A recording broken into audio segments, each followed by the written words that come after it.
Good evening, good morning, good afternoon, wherever you're connecting from. My name is Ezra, and I'll be your host for tonight on the Swahili Nation and One Africa channel. And if you've just joined us, before you do anything, ladies and gentlemen, please subscribe to our channel, Swahili Nation and One Africa. We've got two YouTube channels, Swahili Nation and One Africa. So, and if you're a subscriber on Swahili Nation, also be a subscriber to One Africa. One Africa, it's our sister channel, a sister channel to Swahili Nation. And it's great being here, and I'm really happy to be here, to be with everyone.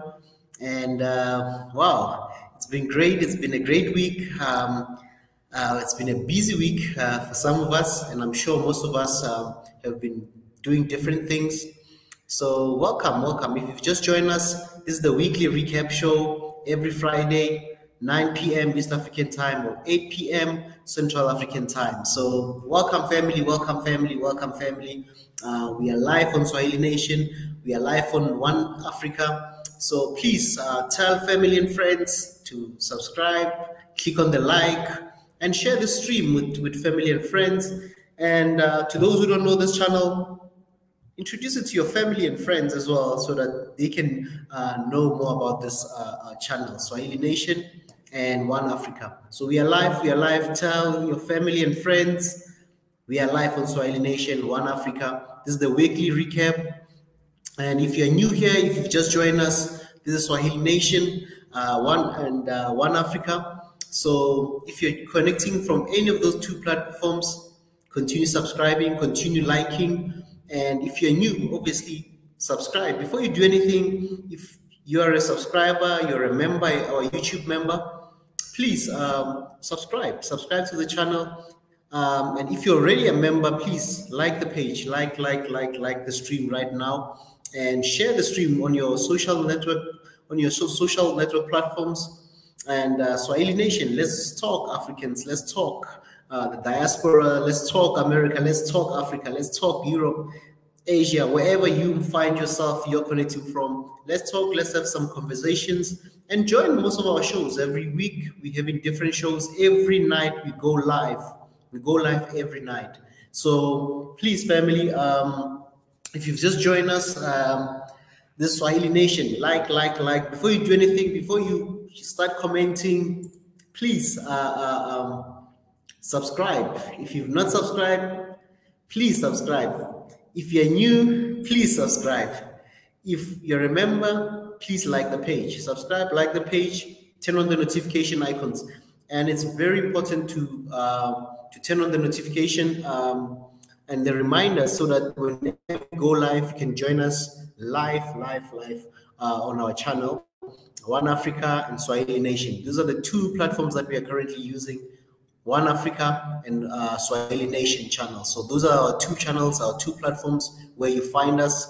And I really love to appreciate the team, the Swahili Nation and the One Africa team, Mika, His Excellency, Biggie, and everyone in the team for giving me this opportunity to do the weekly recap every Friday, 9 p.m.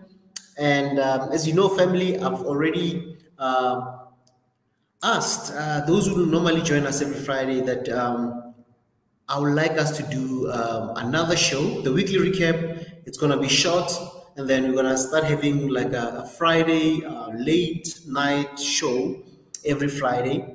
Probably that will be 1 a.m. East African time, or 12 p.m. Central African time. That might be 4 p.m. Eastern time in the US. So, and it might be morning. It will probably be 7 a.m. in Australia. Those who are in Asia as well, it will be morning shows for you guys. So, and I've requested that you bring up a channel, a name of the channel that you want us to name this channel. So, and we can talk about anything. Since it's a Friday, I'm not really, on a Friday, I really love to detox. I really love to not talk too much, but I really enjoy being with people on a Friday,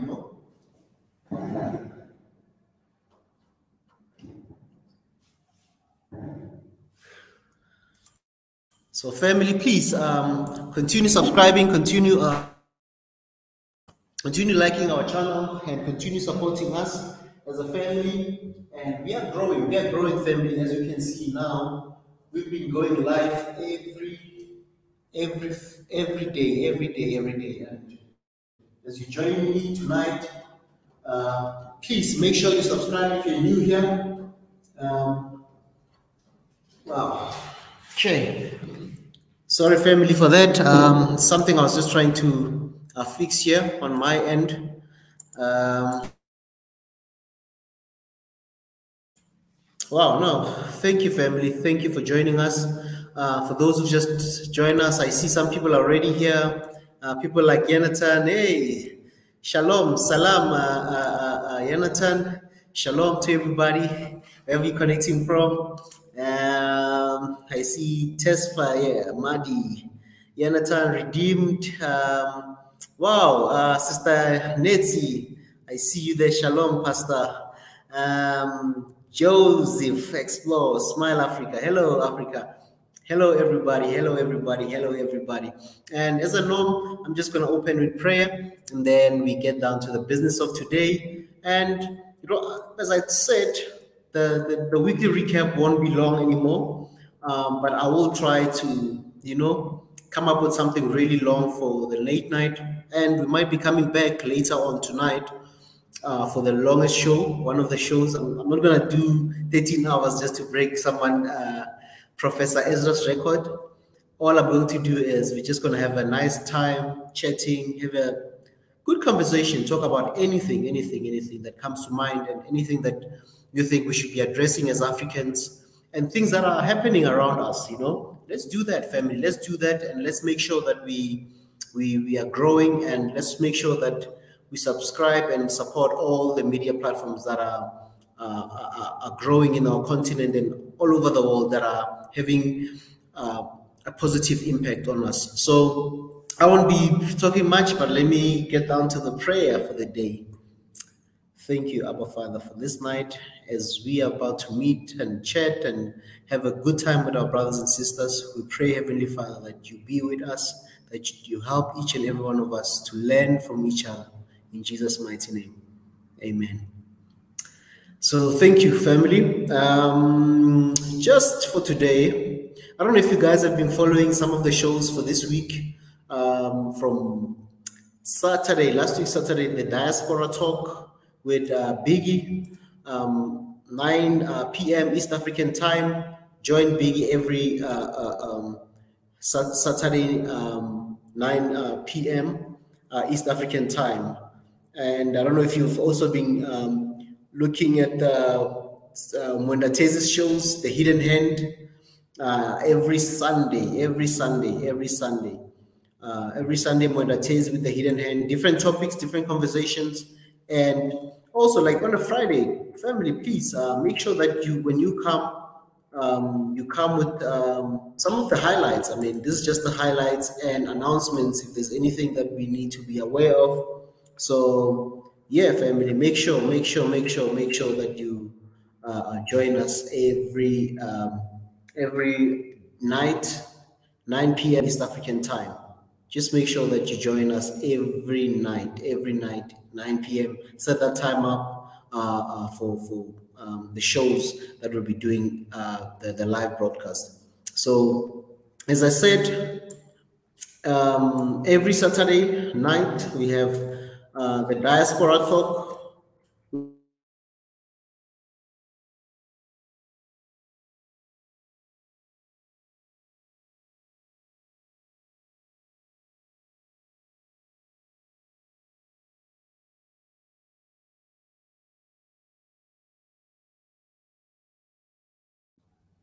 Sorry about that.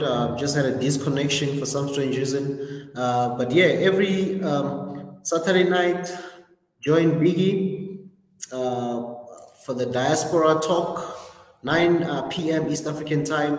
We are live. We are live every night. Every night we are live. We are live on Swahili Nation and One Africa channel.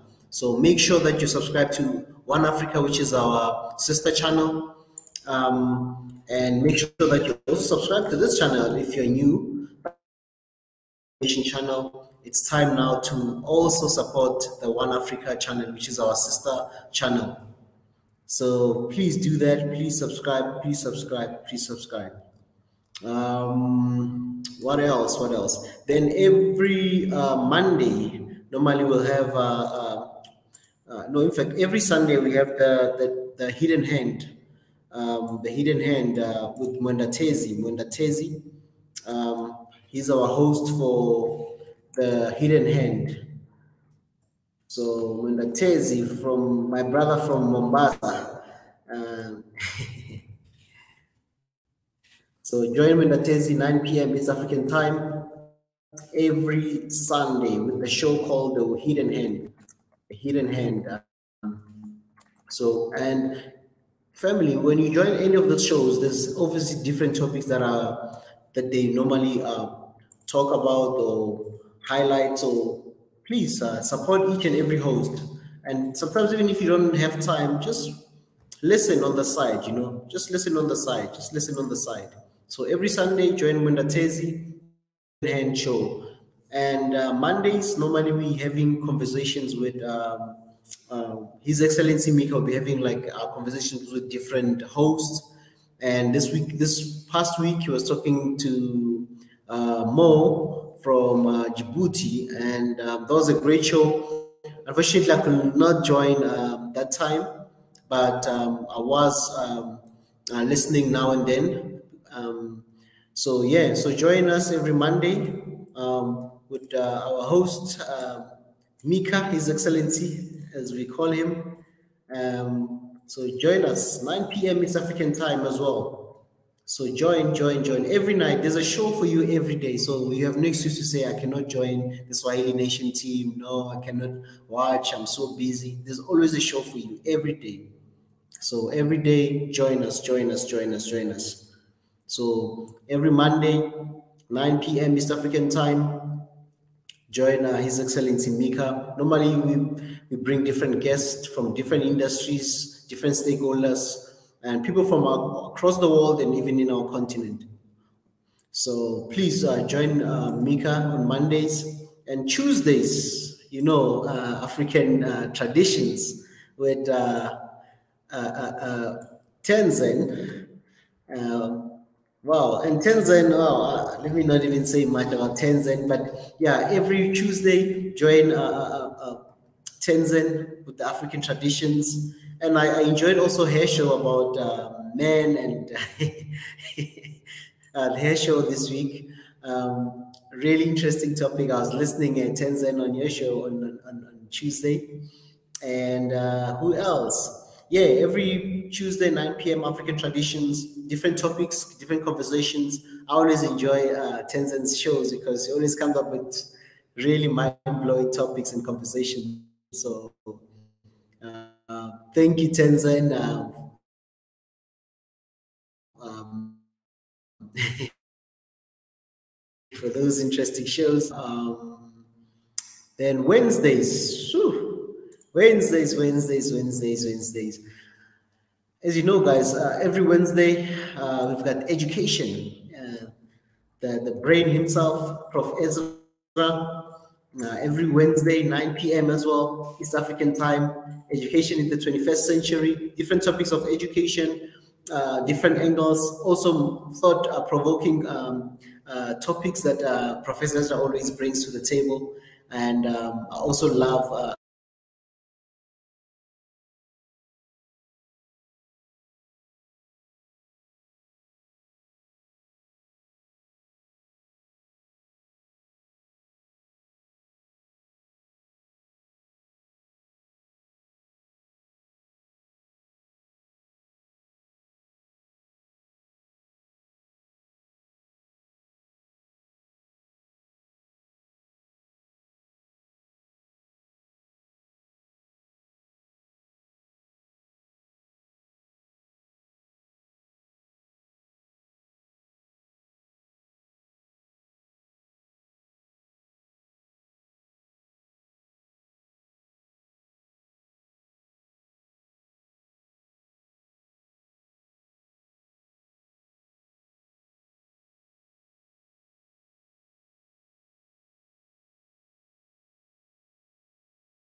that family, just having some technical issues as well here on my end, but I've been trying to make sure that I've got a stable connection. I'm having just a few issues with my internet. It's acting up. I don't know why, but apologies for that. And yeah, as I was saying, every Wednesday, join Prof. Ezra with the education. Mostly we're having different conversation about education with Professor Ezra every Wednesday. Join us 9 p.m. East African time. All our shows are normally starts 9 p.m. African time or 8 p.m. Depending on where you are in the world. So, but just mark it, look at your time zone, and just highlight it there. Or the best way is just to put a reminder, turn on the notification icon on our channel.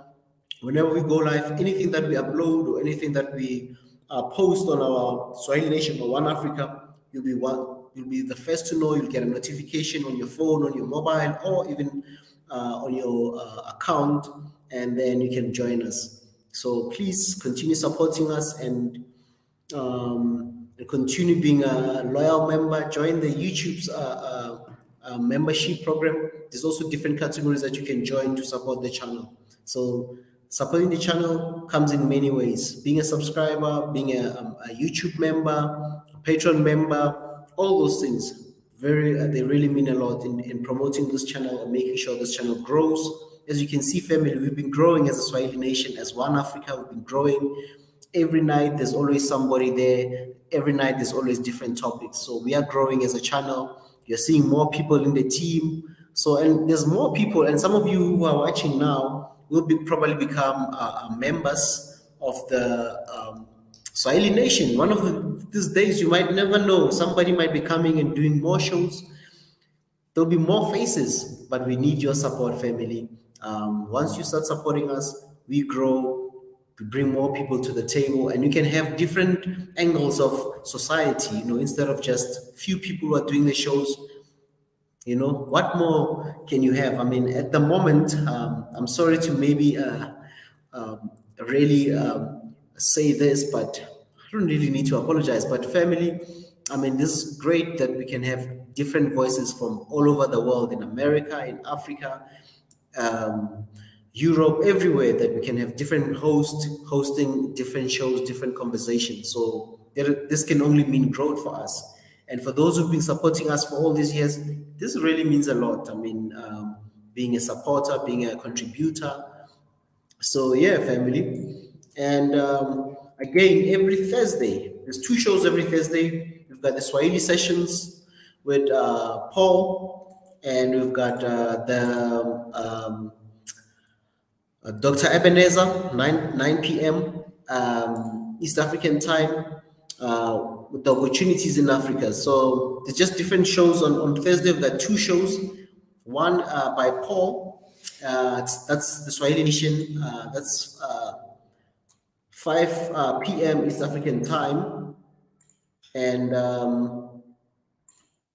then we've got another show. But normally, those who want to learn Swahili, this is a great show to start learning. I mean, we'll all learn in different ways and in different methods. So this is the best method that you can use to connect with us. You can connect and listen to the Swahili show where it's strictly in Swahili. And sometimes to learn the language, the best thing is to listen to the language as people are talking and are interacting. You never know. Some of the words are really, you find that they're using the same words that you're using in your country or in your mother tongue. So yeah, join us, join our host Paul every Thursday, 5 p.m. East African time with the Swahili sessions.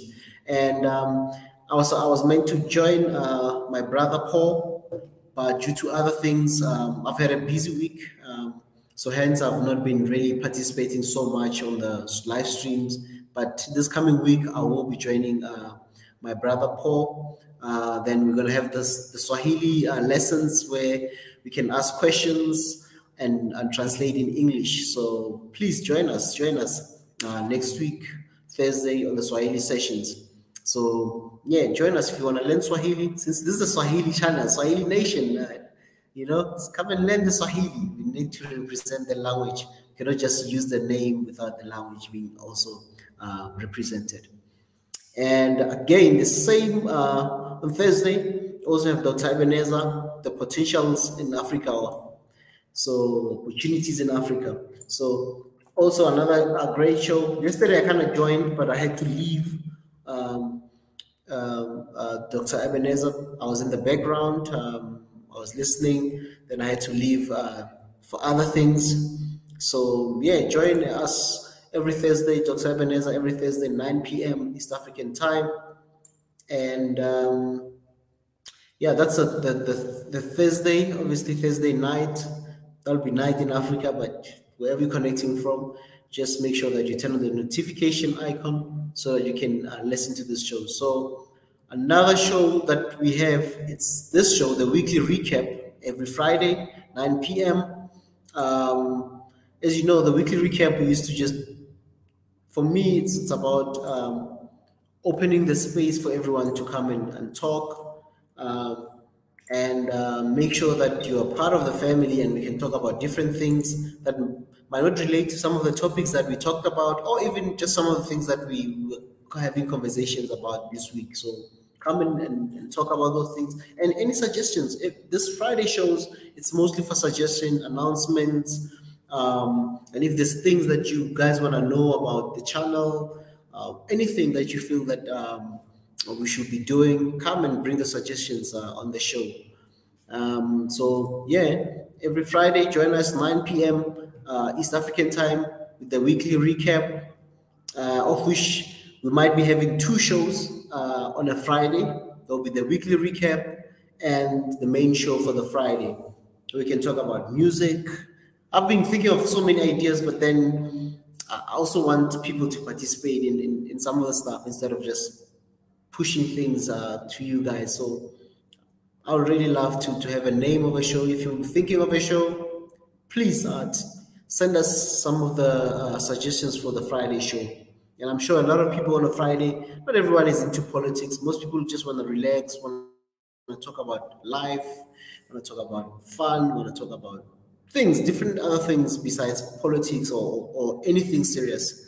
So please join us every Friday. So look out for another show every Friday. We're going to be having a great show. We're going to start having more shows on a Friday. Probably going to be having two shows on a Friday. So join us every Friday for the weekly recap and the coming show. Stay tuned. You never know. Never know. Soon. You never know. And again, so family, if you've just subscribed, if you've just joined us, please do not forget to subscribe. And to the family, I know a lot of people. Okay, I'm just going to open the lines. For those who want to join, they can join. For those who don't who want to say anything, please, you can join us. And we can talk about anything, some of the shows that you noticed this week, things that we need to improve on. Please join us. So, and again, what did I really want to? Oh, family, there's something that happened last week, of which I also want to address with the family. Those who are the Swahili Nation family, the real ones, and the one who are One Africa followers, is that, okay, let me hold that thought for now. I will not say anything on that thought, but I will say something before we close for today. There's something that I really want to address and I want to stress to some people. But before we do anything, there's something I also wanted to, there's two things that I think they're very important that it'll really be nice to see. Let me see. Something I want to say, something I want to show you guys. Let me see. Okay. So family, I'm just going to share the link for this channel. This is the channel that we want everybody to subscribe to. If you're a family, you're a subscriber, you're a Swahili Nation follower, please subscribe to this channel.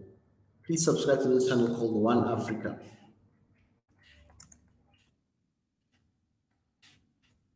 So I'm just going to share the link as well for those who don't know. That we have another channel called One Africa. In fact, this channel is not new, family. It's been there for a couple of years. It's just we've not been really working so much on it. But please subscribe to it as well. Please subscribe to it and make sure you become a member there. You become active on the channel. Please subscribe to One Africa. Let's get One Africa to 1 million. One Africa, 1 million. This is another channel that we also need to promote. Swahili Nation, 1 million, One Africa, 1 million. Let's make sure that we do that. Let's make sure that we subscribe to this channel. Especially all the subscribers of Swahili Nation, it's time to also subscribe to One Africa. So every live stream that we do from now on, whatever is live on Swahili Nation, we want to be live on One Africa. So please do that. Please make sure you subscribe to this channel. And let's make sure that we grow this channel, become a member, become a patron, become a PayPal, whatever you can do to support this channel financially, and also with the subscriptions as well. So let's do that. Let's do that.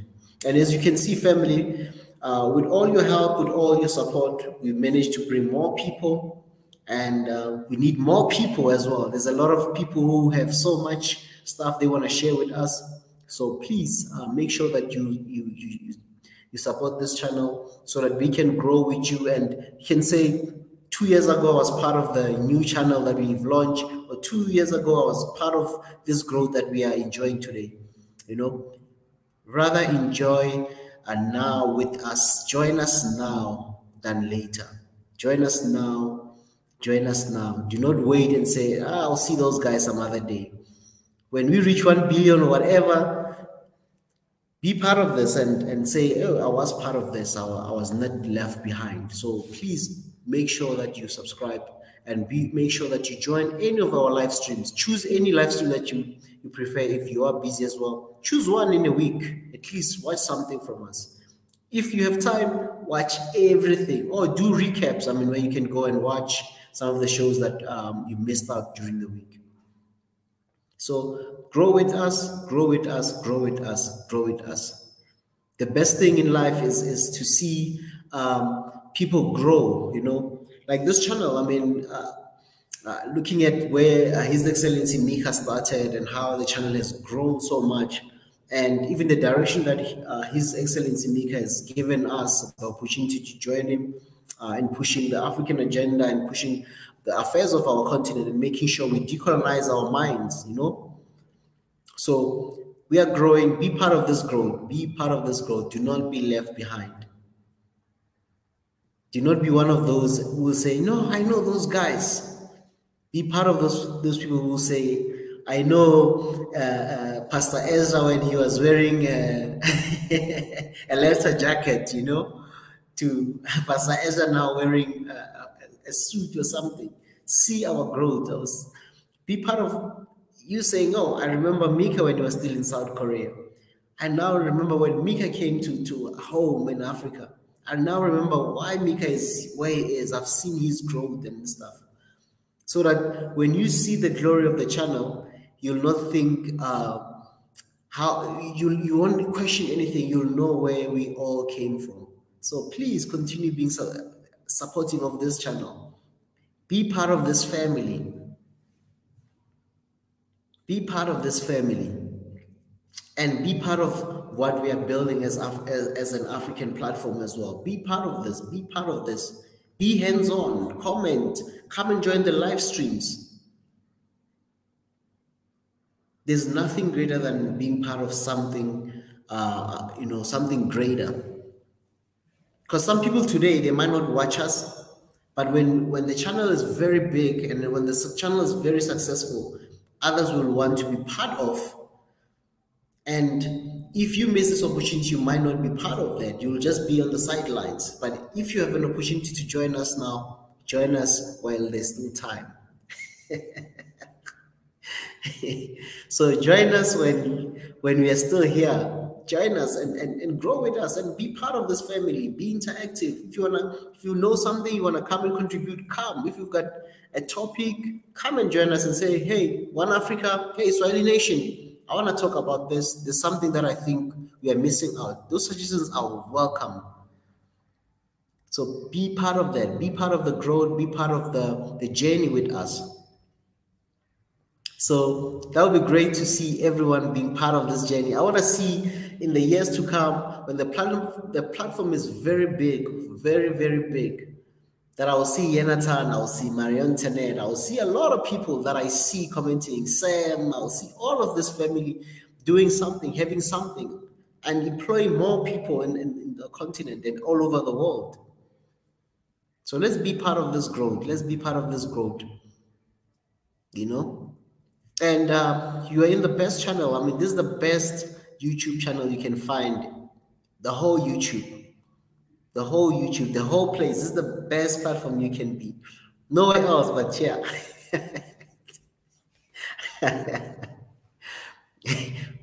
This is the best channel you can be. This is the best place. This is the best platform to subscribe. And this is the best platform to really be part of. So, and I don't know if some of you have been listening, have been watching the live stream with Mika on the conference. Please subscribe and join and listen to those conferences, what people are talking. I mean, there's a lot of intellectuals, a lot of people who are talking a lot of things that we need to do as a continent or as a people.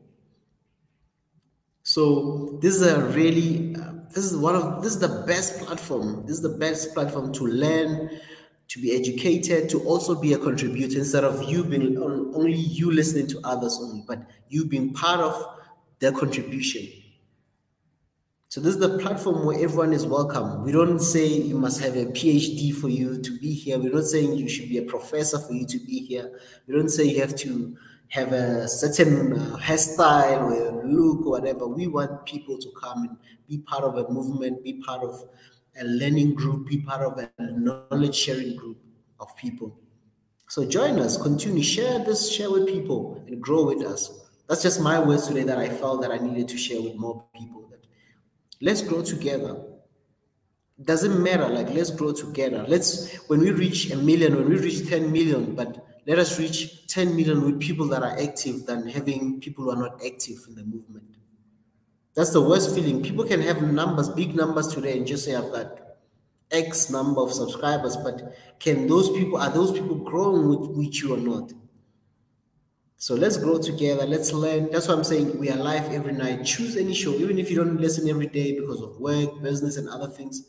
But set aside to watch, do the recaps, watch some of the shows that we're playing during the day or in the week, and listen and learn.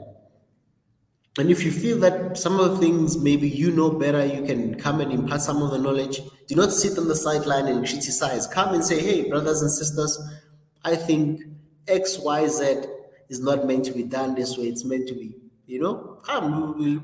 We are welcoming any suggestion. We want to learn as well. We are not saying we know everything, but we also want to learn from you, from everyone out there.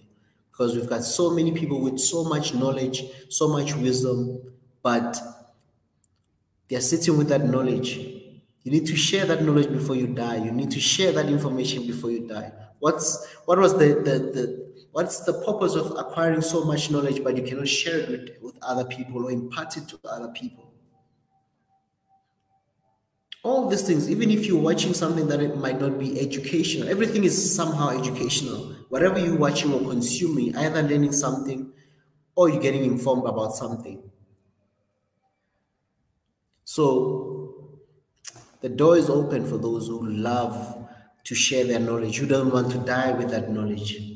So you need to share that information. You need to share with others so that people can be imparted. People can also transfer the knowledge to others. And if you look at some of these platforms that we're using today, like Facebook, all of this, YouTube, you name them, it took somebody to be selfless to say, I've got this great idea, I want to share with the world. So every idea is welcome. It's not always about maybe apps like this, but there's something you can always impart to society and to people as a whole. So do not sit with that information and say, It's me, I know this, and not even share that information. There's somebody who needs that information. There's somebody who needs to hear what you have to say. And another thing that I'll love to encourage our brothers and sisters is, I mean, you don't have to be, man, you don't have to, that's why I'm saying, come just as you are. We don't care about nice speeches. We don't care about if you got that voice for public speaking. No, none of those things. Just come as you are. Come as you are.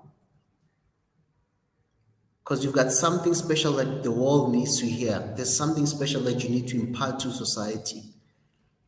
So let's not sit back and hold all the knowledge and the information we have. We need to share the information with the world. So that's just an invite, an open invite to everybody. You don't care whether you speak good English or not good English. Come the way you are. Let's learn. Let's hear what you have to say. Do not get intimidated by those who speak English in a certain accent tone. That's just a dialect. I mean, it's just come the way you are. We want to learn from you. We really want to learn from you. So join all these shows. Saturday night, Diaspora Talk with Biggie, 9 p.m. Sunday night, join Tezi with the Hidden Hand. Monday, different conversations with different people in society with His Excellency Mika, 9 p.m. Every night we are live. We are live, family. We are live. So you have no excuse not to join one of those shows. Or even say, hey guys, I'm open. I want to come and be a participant.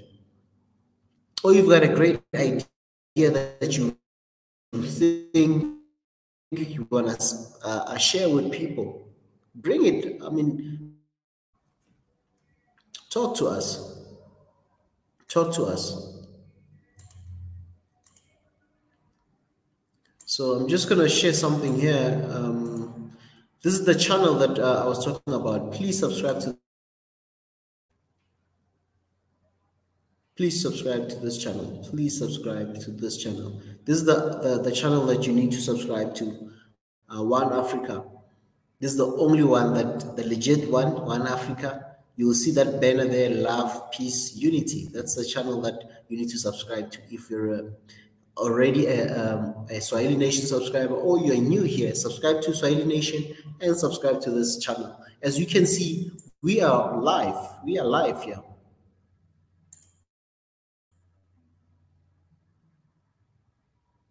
We are live on One Africa.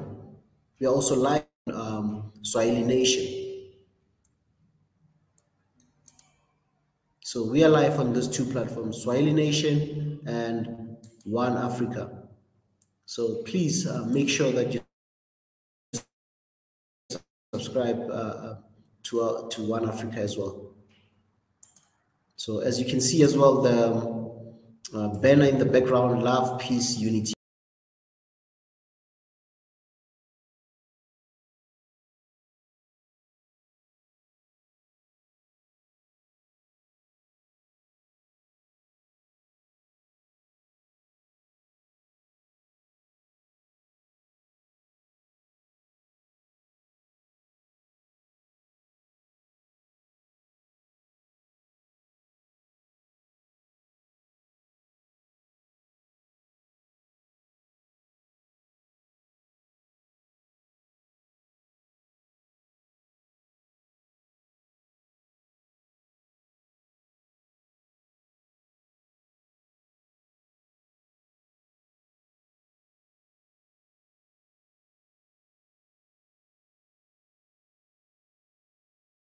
Family, that was all, and I hope people, anything that you want to suggest or anything that you feel that we can have a conversation about, please feel free to send us an email on oneafricaofficial@gmail.com. What else? Oh, another thing, family, that I also wanted to address. Or should I address it later? Maybe I'll address it later. Something I wanted to address. Something I wanted to also address, and I'll say this in the nicest way possible. Is we've had an encounter with something last week where somebody was trying to I don't know whether they didn't have anything to do or just selfish ambition or whatever, I don't know, trying to come to the live stream and the next thing to post like really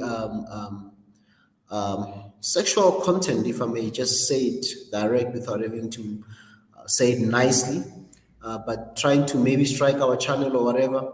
Please, family, if or anybody, if you're watching this channel, you love our channel, but you want to reach out to us, but you feel that you're not being heard, there's a proper way of reaching out to us without having to do anything malicious. Please, family, if you've got something that you think we are not representing well, speak to us. Send us an email on africaofficial@gmail.com and say, guys, say your concerns. And if you don't like what we do, there's so much content here on YouTube, wherever you can go and watch those content that are fitting for you, that you enjoy. But do not try to cause trouble for other people, because there's so many people who subscribe to this channel. There's so many people who love this channel. There's so many people who love the content that we put out. So respect those people. And another thing about that, those people who try to come and bring sexual content on the live stream, thinking we don't see, one of these days we will find you. And I know how to find some of the people like that. We will find you. Please do not do that. Use your energy for good things. Use your energy, the same energy you use to come into the stream, use it in a positive light. Do not come to the stream to put malicious things to the channel. Do not do that.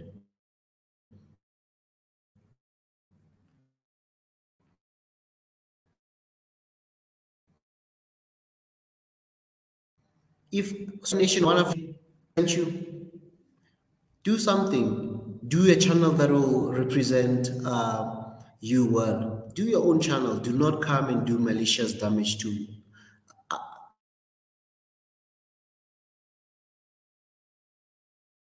energy in a positive manner. How do you sleep knowing that you're trying to do something like that?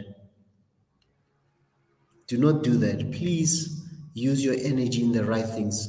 If there's something you want to do and you feel it represents you, if Soil Nation doesn't represent you, start the channel and do something that will represent you, that will bring a content that you want to see. But do not come to Soil Nation or One Africa to cause harm. We are not about that energy.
As I was saying, family, earlier, just now, I just noticed something that I've got two Wi-Fi connections. My internet, my it keeps on going on two Wi-Fi connections, and one is a bit further from where I am in another room. So sorry about that. I was wondering what happened, but yeah, family. So I'm back now. I think I'll switch off the other one. But anyway, so as I was saying, family, please let's build thing a positive. Let's bring a positive image. Let's put a positive energy into whatever we do. So this is something that I wanted to really address today. Like, let's use our energy to build and think of the future. Let's think job creation. Let's think apps. Let's think nature. Let's think all the things that can make the continent of Africa progress. Let's not think of killing and destroying one another. Let us not be traitors of Africa's progress.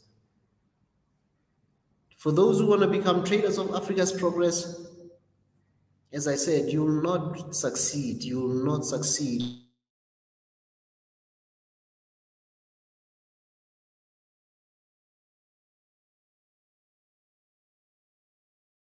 Negative energy. So put on the positive energy, progress. That's all we need. That's all we're looking forward to doing as African content creators. We are not here for negative energy. We just want positive energy. And if you're not happy with your life, get something to do. Get something that will make you happy. If you don't like our content, start the content that you think will be best for you, that will make you happy when you're doing. But do not try to sabotage. Do not use your energy on negative things. I'll continue saying this. Do not use your energy on negative things. When you focus on negativity, your life keeps going backwards. Even though you might think you're happy, you're laughing because you throw other things into other people's channel, it will catch up with you. So do not use your life on negative things. Continue building something greater, which means if you've got an idea, if you can come up with an evil mind, which means you can have a good mind to do something great. Throw that thought away. Throw anything negative, anything malicious that you're trying to do on other people's platform. More this channel. Because this happened last week and I'm addressing it because I felt that it's something that we need to address. And as a family, we're not going to be those families that are sucking up and not telling the truth. We'll talk the truth. I mean, for me, I'm just one of those people, and I see this thing. It's happened twice, and I kept quiet, but I felt that now today I need to address it. For those who might have the same attitude in the future to say I'll do something negative to either bring someone's channel or someone's stream down. Doesn't work like that. Build your own things. Build your own things. And if you're not busy with your life, try to get something that will get you busy. Your life will start moving. But if your plan is because you are not happy, because others are doing some of the things you don't like, or some things that you like, but you don't know how to get their attention, it will not move you ahead because you're still in the same place. Even if you sabotage their show, you will still be in the same place.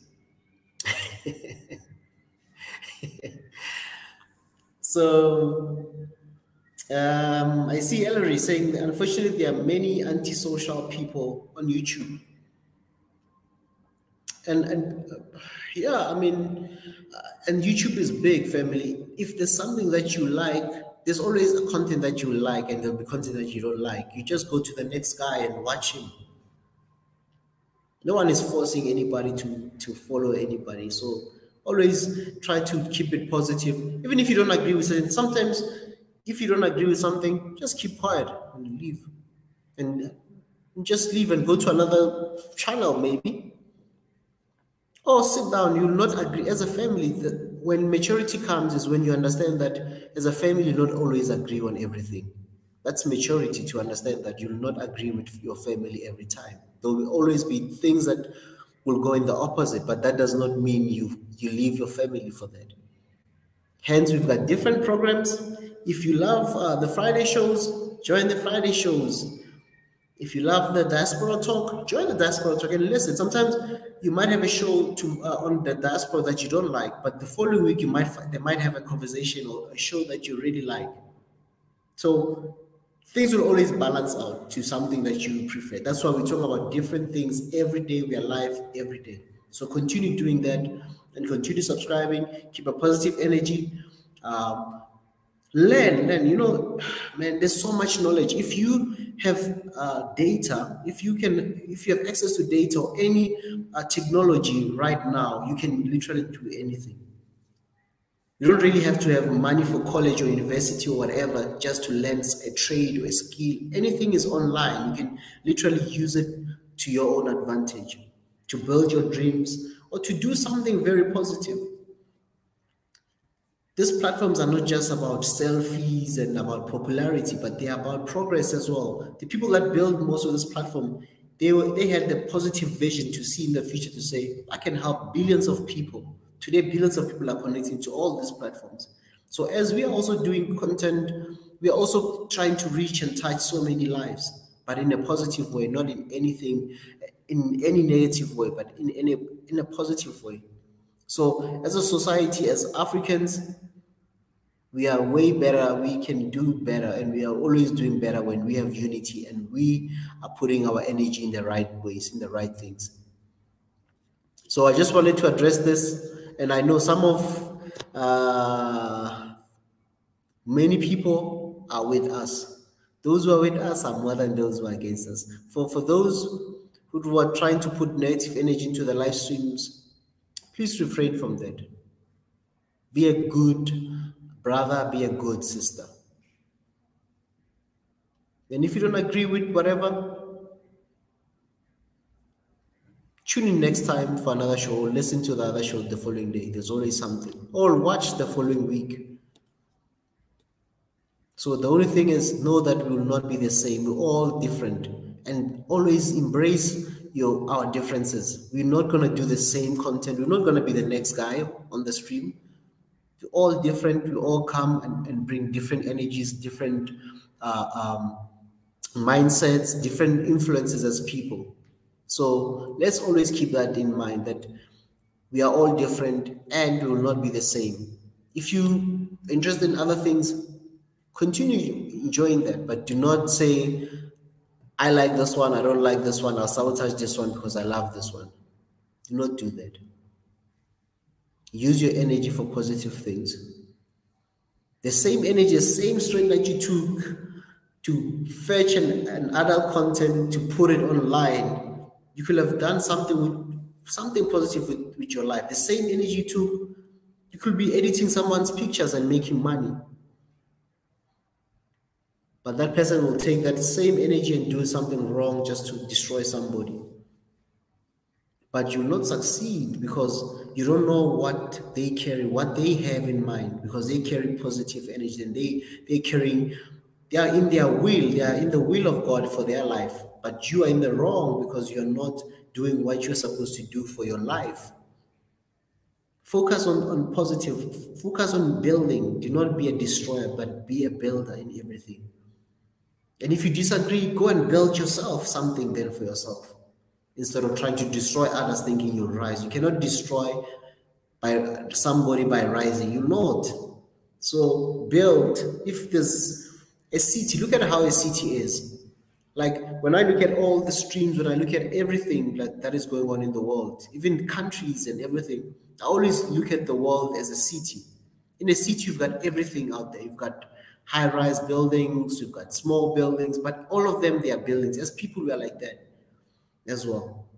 We are a city. We shine different. We are not all the same. We can't all be skyscrapers. So we are all different. So, and you choose where you feel you afford to live and where you feel that you want to live. So if you don't want to live in a skyscraper, you want to live in a penthouse, and you have the finances, go and do that. As people, same thing. If you love being in Swahili Nation, continue supporting Swahili Nation. Be part of this growth and be part of the positive energy, and decolonizing our mind. Because when you use a negative energy in Africa, you're just taking yourself and Africa down. You don't represent Africa. You don't represent anybody. So please, for those, I've addressed this for the longest time, please use your energy, change Let's be friends. And if you've got a channel, please come and say, hey, brothers and sisters, I want to work with you. His Excellency Mika is welcoming to many people. And I'm sure a lot of brothers and people who own platforms in this, I mean, they really want to work with so many people. So if you've got your own content and you want to grow, I mean, you've seen people right now, they're all connecting and talking and making sure that they put out good content out there. So come and meet them. So, I mean, speak to us and say, hey, brothers, I've got this. I want to learn. I want to grow. I think you've got something that I can learn, even though maybe your direction is different. Do that. Do that, you know. So let's all grow and let's all be in our own lane. So we are different and we are not into trying to go all over the place. We are just sticking to our lane. So please respect our lane as we're respecting other people. But if you want to learn from us and you've got something as well, either you're a content creator, do not put negative energy. Come and join us and be part of this growth. Or learn from us, even if we might not work together fully, but we can learn something from each other. You can teach us something, we can learn something. We can teach you something, we can learn something. And if you're just somebody who doesn't like African content, come and learn. Sometimes it's not about, I hate this, I'm not going to listen. Sometimes sit down and just say, I wonder what these Africans are talking about. Let me listen to them. And you find that, wow, you learn so much about African. You will not even have any other negative or stereotypes, even the prejudices that you might have about African people or people from different African countries. They'll start falling off because now you start to interact with the real people. Hence, Swahili Nation, there's no one, it's only one Africa. It's only people from different African countries, different, even the diaspora. People just think it's only Africans. It's people who are in the diaspora. Others have not even been in the continent of Africa. They're out there working, but they do love Africa. They do love Mother Africa. And they do love people in general. They don't have any of those things. They want to learn and they are contributing here. So come and learn from each other. So not just listening. If we can learn to listen to one another and just say, cutting people quickly. Learn from them. And hence, our shows, it's different people from different places. That's why we are one Africa. We are Swahili Nation. We are one Africa because it's people from all over the world. It's something that even many content creators at the moment, they are still learning from, and others will even take the same concept that you're trying to destroy and start implementing on their channels. You'll see in the coming months or years, you'll start seeing others doing what we are doing because they also learn from other content creators. We are learning and they are also learning from us. You'll start seeing others having different hosts, different topics. You'll be like, oh, but I think, you know, so do those things. I mean, learn. And sometimes not about learning or listening to us, but how we do certain things. You can learn and do your own content or learn and do something for yourself. Or start a business, a consulting business, a media consultant business by just learning and bringing different ideas all over the world. I mean, with different content creators. It's not just even on the platforms, even on productions, on TV, on so many platforms that are out there that you can make money out of. Just by listening to one content online and seeing, wow, this can be done on a bigger scale.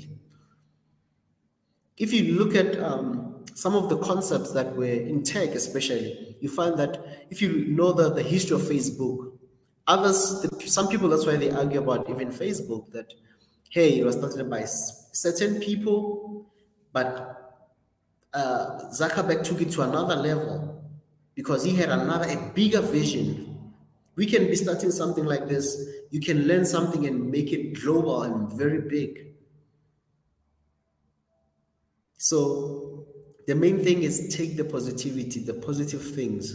And positive things, it's not just in us listening to us talk only, but look at maybe the background of how we shoot, the background of certain people, how they talk, details. You can pick up one thing from maybe Professor Ezra's show about education and modify it and make it in such a way that it can be something that people admire all worldwide. So ideas are out there. Certain things we get inspiration from people. Even some people that you never thought you'll get inspiration from, you can always get inspiration from them. So please, family, I know this has been a family meeting that I needed to raise and ask. For those who are doing positive, contributing positively, thank you very much. Continue doing that. Continue doing that. And let's continue growing. Let's continue making sure that we raise the standard for our continent and our people. So let's continue promoting anything that brings progress, that takes our people out of poverty, that makes our people learn, progress, do great things for our country. We have so much talent, we have so much skills, we have so much people who are out there who are doing great things. Let's make sure that we keep this thing going higher. Let's make sure that Africa becomes the best continent where people envy to come to Africa.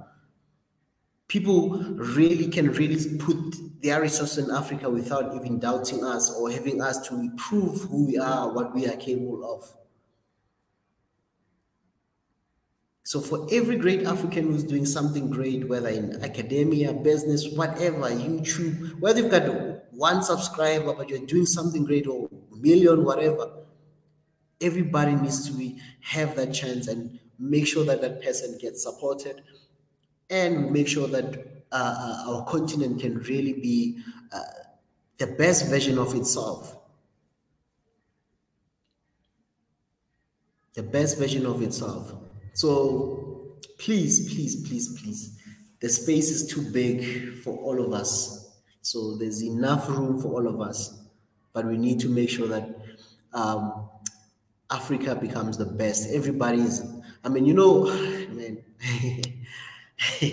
I've got a lot of parables, but anyway, if you think that there's something that you want to contribute here, please join us. Please talk to us, reach out to us. And I see some people, I see Biggie. Really nice seeing you, Biggie.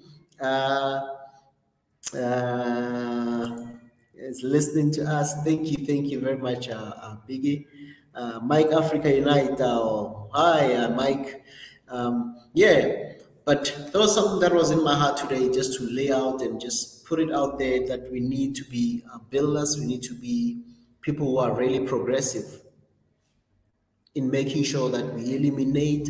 Our enemies is not the people that put the wrong or malicious content online. Those are not our real enemies. Our real enemies is what we face day to day in terms of poverty, inequality, people who are not educated, people not getting opportunities to be the best in whatever they want to do. So those are our real enemies. Our real enemies is poverty. Our number one enemy is poverty. And poverty comes in many forms. People think poverty is about not food only. Poverty also, poverty in here as well. Poverty in so many aspects. Poverty in infrastructure. So many things comes with poverty. So those are our real enemies. It's not the people.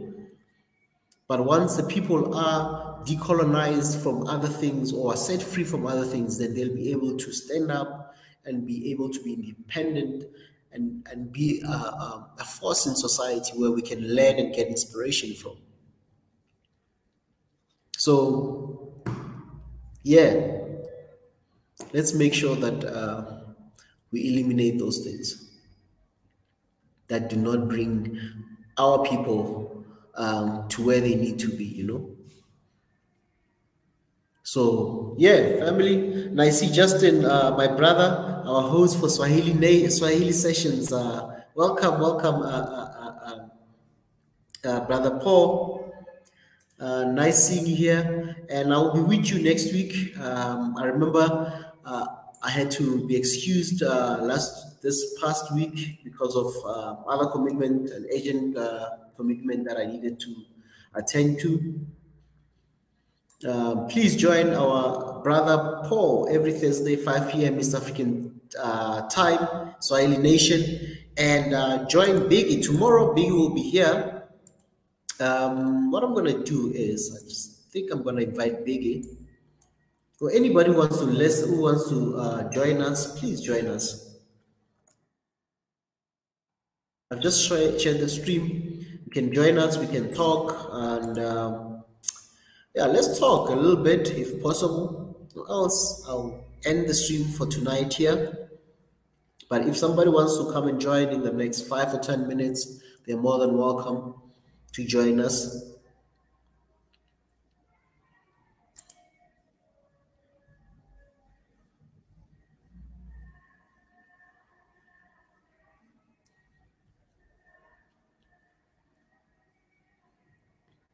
So, yeah, family.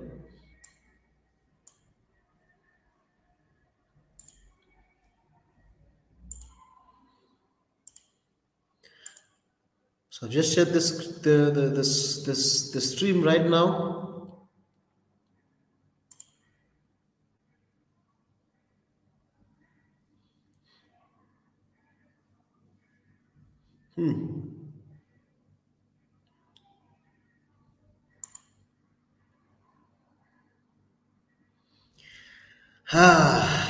Family, family, family. So, what do I do here? Okay. For those who want to join us, even Brother Paul, if possible, can you join us? It'll be great to see you here. I've just shared the stream. You can join us and we can have a short chat about the Swahili sessions and what have you planned for the coming week as well. So you can join us. Anybody can join us. Whoever is available, whoever wants to join.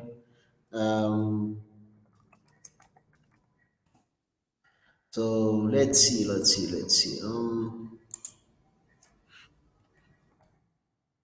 Just trying to do something.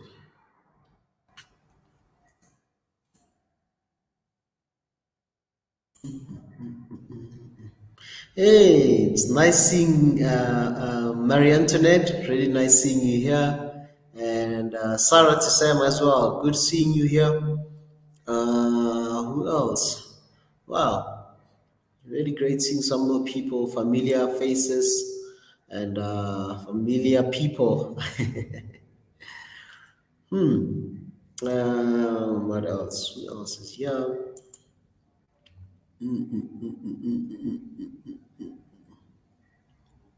Wow, thank you very much. Thank you very much, family.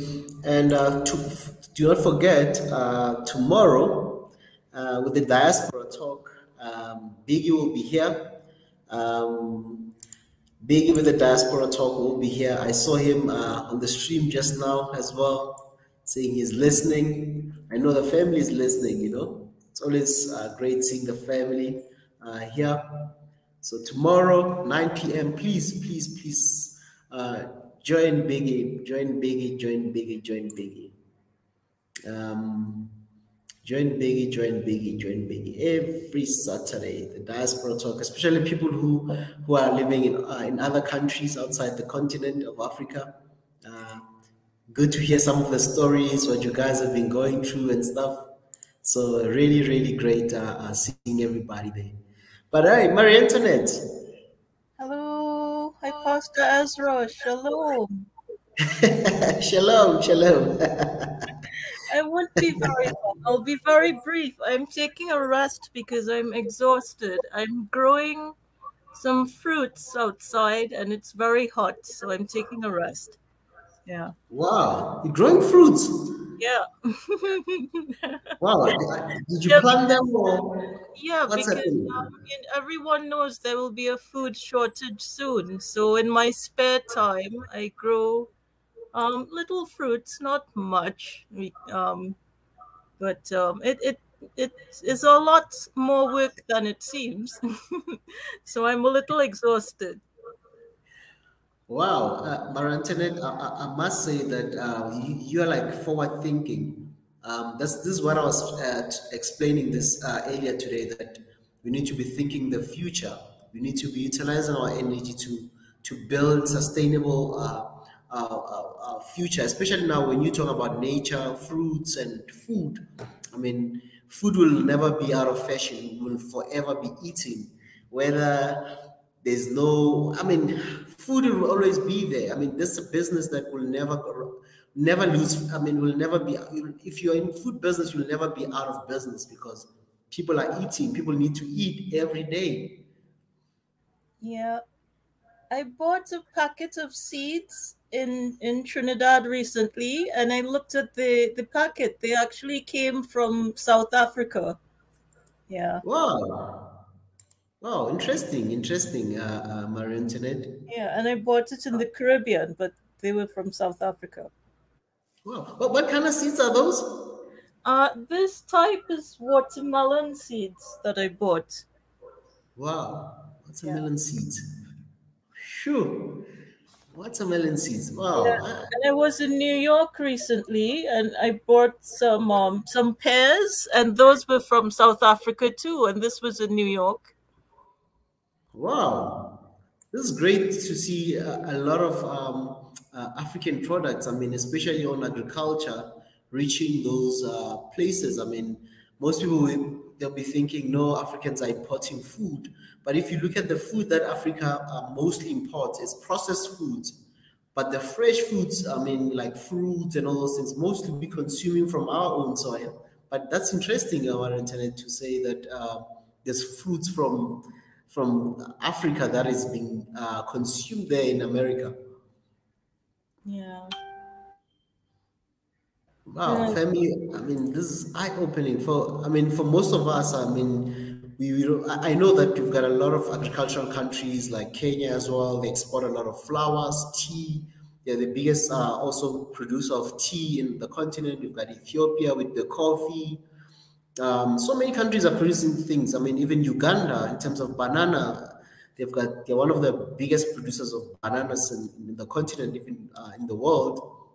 And wow, and people think Africa, we are hungry, we are all hungry, but it's just how we manage our food. And if we can manage the food production, and right now, especially with the war in Europe, I think this gives us a chance to produce more of the wheat. I mean, wheat isn't for bread, not wheat for other things. I know pronunciation sometimes can be something else, but wheat for bread, pasta. I mean, you can even alcohol. I mean, Bailey's.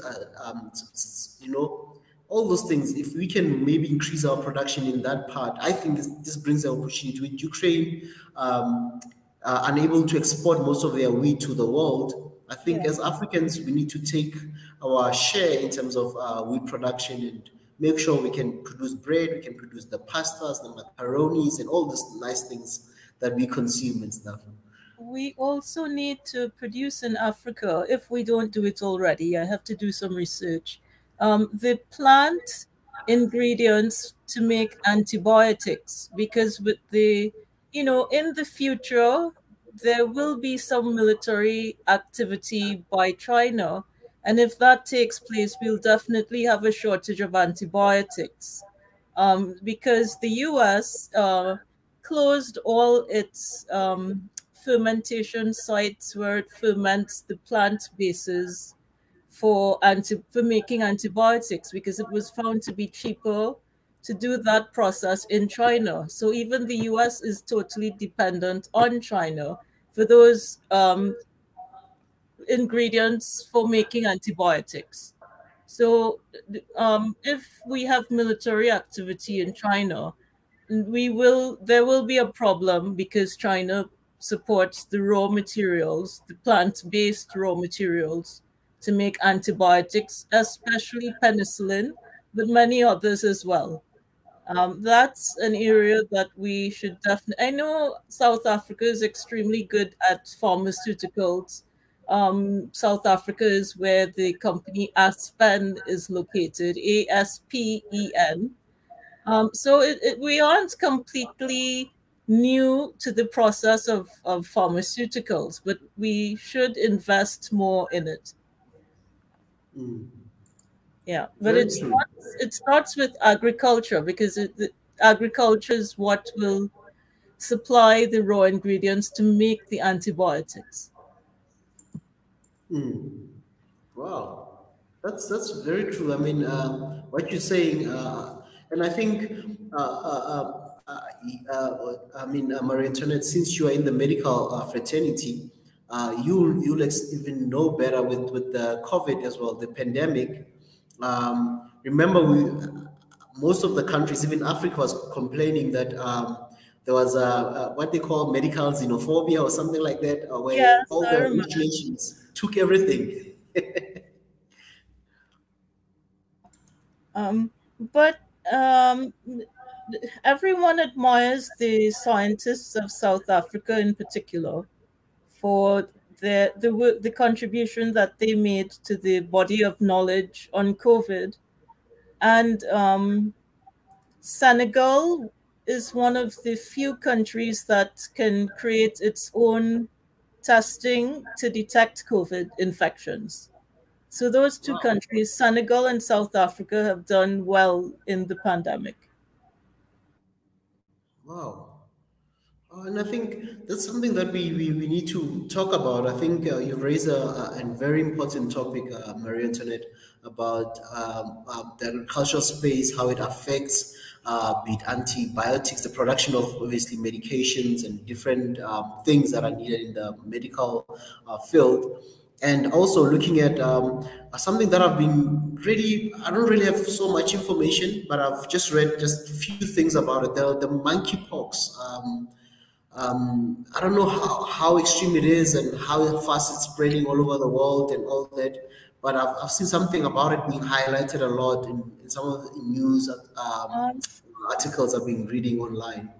It is spread by close contact with the skin, but even though it's not spread by aerosols, it's not in the air, but it can be spread in respiratory droplets. So if you cough or sneeze, you can get it through that route as well. Not just by standing in the same room with someone, but if you happen to be close enough to them when they sneeze or cough, you can get it through that route. But the main route of spread is by close contact with the skin. It was originally known only in populations in which sexual contact was a concern. That was but now it can be spread. We're seeing more cases of it being spread just by close contact with the skin lesions. It doesn't have to be sexual contact, like the body fluids of the person. Wow. Yeah, I think it's something that we might highlight, and I think if when you have time, Marinton, I know you're a busy person, but yeah, you can come and maybe just enlighten us more about all this things that are happening in the medical fraternity, things that we need to look out for, because I think it's always good to have knowledge so that we know, like prevention, since they say it's better than cure, that we are ready for whatever that might be developing or whatever that's coming in the years to come, whatever, it Uh, will be nice to get that as well.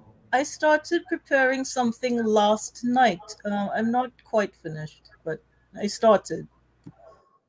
Wow. Yeah, whenever this is your home, whenever you're ready, you want to come and share with the family. Yeah, just shout and then we on it. Okay, thanks, Professor Ezra. I'll be listening in the background. Thank you very much, Maria Internet. Always a pleasure talking to you and seeing you on the chat as well. Really, thank you very much. And that's a positive thing that you're doing there. Maria Internet is doing, she's in the medical, but she's doing agriculture, like home, home remedies or fruits, whatever. So that's something nice. And I think just before I let you go, Maria Internet, I'm sure that's therapeutic for you. That's like, I don't know how to put it, but. It is therapeutic. Being close to nature is always therapeutic. And while even though Um, I have basic knowledge in herbal remedies, not much like Credo Mutwa.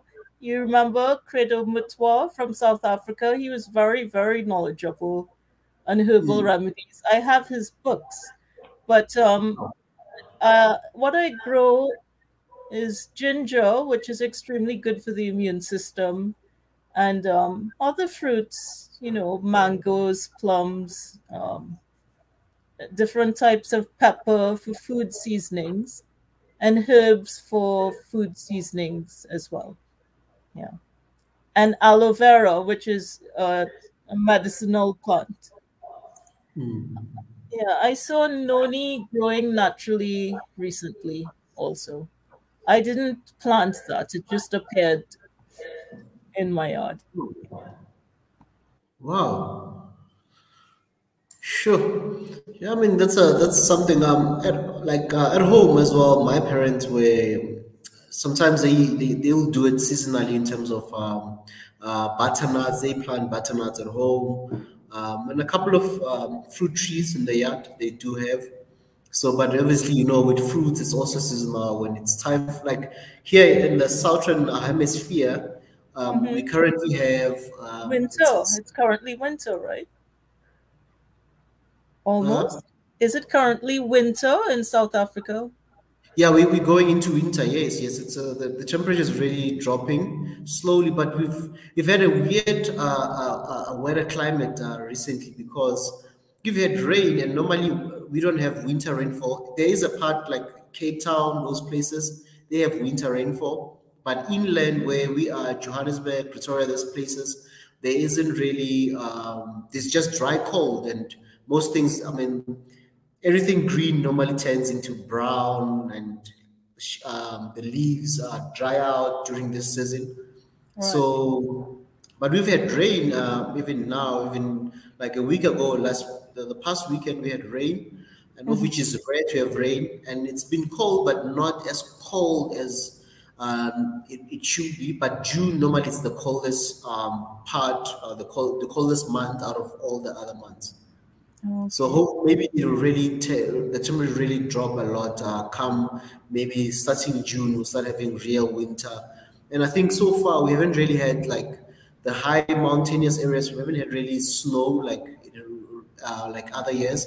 So probably Mhm. it's coming June or July. Right. But you had a lot of rain in Durban recently, I think. Exactly. Even that rain, I mean, that time we should be having short rainfalls because now we're changing seasons. But there was so much rain and it damaged a lot of properties. And if somebody knows the landscape in Durban, it's a bit hilly and stuff. So, and people have built either homes and it's mostly it's sort of a touristy type of city as well, holiday vacation type of city. So you've got a lot of resorts, lodges, and hotels and whatnot. So they've had that hard, but with every society, the poorest of the poor are the ones that get more affected than uh, the big companies who can go and claim from their insurances and stuff. So it's been really a bit tough. I mean, especially that province, they've had a lot of challenges. I mean, this year and last year. Last year it was the violence. This year it's been the floods. So, but we pray that things will normalize and we'll have proper weather conditions, predictable ones that we are so used Yeah. to. Do you grow avocados in South Africa? Yes, there is avocados. Like because with the provinces here in South Africa, they are different in terms of climate. There's provinces that are tropical, subtropical, that produce a lot of avocados or tropical fruits. Your avocados, mangoes, guavas. Yeah. Yeah, we do have those places, those provinces or states, and then the states that produce a lot of maize and Uh-huh. Yeah. and you've got different provinces. And as you go down, the colder provinces, maybe like where Cape Town is, they produce a lot of fruits, like your plums, Uh-huh. peaches, apples, and pears. But as you go to the hot areas, they don't produce any apples or plums or any of those fruits because of they are very sensitive how you grow apples, especially apples, pears. They're very sensitive as well in terms of the climate, a lot of things come into it. But yeah, I don't want to go into the details. But yeah, there's different places for different things. But yeah, we don't have one climate. So, but there is a lot of regions that produce a lot of mangoes You and know, avocados. Sorry. that's okay. Maize is really important. Some countries have been having a little trouble with maize because there are big corporations from developed countries going to societies that have been growing maize for hundreds of years and saying that their new method of growing maize is superior, but it's a type of maize that does not reproduce itself like traditional maize, so that you have to give those large corporations money every year to get more seeds to grow the maize, because that new type of maize is not reproducing itself. So it really is important that we keep our traditional maize that reproduces itself, so we don't keep being drained of financial resources to grow this new type of maize. Um, it's really important, the decision making in agriculture.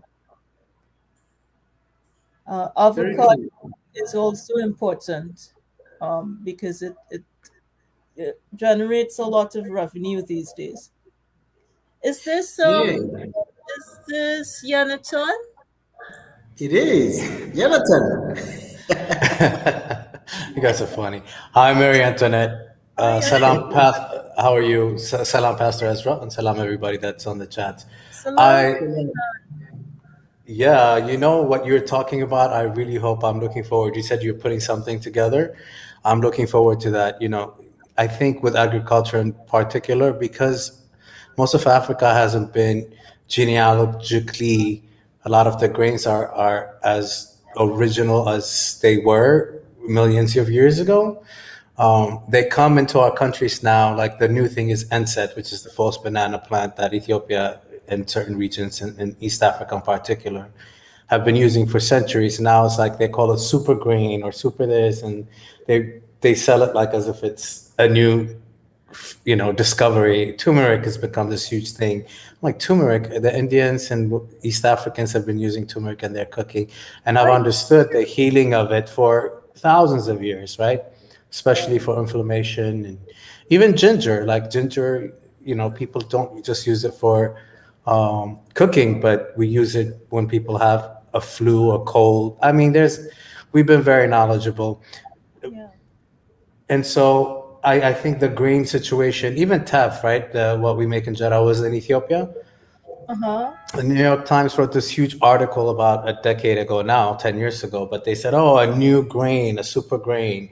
And now you can find teff like everywhere in a supermarket in the United States and health food stores and everything. And they have recipes to make pancakes or muffins with it. But we've been eating teff since forever, and it is actually an indigenous grain within East of Africa, in particular in Ethiopia. And I think it has also been found in some southern parts of India, but I'm sure that has a lot to do with trade.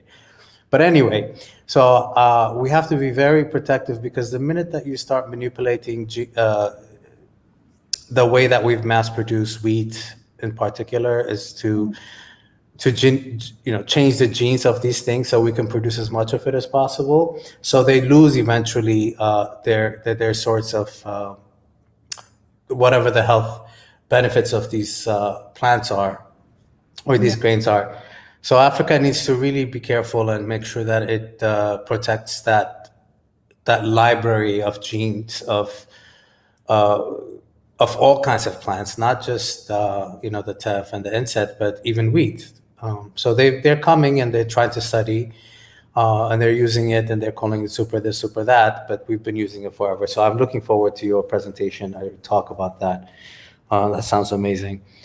And quickly, I just hopefully Ezra, you'll come back and do a later show. But I just wanted to come and say I have to say thank you to SNN and for what's happening in Ethiopia. Hopefully, everybody's been catching clips, if not the whole thing, of the youth. It's so crazy. We've been talking about this. I've been with SNN for maybe 6, 7 months, right? And we've been talking about we need to have a youth summit, and here there is one in Addis Ababa, probably a country I don't think would have held such a open discussion about African problems by the youth. And nothing is. If you've heard Mika's speech, I was like, wow, okay, he's getting away with saying all of this. It was brilliant. I'm very thankful that we got to watch it live because I wasn't sure if we were going to get to see it. So thank you, SNN, for managing to do that. And nice to see everybody. Nice to see you too, Jonathan. Really nice seeing you, Jonathan. And I might not even close the stream right now, since we talking here now. And what you mentioned now, I'll get back to Mika because I wanted to. In fact, I was going to close with the the Pan African Youth thing program, his speech for this show tonight. Yeah, anyway, but just going back to food. Food production. And as I said, that yeah, what you said, Jonathan, about South Africa, especially, they've really embraced a lot of this GMOs. I must say, especially on corn production. I'm also not happy with how they go. I know that it's mass production and they come with all this thing about obviously the GMO stuff, trying to reach it and feed as many people. But I'm also still for, originality of the seeds and keeping our knowledge system in how we can have drought-resistant seeds, So, but yeah, South Africa, I know they've really opened their agriculture, especially to GMOs on corn, especially because we produce a lot of corn as well. So I don't know this. Also I think what dictates a lot for this GMOs, it's mostly most governments are tied up to these things, and the big corporations, the big seed producers, they really have, how do I put this? They've taken over the supply chains of seeds production in such a way that that's what they're feeding the market, and it's either you take it or you kind of fall off. So a lot of people are now forced to kind of go into that space where they're getting these GMO seeds to mass produce whatever they need to produce on the market. So, yeah, I mean, what you said, Jonathan, it really stands out, and I'm also not for it. But I wish we can really keep most of our knowledge system and make sure that we still have the original seeds and we don't lose that. Yeah, I think you have another guest, but before that guest goes on, I just want to say that I know that I'm still trying to find out who and what university it is, but in Ethiopia, they are actually making sure that they're not only librarying it, but also saving seeds, the natural seeds, because they know that eventually, with populations growing, GMOs are just going to be a normal thing that are going to end up coming into Africa because we have to feed our populations. So they're high yielding, these gene modified, or what GMO stands for, right? It's modified. But I think that's the best thing that we could do. And some of the problem with the GMO plants is that they eventually will they are being farmed next to places where traditionally, not genetically modified wheat, whatever kind of grain that we're talking about, are also being farmed, and they will kind of become hybrid, and then we will lose these, like you had just said, drought resistant grains. Like inset is one of those. It's really drought resistant, for example, right? Inset, the false banana plant that I was talking about. It's high in fiber, it's got protein and all these kind of things, and certain regions of Ethiopia has been using it for a long time. But that's a whole another conversation. We need like when Mary Antoinette, you come and do a presentation, it will be amazing if we can get somebody from the agricultural sector to come and tell us what is happening with that as well. Yeah, what I was preparing was really about monkeypox. It wasn't agriculture, but I don't know. I could probably ask someone to assist with the agricultural part.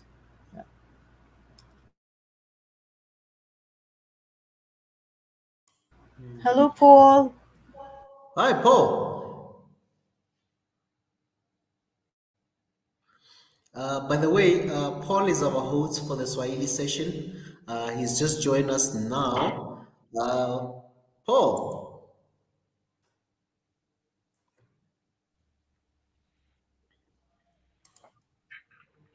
Hello, yes, Mr. Ezra. Yes, welcome, Paul. Great seeing you here. And Hello. yeah, you're welcome.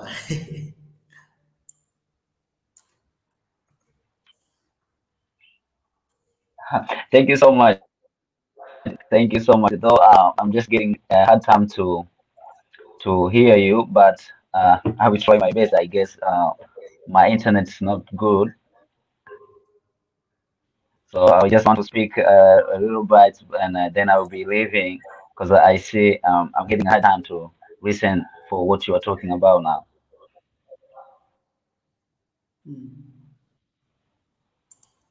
Oh, okay. Can you hear Thank you. me? Thank you. We can hear you, Paul, even though you're breaking up a bit.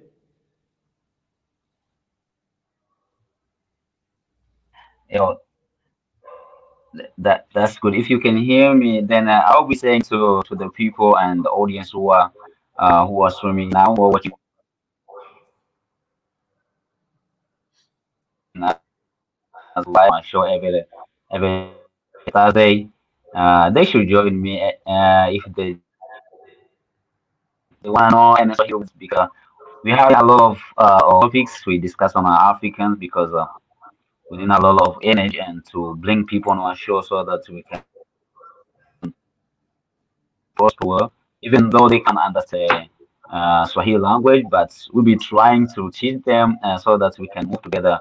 As you know, that's Swahili is the only language that's spoken on the Africa continent, and it's the only language now that can unite all Africans. So we just need a lot of people to join my show on Swahili session so that we can discuss on our issue as prouding of our own language, proud of our own culture.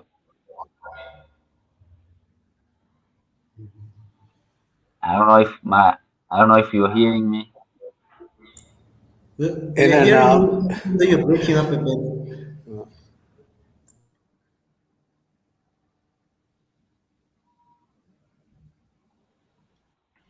Can you hear us, Paul? Okay, fine. I think I should leave because yes, I can hear you, but I think my internet's not good. But all I want to say is just people, the audience, and people now who are on the streaming. I don't know this madam. I don't know her name, and this gentleman here. Just want to welcome them on my show. That's conducting on every Thursday, so that we can be moving together. Okay. I was listening to your show this past Thursday. I had it in the background. I had no idea what you guys were talking about because I don't speak Swahili, but I just had it playing in the background anyway because I was working. Um, Hopefully, I get to learn it. I don't think I'll learn it just listening to you guys talking, but we need a class. Yeah.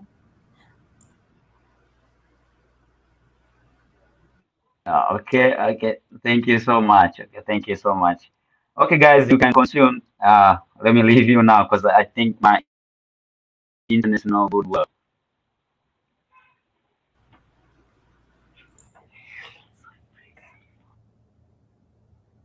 Thank you, Paul, for joining us. Paul is our host for the Swahili sessions. Please join Paul 5 p.m. East African time. Oh no, I think it's 6 p.m. I think I'm getting the time twisted there. But join Paul every Thursday on the Swahili sessions and make sure that you support and come and learn Swahili as he join us. Bring suggestions to him. I think he'll be joining us and he'll be listening on the background. But please, family, if you've got suggestions for the Swahili sessions, there's something you want to learn, suggestions for the show, how you guys can learn Swahili, please drop those on the comment section or even join us here to just say this is how you'll want to learn Swahili. Suggest things that can make it easier for you guys. And I know a lot of people are interested in learning Swahili. So if there's anybody want to learn Swahili, please join Paul. bring those suggestions, drop those suggestions. And even when he's live and they're speaking pure Swahili, maybe drop that comment in English to say, hey, Brother Paul, how do I say this in Swahili? He knows how to translate, and he can maybe even help you there and teach you something on Swahili. So let's do that, our family, and support our brother Paul. I know language is still something new to us, Swahili for many of us, but let's learn, let's support our brother as well. Just like Jonathan connected, even though he didn't hear anything, but he was just there to support and maybe even see how the Swahili language sounds like. Well, I think every other word sounds like there's Santa at the end of it. So I'm trying to figure out what does that mean, because I keep hearing Santa, Santa, Santa at the end of every sentence. Maybe they can tell me that one day, because I definitely want to learn it. I have a question for Marie Antoinette. I keep forgetting what country you're in, but there is definitely there's a complete, not freak out there. You know, at least the World Health Organization is telling these developed countries, you don't really have to worry about it. It's about the monkeypox. Oh, I'm back and forth between Trinidad and Tobago and Cuba. Oh wow, Yeah.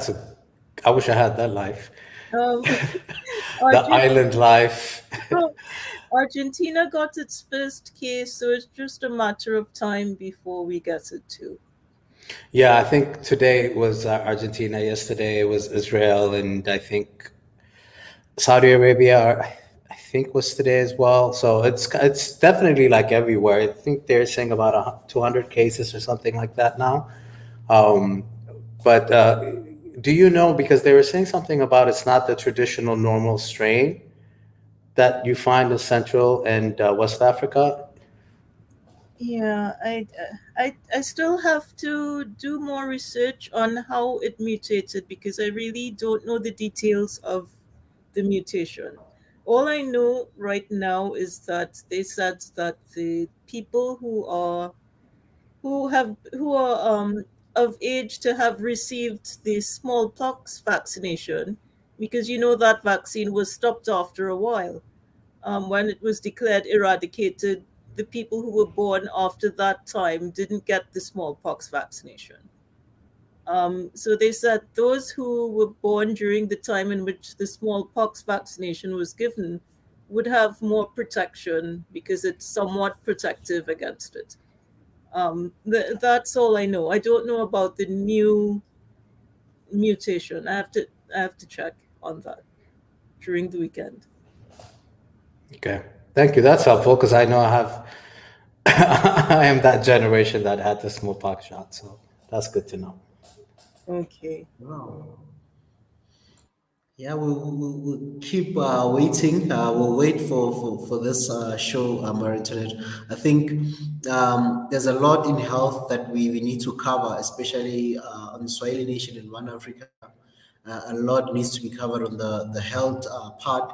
I know so far we've had yourself and Alpha Troop, who've been really instrumental in helping us and teaching us more about a lot of things on health.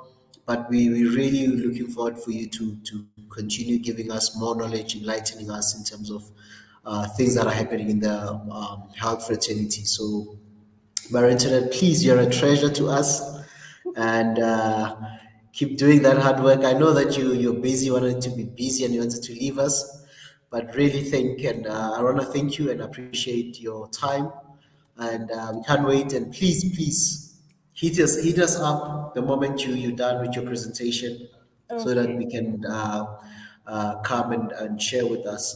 I'm sure the viewers are really looking forward to this. Okay. Thank you, Pastor Ezra. So I'll be listening in the background. I'll leave the studio and I'll be listening. Okay. Have a good Thank you very weekend. much. Thank you. Okay. Bye. Bye.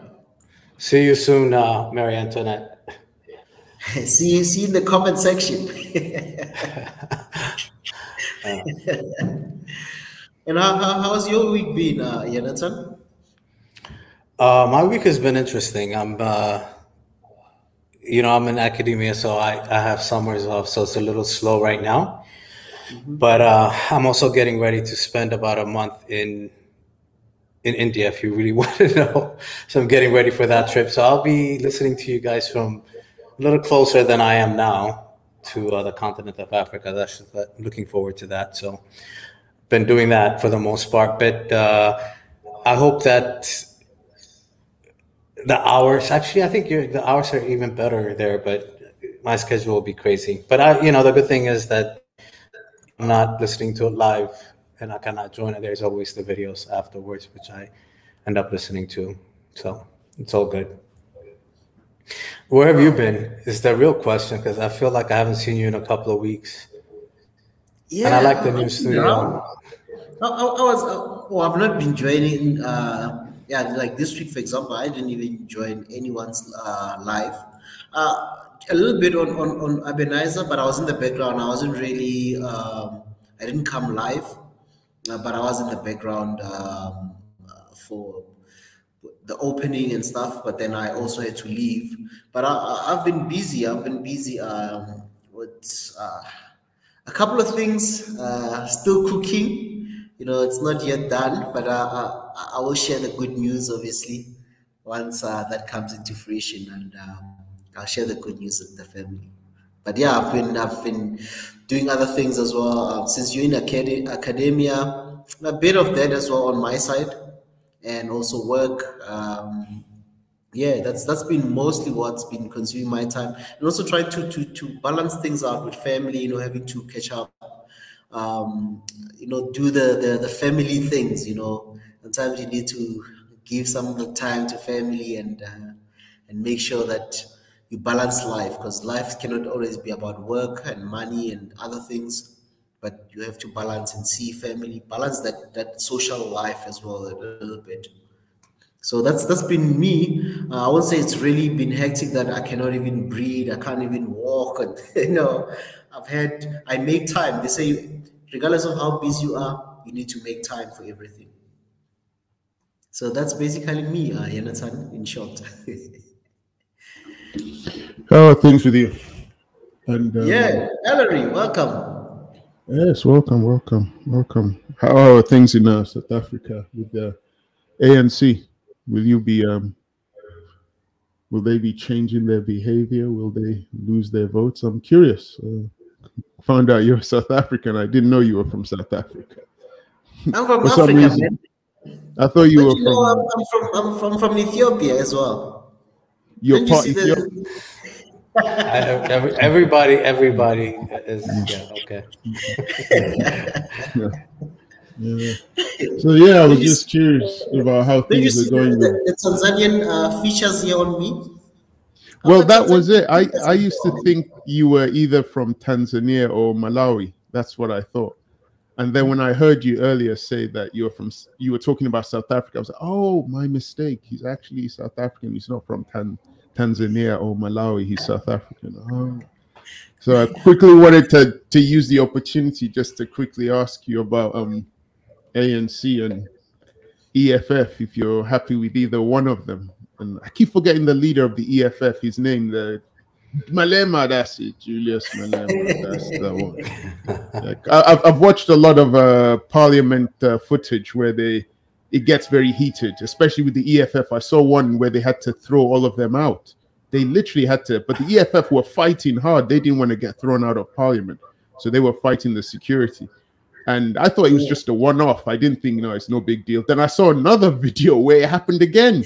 So it's like, what are they doing? Is Malema deliberately coming there to antagonize some of the other politicians? The way he talks to them, they go, shut up. You don't know what you're talking about. It's, oh, Mr. Malema, you cannot talk to the honorable brother like this. It's like, wow. I don't know. Maybe he's getting frustrated with the policies by the ANC. I don't know. But I don't know. I can't see the EFF winning and becoming the dominant party in South Africa. I don't know. I don't think, but I could be wrong. Maybe maybe they have more votes. They have more supporters that could challenge the ANC. I could be wrong, but I don't know. Yeah. Well, you want to hear my political view about the country Yes, of South definitely. Africa, right? Yes, please. Yeah, first of all, I'm an African. That's why you see features from all over the continent. And my family is not, I won't say like 100% what this country, whatever. I've got a mixed pool of blood of all Africans. But anyway, just to answer a little bit about what you're talking about. In fact, that's Mary Antoinette who was asking me questions about certain things about the country of South Africa. What I know is, you want to hear my political view? That's my opinion. I don't represent the view or the opinion of everyone who lives in South Africa. Just to clear that out, because sometimes people tend to think when somebody talks about a country, then it means that person represents the general view of everybody, of which is not the case. Everyone is entitled to their opinion, and people believe in different political parties, political organizations. But from my side, my opinion, how I view things is, I know somebody's gonna say I'm answering like a politician right now, but is that yeah, those clips, some of those clips are old. I think that was when the other president, the former president Zuma was still in power. They used to heckle a lot. But with the new leadership, they're still very active. They're still very vocal. They're a vocal party, and the strength in, I'm just analyzing now the Malema's part, which is the EFF. It's a lot of young people, young Africans. So when you look at the young Africans, they do have the energy, they do have the voice, and they are very fearless. When I look at them, that's my observation. To some people, it might be a different story, but from my side, I see them as young people who are vocal, young people who are shaking the old politics, the old people in office, who are making them not to be sleeping in parliament, who are making them not to be relaxed. And yeah, I think they're doing a good thing. EFF is doing a good thing. And by the way, the EFF is not just targeting the country of South Africa only, but they are also in Namibia, Zambia, I think Zambia, Zimbabwe, a lot of African countries, especially in the SADC region, or SADC, it's Southern African Development Community. For those who don't know what SADC stands for, it's a Southern bloc, just like when you have East Africa, Tanzania, Kenya, Uganda, Rwanda, Burundi, and as even now welcoming DRC as part of the East African community. But the SADC is in the south, Angola, even DRC is still part of SADC as well, besides being an East African community, joining the East African community. So in the SADC region, EFF is thinking Africa. They're not thinking South Africa only. So, and it's young people, even in those countries. There might be small in other countries in the SADC region or in the southern part of Africa. There might be small parties, but they are coming and they are very young, they are very energetic. And it's good for our politics. The old politics, I think it's being shaken. And when you look at ANC, which is the oldest African political party that's still in existence at the moment, there's no, it's over 100 years, ANC, which also produced great leaders. I'm now trying to balance things out here. African National Congress has produced great leaders, and many leaders came from African National Congress, even joining their own, starting their own parties, and even other parts of SADC region in Zambia. It influenced so many countries. Zimbabwe, even the country of South Africa on its own, it has produced great leaders, or some leaders who have aligned with them at some point, and obviously went to start their own parties and be winning and becoming even ruling parties in other nations around SADC region mostly. They've produced great leaders. I mean, even other leaders who started their own parties, they took something from ANC at some point. So, but as a party, it's going through a lot of challenges. ANC currently is facing a lot of challenges. They are the ruling party. They are in government. There's a lot of unhappiness with so many things in the country. The country of South Africa is facing a lot of challenges. As beautiful as it may be, it has a lot of challenges. But one thing about the country, when you look at EFF, if you want to hear, from when I observe EFF, I think they've brought a lot of changes in terms of raising issues, not hiding and saying things fearlessly to the old guard, and not fearing that, hey, we are young guys, we'll be killed by these old politicians. They've raised their voices and people listened. And some people, whether they support them or despise them, but they listened eventually. You know, so, and I think the African continent, as a continent, we need a lot of active young people in politics who will be fearless, who will say, we stand for this, we want our future to be like this. Because if we just let the old generation to determine everything in the country, it's going to affect the generation who will be paying off the loans that have been taken by people who might live another 10 years and leaving the debts and the loans and whatever, and also leaving countries in a mess. So young people must stand and take a stand to really raise issues in their countries and be fearless, I mean, in terms of whatever they think needs to be done in their countries. If we're talking education, they are there. If you're talking politics, corruption, they are there. They are speaking. And we need a lot of young people in Africa to not just think as youth, they should just focusing on entertainment and think, no, the politics is for the old people. They need to be active in the politics of their country, because the country will be left to them and they'll find a lot of things that will make the government not be effective. They'll speak tough because they've not been in government. Once they go into government, they will see there was a lot of mess and they kept quiet. So I believe that African youth, they should be active. And if you look at all these great leaders that sometimes we cherish today, we say, oh, the Mandelas, the Kaundas of yesterday, the Julius Nyerere, all these great leaders, the Sankaras, look at them. They started young. What's keeping the African youth from being active in politics? African youth, they need to stand up and be a voice. And sometimes you don't have to be a politician. Look at His Excellency Nika. What we need, like in this Pan-African youth meetings, he's a youth, he's a voice. We need the voices. We're not saying be a politician, but we need to have a voice in every sphere of society, be it political, civil, anything. We need people to be active and as young as possible, because if you look at all the great leaders that we admire today, they started young. The Mandelas, they started young. Kaunda started young. The Nyerere started young. Kwame Nkrumah, they started young, guys. We need to be aware of that. There's Thomas Sankaras that we applaud today, and we want to take their initiative and their mottos. They all started young. The Steve Bikos of the past, they started young and they died young. The Solomon Mahlangus, they started young and they died young. I encourage such movements. And I also take some inspiration from other parties as well. ANC has done a lot and has also done other things that are not satisfactory. They fail in other things. And it's understandable. For me, I look at it that you cannot do everything within a short space of time, of which the problem was the expectation was very higher than the reality at times. But they've done a lot.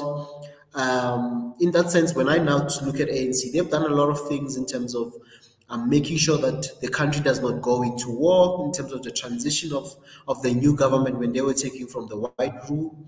They made sure that in terms of jobs and stuff, a lot of Africans are now representing even higher positions, even though there's still a lot that is need to be done. Ownership of businesses, still a lot to be done. Agriculture, still a lot to be done in terms of having, because now, if you talk about agriculture, for example, I know a lot of people will say, oh, the Black South Africans don't own land, and things like that. There's still a lot that needs to be done there. EFF played a role as well in terms of expropriating land without compensation, because the government was caught up between farms, mostly either owned by white corporations or white families for centuries of years. I mean, other families have been farming commercially for over 100 years. It's not something that you can break such wealth transfer, where maybe somebody will tell you it's 5 generations of farmers in the family, and they're not farming. We're not talking about 10 hectares of land. We're talking about thousands of hectares where they're really doing big things, big farming, not just subsistence farming, where most Black people are doing in most of the society, maybe in South Africa and stuff. So a lot has been done, a lot still needs to be done. When I look at ANC, A lot of things, gender equality, they brought a lot of women in position of higher positions. Still, a lot still needs to be done there in terms of transforming and getting more females in higher positions, high decision making. But in terms of their policies are very progressive, I must say. I cannot nail them for them. They are very progressive, but implementation is a challenge. But even implementation, it's not like nothing has been done. Something has been done, but not as quick or as high as the numbers they would have expected in terms of some of the policies that they've implemented. Freedom of movement. A lot of people just think, they don't know that, like, over 8 years ago, as a black man, you couldn't just walk anywhere. You couldn't just be anywhere. Even going to another black neighborhood wasn't just as easy as it looks now, where people are free to move everywhere without having to have a permit, to have a lot of restrictions. So they've done a lot in the over 100 years that they've been in existence, but only just less than 30 years in power or in political power. And a lot still needs to be done. So yeah, transformation is not easy. And even EFF, when some people will say they suggested the expropriation of land without compensation. Yes, it sounds good on paper, but will you kill, or like, because some of the things, people look at other examples of countries that took agriculture is a base for every country. If you can have a good agricultural business space and environment, supply chains, it's a strength on its own, having a supply chain and having food security in your country. So ANC, I think they were also caught in a corner where they cannot just say, because most of the commercial land is owned by white families, we're just going to take and put a black person there. You still want to put another division of classes, which means you'll still have another extremely rich black person and still have another poor black person. You haven't addressed the issue of classes in society, even if you take white person and put a black person there. So, and even if you do put a black person there, another thing, they look at the long term, maybe. That's just my observation. I don't know what was their thinking. Others didn't have the skills because they have not been farming. They have never farmed commercially with sophisticated farming methods, technology. They didn't have that. They're doing small scale farming. So there's a difference between doing a small scale farming and doing commercial farming. That's why some Africans do not understand when we talk about commercial farming and when we talk about communal farming, which is mostly small scale or family owned, small family land and stuff.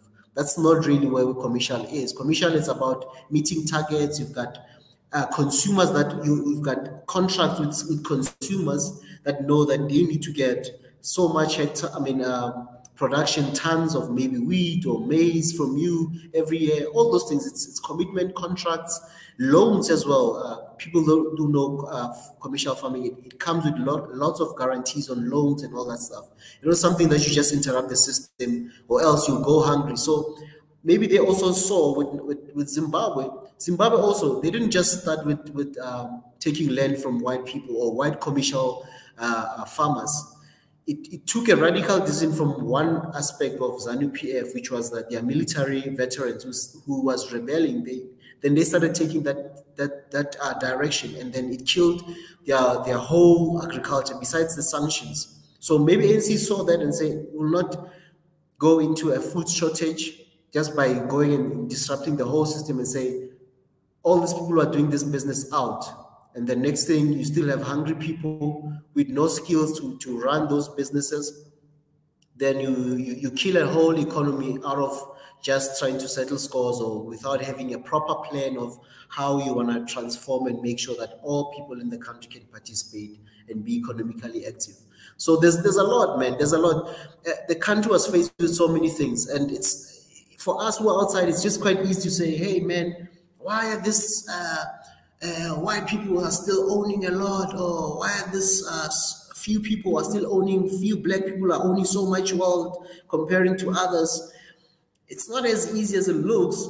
It looks easy when you're outside the country. Maybe you come from a society that has never been divided so much in terms of class, race, and people live in black people. So in black societies, we have classes. We've got the rich black people, we've got middle class, we've got those who are barely making it, and you've got the poor people. So even us as black folks, we still divided in terms of our realities. My reality might not be the same reality as somebody who lives in another place of society. Honestly, I also live in another class of society where certain things I'm sheltered from, or I don't even know the reality fully. I just hear over the news or see on the news and say, oh, these people are going to ABC, you know? So there's a lot, my brother. And I know I'm trying to just mix everything all together. There's other parties. There's the DA.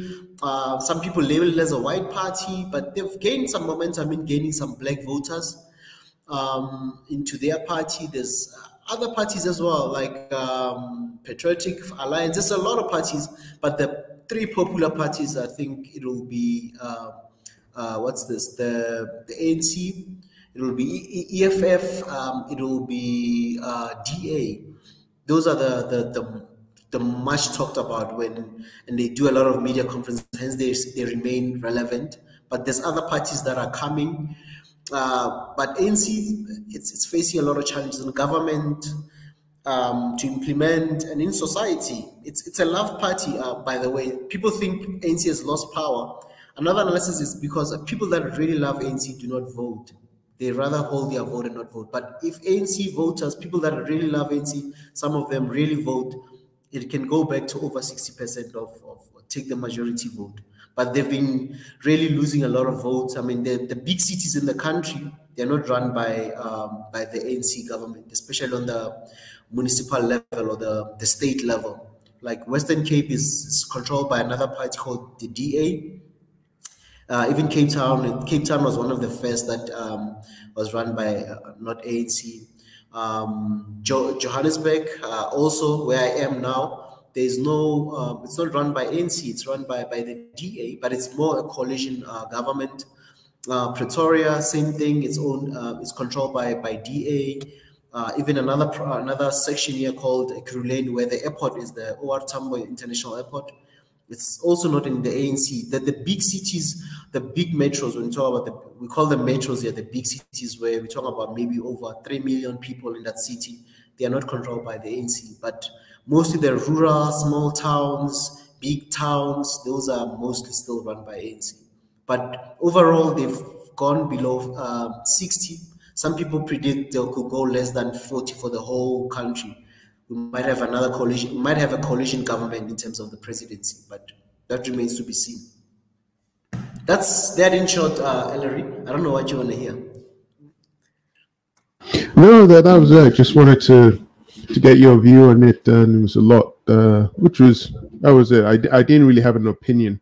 Wasn't really picking a side in the South African politics. I was just keen to hear from somebody who's actually there or who's from that part of the world what their view on what was going on there, which is what you've given. So don't have a problem. Yeah. Can I attach a question for you? Because since we're talking about South Africa, I heard today that you arrested like 5 of people that used to run your national rail. I think the railway for corruption or whatever. I think I again, I don't know, but this is kind of an intersection between politics and the economy. I mean, how much of your economy is nationalized? I obviously, South African Airlines, I think the big failure of it that they say is because it is a nationalized industry that kind of constantly changed whenever politics changed, and that's why it kind of, I mean, wasn't it grounded for a long time? So what are your perspectives on, I mean, how big of the industry of South Africa is nationally owned? Gas, oil. Oh yeah. Another thing that in terms of the nationalized institutions. In fact, when the government of the new government came, the ANC government, when they took power, for some people, ANC, they don't know what's ANC. ANC is the African National Congress, which is the oldest party in Africa. It's the party that Nelson Mandela comes from. And it's the current party that's running the government at the moment, for those who don't know. So, and previously, the old government had a lot of nationalized companies, by the way. With the white government, because they were under a lot of sanctions, what the strength of the white government to remain in power for so long was also they had the nationalized assets of the country. They had a steel company, they had the cement company, they had the oil company, they had the rail, they had the airline, they had the military, the manufacturing companies. So they had a lot. They had the agricultural companies. So they had what builds an economy. There was companies that were private. They allowed private business to be there, but there was a national company for each and every sector of the government. Hence, even under sanctions, they had, because they knew that South Africa didn't have oil. They were importing oil, but there were a lot of sanctions. They created an oil company, which was Sasol, but they have since privatized it. They had to create oil from coal. They mastered that technology of coal to liquids and other chemical products. So, and they also had a national energy company, which is Eskom, which is still the national, it runs the whole power of South Africa now in terms of 90%, even though recently now we've had a lot of contracts being given to a lot of renewable companies. The green companies like your solar, there's a lot of solar projects in the country. Others are already on the grid, wind as well, a lot of wind renewable private owned, but the distribution of power in the country is still nationalized. So the white government really managed to run those businesses. That's why even if private sector had to leave the country because of sanctions, they could maintain the wealth of the country because they ran their own power, they ran their own water, they ran their own, everything that builds society, all the sectors of the economy, they had a hand in it. Hence, they could run their government effectively, regardless of sanctions. And they also had the resources. The country has had a lot of gold reserves then. That's what built cities like Johannesburg to become big and have a lot of companies here and prosper and stuff. So now coming to the new government now, how much is still nationalized? Their airline, they call it a strategic because it has to fly the country's flag wherever it goes, so that people can know that, oh, there's such a country. But to people in the country, let me put it this way: there's two people. Let me just put it as there's two societies or two people who are sitting in the fence. There are those who are pro-nationalization, pro-government intervention. EFF is one of those parties that are so pro-government nationalization. They want to nationalize the banks, a lot of things that a lot of people who are in economics or will say, no, leave those things to the private hands. Already you cannot maintain some of the companies that you have, like SAA, for example, the SA airline, which is had struggles, but it has now since restarted, they refurbished or whatever. They started the company again. But the steel company was sold to ArcelorMittal. I think it's a multinational steel company. I think one of the biggest in the world. And then they have the petroleum companies. I know two that are operational besides other private companies like your Shell, your Total, also the multinationals being in the country. But in terms of the country, there's Sasol and there's Petro SA. There's a couple of them, Suncoil. There's a lot of other companies that are owned by the state. Not big, some of them, but still having some form of business. There's a lot, man. There's a lot that is still under state hands. And there's also an investment arm of the government as well that uses pension money to buy into stocks, to companies and stuff. Asset managers that are also public government companies that invest in private and even in some of the public investments. So there's a lot, but a lot of the countries is really privatized. So if you come to South Africa, if you have the money, you can buy land. There's no such thing as you leasing land for 99 years. You can't buy land. The land becomes your own. But now the challenge on land, sometimes when they say black people do not own land in South Africa, is because some of the land that there's what we call communal land. Those lands are under chiefs or kings.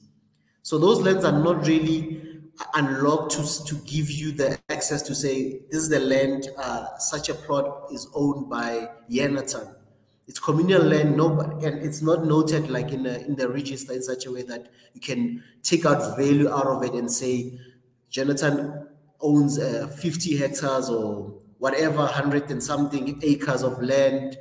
He's farming or he's doing this business. Those lands are under chiefs. That's where most of the rural areas of South Africa, you get a lot of black people who own big lands, who have nice homes, who have other things besides the other wealth that is also just shown in your face. Because obviously, remember, the black people were not allowed to own certain industries, were not allowed to even go to those industries. Unlike in many other African countries where they got independence even long time ago, like in the 60s, where they had access to land. And even if they had access to land, they didn't really have a settler colony where people from other nations came and settled in their land and became the masters in a way of the wealth of the country and advance themselves at the expense of others. So other nations, they've had it better than others because they didn't have those things where your wealth is captured by others and they are taking and doing it as they please.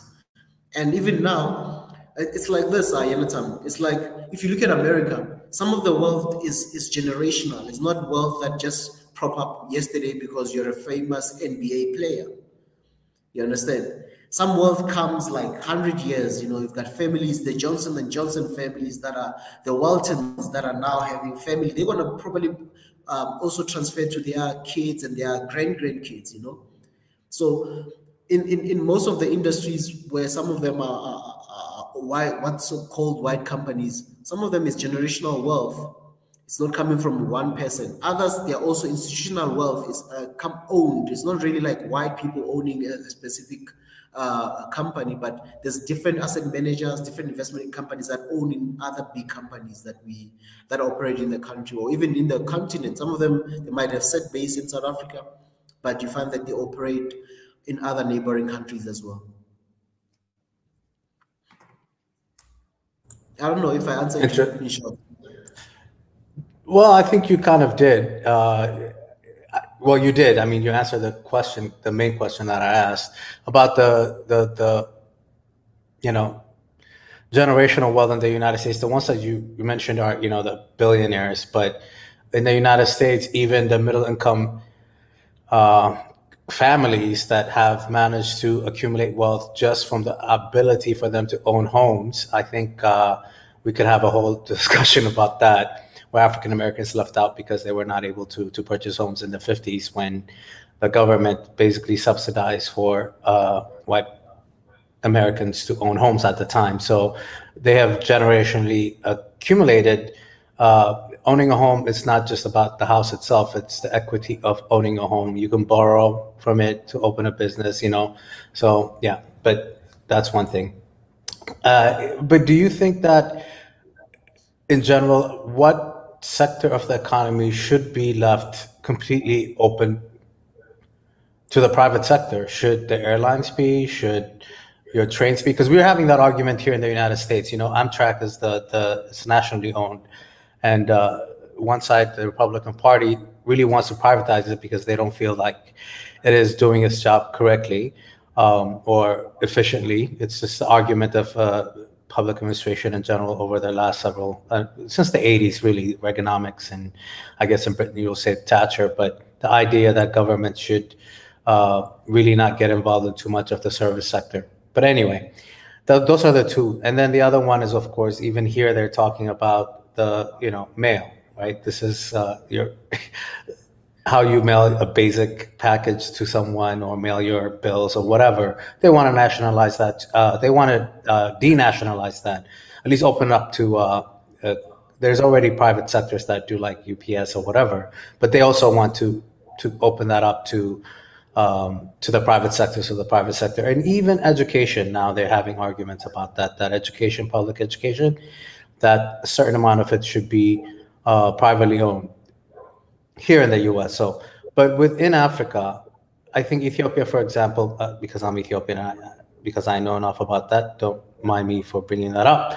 I think that the reason that we've lagged when it comes to telecom was because the government had not let that sector open up until very recently. Now we have the Kenyans in there, and we're finally opening that up. And there's competition. So when you have competition, you have better service, cheaper service, and all of that. So what sectors should be kept nationalized and what should not? In Africa in general. In Africa in general, I think in Africa there's a lot that needs to be done. Oh, Jonathan, you had a good question, and you can answer it in many ways. And I think in Africa, before we can even cry about companies and other things, I think we need to first talk about this thing. Talk about the basics, the basics like power, things like power, for example. That's just a basic thing that Africa needs to get right. You know, Africa really needs to get the electrification of Africa. It's supposed to be something that every day we should be asking the African governments to say, when are we going to get electricity, the whole continent? And how are we going to, because electricity, like when I say electricity, because electricity can bring a lot of economic development in any country. In any country, electricity, how it plays a role in industries, everything that you do, even ask for us to be like this, there's power. Imagine if you don't have electricity, I mean, a lot of things cannot be done. Certain things are still, Africa cannot meet its financial or even its development objectives because of electricity. Something that I think it should be a priority. I'm very passionate about it, and I think it can unlock so much things for our continent if we can have electrification. I think I'll say we need both private and public, because certain things for example, now Jonathan, you're in the US, and there's certain trade skills network that you've built in America, even all over the world. Like now you're going to India, for example. You're going to be opening another network of people, friends, academia, a lot of people that you'll be encountered there, and even investors. So if you open your country to say government can put the framework and the policy, and also the people who have the ideas, they want to come and bring private sector electrification, for example. Allow those people to say, hey, private sector, if there's people who want to come and build infrastructure or want to partner with us as a government, will give us the suggestion and the policy that we need to drive forward so that we can make sure that there's electrification in our country. Because as governments, they are already strained. They cannot do everything. African governments must just admit they cannot do everything. They need extra hands. They do need private sector money. They do need private sector participant or people with the skills who have the investor knowledge, or who have the line and connections to lure investors into those countries. I'm sure, Jonathan, if given an opportunity to either go to Ethiopia or Kenya, South Africa, Namibia, wherever country, with your skills, there's things that you know when you get there that you know they're not here. And if I can make a few calls, I can make this, get to these people, I can get some of the funding if the government framework on the ground is willing and open for us to do that kind of business. A lot of things is because there's a red tape. There's so many people with so many ideas. They want to bring development projects in the continent, but they reach, I mean, they can't do it because of, some government don't even have capacity to even drop a plan or a policy for that industry to flourish in that country. So there's a lot. I mean, and then for me, when I say power is one of them, I'll say private and public. We all need each other. If the government doesn't have money to do the distribution, like now we're talking about the Grand Renaissance Dam in Ethiopia. For example, if you allow private sector to say, hey, fellow Ethiopians overseas in the country, let's come up with consortiums for you to have distribution networks to other villages or other places, because as a government, we're going to move slowly. You know, the reason I say private sector is needed is because, you know, government, those people have a limited time also in power. They have to also do things for the nation, at the same time try to make sure that they bring stability and development to the people. So when you have private sector participation as well, that means certain things, we're not waiting for this government to leave power. Other people can continue doing the work, whether these people are in or out. So I That's a believe good in that, one. but we need more. And Ethiopia, them opening their telecommunication market, they are seeing that they cannot do everything on their own. They need investors. Hence, they awarded Safaricom the contract to also come and also have a consortium with the local business people there to have shareholding in that entity. So that's what we need. We need more. In fact, if there were currently now, obviously, it's going to be sort of a case study with Safaricom there, seeing how they'll operate that consortium and how they'll do things. If they do it successfully, they might open more, because that's also tax revenue for the government if they allow private sector, especially big private sector, not a man on the street selling bananas. No, we're talking about like now, and I'm not dissing anybody who's selling bananas. That's a legit way of feeding your family. But what I'm saying is, for the government, when they allow big private as well, it's also tax revenue that they can extract from there and do other developments in the country as well. So that's Yeah, why I think for certain countries. Yeah, I think when you first started up saying power, I was like, is he talking about politics power? And then you said electricity, then I understood what you were talking about. But no, I think to a certain extent, I mean, a lot of the argument for Ethiopia and even for some other African countries why they do not want to open up certain sectors to especially international investors is mainly because that's their one source of government funds, right? So for the telecom, having Ethio Telecom, for example, as long as they've been a monopoly, that was a major fund revenue for the government. I mean, what they made from that, they make roads, and stuff like that. And I think you have to be at a certain stage of development to open up your certain sectors, like the financial sector is another one. Even the service industry sector, I think I always say that I'm thankful that Ethiopia did not just completely open up the service sector, because that allows for the local communities and the local people to build that industry up on their own. Because a lot of with these international companies that come in, these multinational companies, that money doesn't stay in that country. Yes, they employ people, but the money ends up leaving. So I think that we have to be careful about how open we are with certain industries. I agree. I think telecom is one of those. I'm very happy they finally did it. It is already transforming, because they knew Telecom knew that they're opening up and they're going to have competition. They have made phone much cheaper, the services much cheaper. They just launched 5G ahead of all these, Safaricom. And I think Safaricom, the consortium, includes a South African company as well within it. I'm not sure, I could be wrong.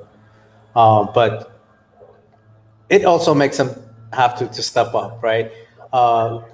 Power, electricity here in the United States, for example, it's all privately owned. There is really no national, in a sense.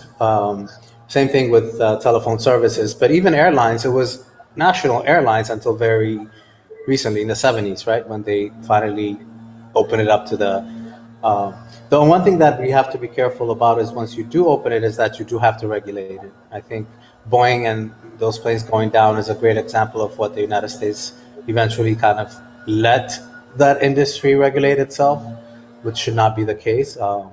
So yeah, opening it up, opening certain industries, depending where your economic development stage is for your country, and allowing certain industries to have a homegrown period of time. Like, for example, if we had opened up and had Uber by now, Uber would have been the only service that we would have had in Addis, right? But we don't have Uber. So we have like 5 or 7 different, pretty much the same kind of company as Uber. It's same service, same idea, but these are all Ethiopian. One of them is a woman, that the major one, right? So you wouldn't have had that opportunity for them to develop the industry within. So I think we have to be very protective about certain industries. But I agree with you. I think unless you have some competition, especially from the private sector, I think you're also muffling the potential of developing that sector. So yeah, I agree. Even our power sector. I mean, if you've got as I said, the policy framework. If you've got a good policy framework that is well regulated, well managed, you shouldn't really have a lot of issues. But as you say, like develop the industry, and then obviously then still put those regulations that will make sure that it's in the interest of the country and the people, and not just a few individuals. That is very, very important. Once we do a lot of things, but at this point, looking at a lot of our country, sometimes certain things, like for example, when it comes to power, since here it was only one company, which was a government entity that was running power before they started this. We call them the independent power producers, which is private. Most of them now, they're producing power through renewables. They're giving them to private sectors. But the old government company, which is the state electrical company, they're running most of their power via hydro. A lot of coal has been used to power the nation more than any other source. I think 80% of the power comes from coal, because there's a lot of coal reserves. Hence, they went with coal. And yeah, and they're getting old, some of them.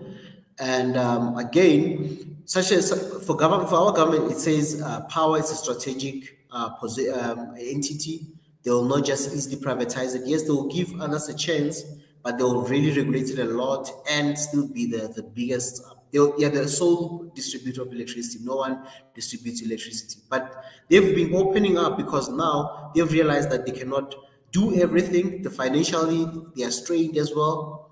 They've now opened up to allowing even private. You can be off grid now in SA in such a way that you can have a maximum of 100 megawatts of power and be private and literally be out of the national grid.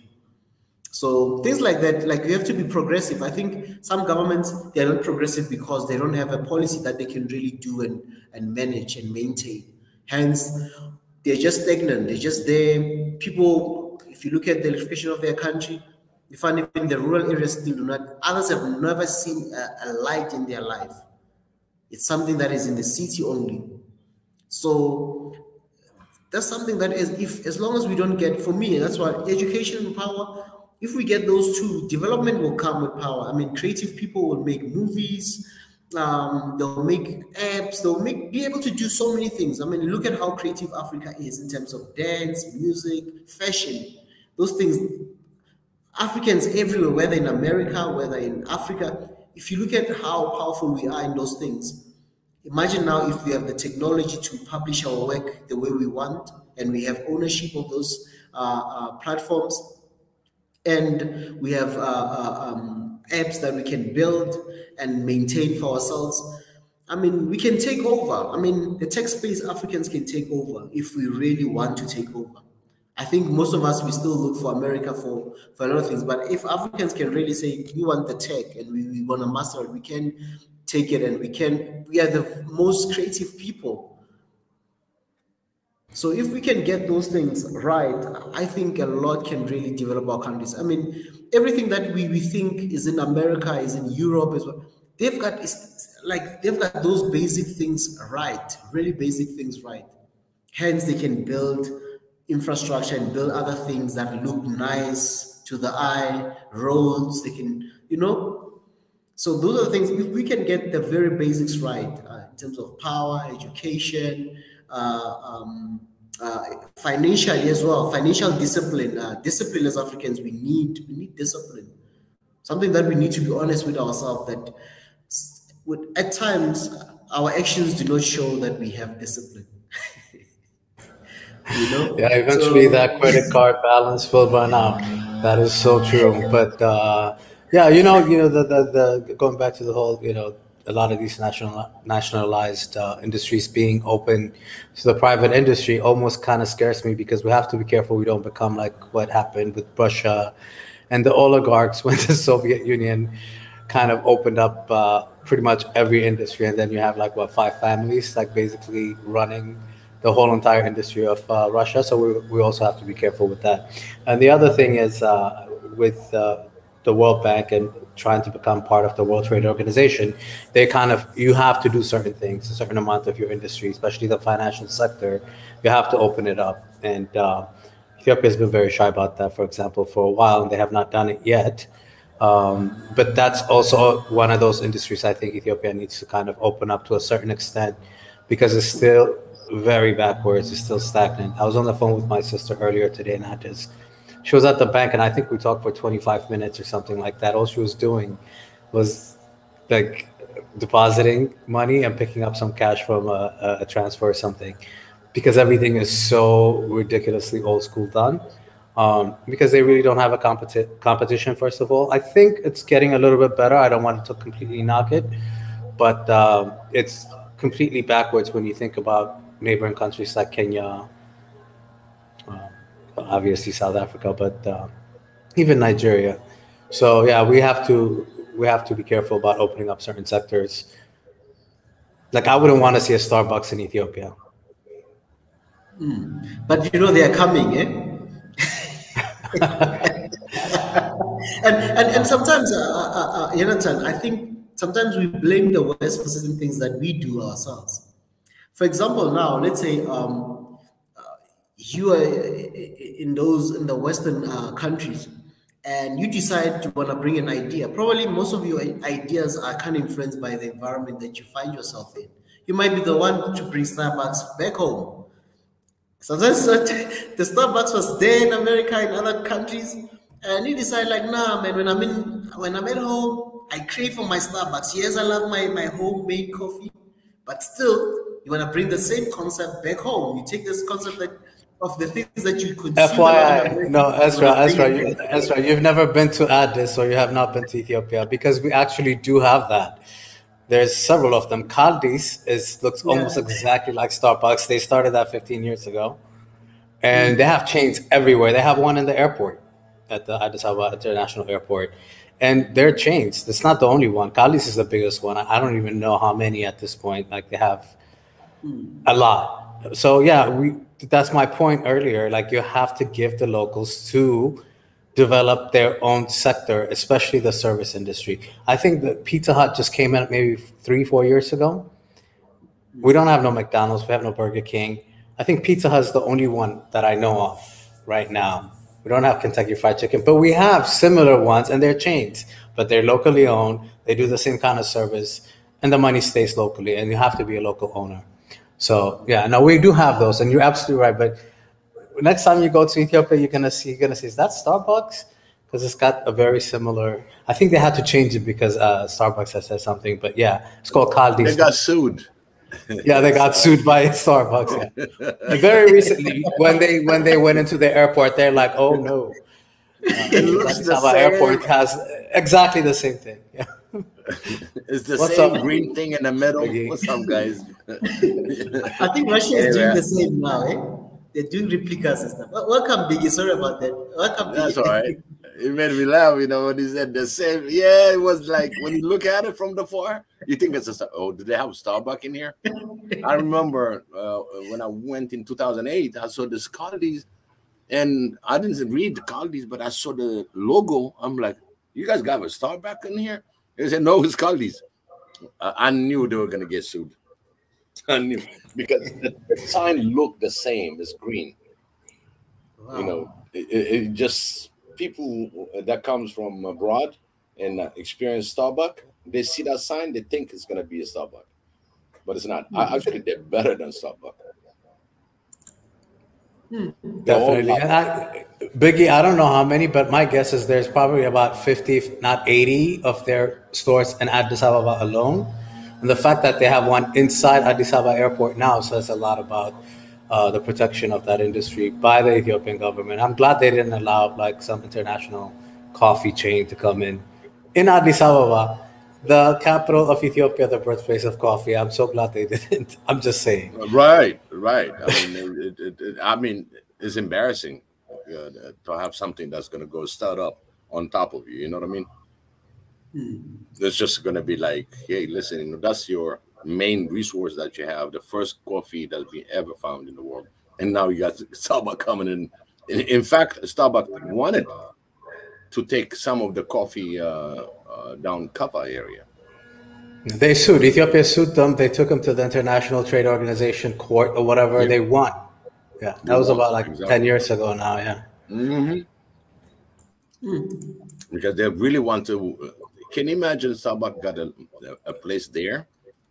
It will dominate the world coffee because they have the money, they have a way to exploit it, and I mean, it would have been a disaster. Literally, they're gonna say, "Hey, coffee is us," because they are the motherland.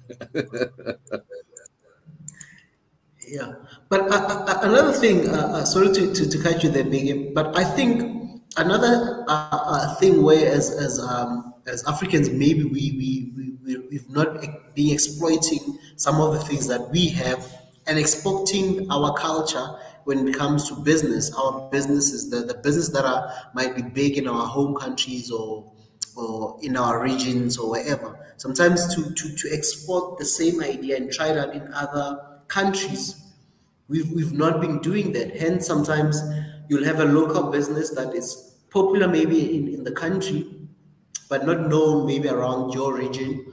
Hence, when a big multinational like Burger King or McDonald's comes, they come and dominate them, saturate the market. They just flood the market with their food chains and whatnot. And then you end up suffocating local businesses because instead of them growing and also trying to be known in other regions beyond our countries or beyond our city or town, we are just known there. While the Americans, they're looking the world. That's something that we also need to be changing as Africans to think the world now, that we need to export certain things. The only way for us to be influential is to export some of the things that we do have, so that we can also be known for certain things. Like now, a lot of people they don't know the history of coffee.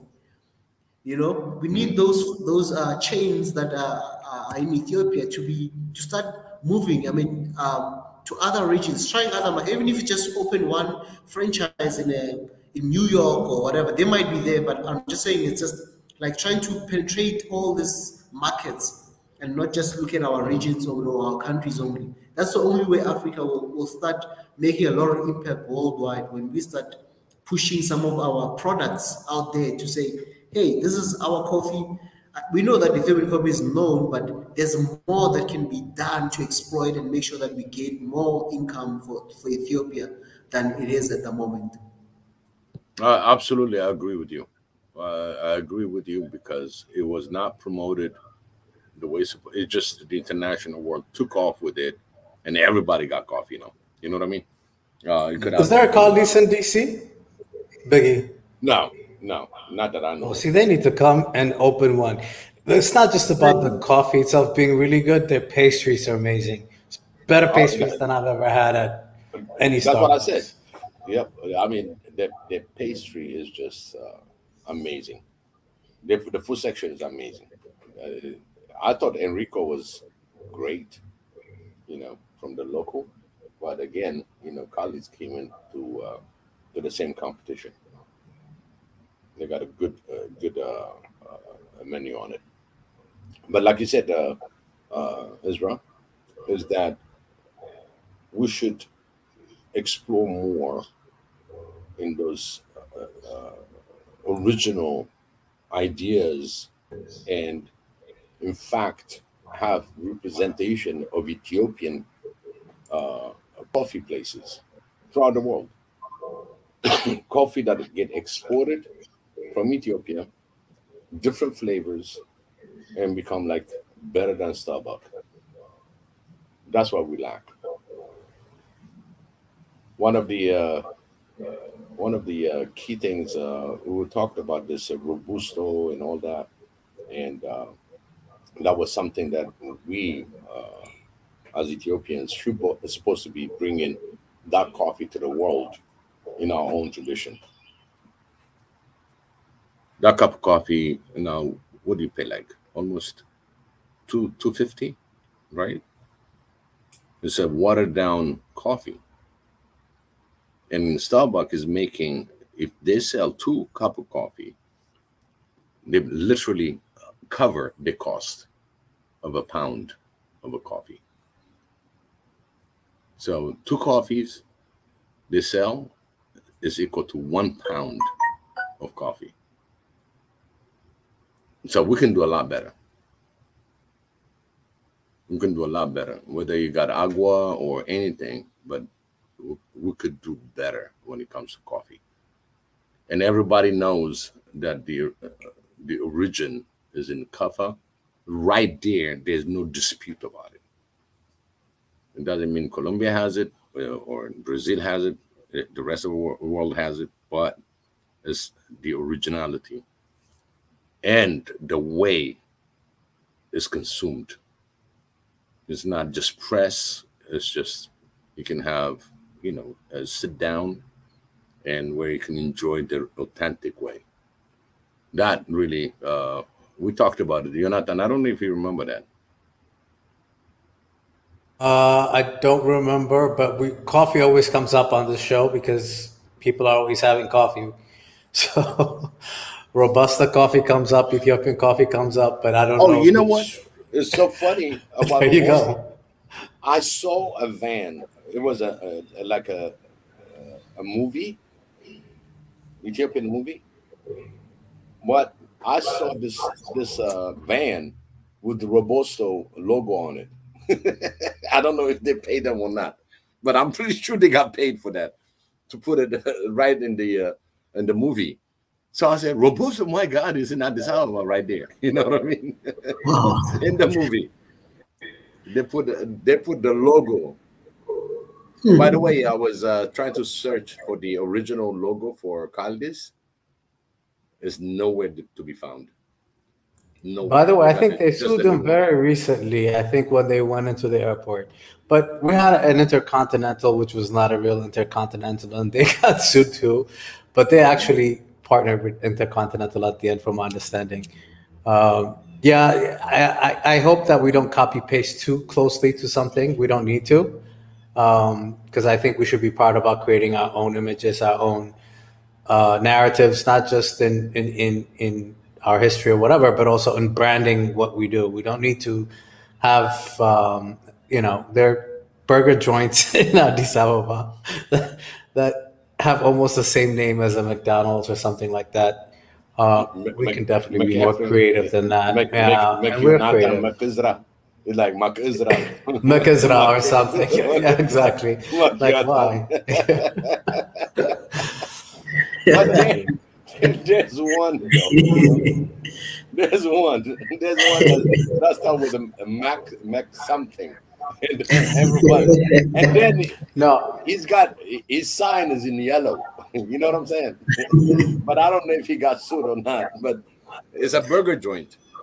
And one thing I'll tell you, the burgers in Ethiopia, man, they are out of this world. can I take a When picture? I'm gonna send it to you, Biggie. I'm literally talking to you guys. I know every time I talk to you guys, you think this guy's always cooking. I'm gonna send you a picture. I'm making Ethiopian burgers right now for tomorrow. holy Wow. mackerel, I are literally, you I'm on the phone and doing that at the same time, talking are to you, you coming doing back. it? I just Are you mixed it. doing it? Are you doing it Ethiopian Ethiopian? style, yeah, yeah. That's Kaya right. and You got like kare, you got your Shunkurt, shunkurti not and everything. shunkurt, Yep. egg, Oh and then man. breadcrumbs. Yeah, I'm Yep. about to make the Breadcrumb. patties. I have some Yep. guests coming tomorrow. We're gonna go to the grill, so I'm gonna send you a picture once the patties are done. Yeah. Oh, the Ethiopian burgers are amazing. Ethiopian burgers are like pasta too. I know that people think it's crazy to say that, but pasta in Ethiopia is on another level. But you know something about the pasta, okay? I'm now talking about the culinary that is European, the especially the Italian. The Italian one, the spaghettis, the pasta forno, anything Italian that you eat, really they got into that the old authentic Italian, like the bolognese, the sauce, the bolognese sauce, which is spicy, which is from Sicily. I mean, you cannot get it anywhere, but in Ethiopia, you find it in. In a household, just a regular household, they got a way of doing the pastas, the sauce, the pasta al forno, which is really close to the lasagna. I mean, it's amazing. And in fact, there were families that really used to teach how to cook Italian dishes and Greek dishes. Well, Greek too, and they are very authentic. These are the things, like in DC, some of the specifically Eritrean restaurants, they got the best what do you call that, pastas and the sauce, and including the chicken fillet on it, or anything that can like bowl meatball. They do that, and that is really tasting all these places. They are really great, and they are really authentic to the original pasta, not sweet. You know what I mean? It's not a sweet tomato. They do it from scratch. Did you send the picture? It's funny because I'm actually looking through my the WhatsApp membership thing, Right. trying to find you. I didn't want to just like post it on there. They'd be like, "What the hell is this?" Because I haven't made the patties yet. So. But I'm just gonna post No. it anyway, so you see. Yeah, it's just the original. There you go. You could look at it now. So I still have to make the patties. Going back to the pasta, I think that's the legacy of that occupation of the Italians. But I remember growing up in Ethiopia, and you have, the truth is most people, well, not most, well, people have cooks in the house. But I remember when they would hire them, that there's 3 dishes that they always ask them if they know how to make: pasta furno. But obviously, Pasta al forno. yeah. Do Absolutely. you know how to make pasta furno? They would ask them. It's Yeah. just so we grew up with a lot of Italian dishes. Again, the legacy of, I guess, the Italian occupation, and the food is good. I don't discriminate with food. And plus, don't forget, a lot of Eritreans migrate, That's true. from Eritrea during the occupation of the Italians. A lot of the so-called, in certain the Gurage, the Gura, they call them in the Gura side. I know a lot of people are gonna scream, but I have evidence, real evidence, and you know what? It's through my wife. She met an Eritrean woman, and she was from Gura, and she told her family village still exists. That was shocking. Just one shot. It was very shocking. It has the origin, and a lot of people say, "Oh no, we're not. It's just different." But really, they had the origin. Like the Hadere side of that. It does. They escaped the colonials and escaped to Ethiopia. There's some history in that. I'm sure there is. By the way, since we're talking about food, what is South African food? Like your traditional, like 4 dishes that are very traditional. Because I'm assuming it's very different than the West Africans and East. Jonathan, you should brought that subject before he closed it. Before he closed, one extension. Oh, that's right. Because I always hear that Pastor Ezra really likes food. I don't know what that is all about. That is.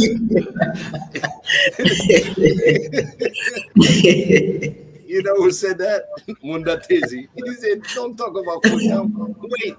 Wait at the end."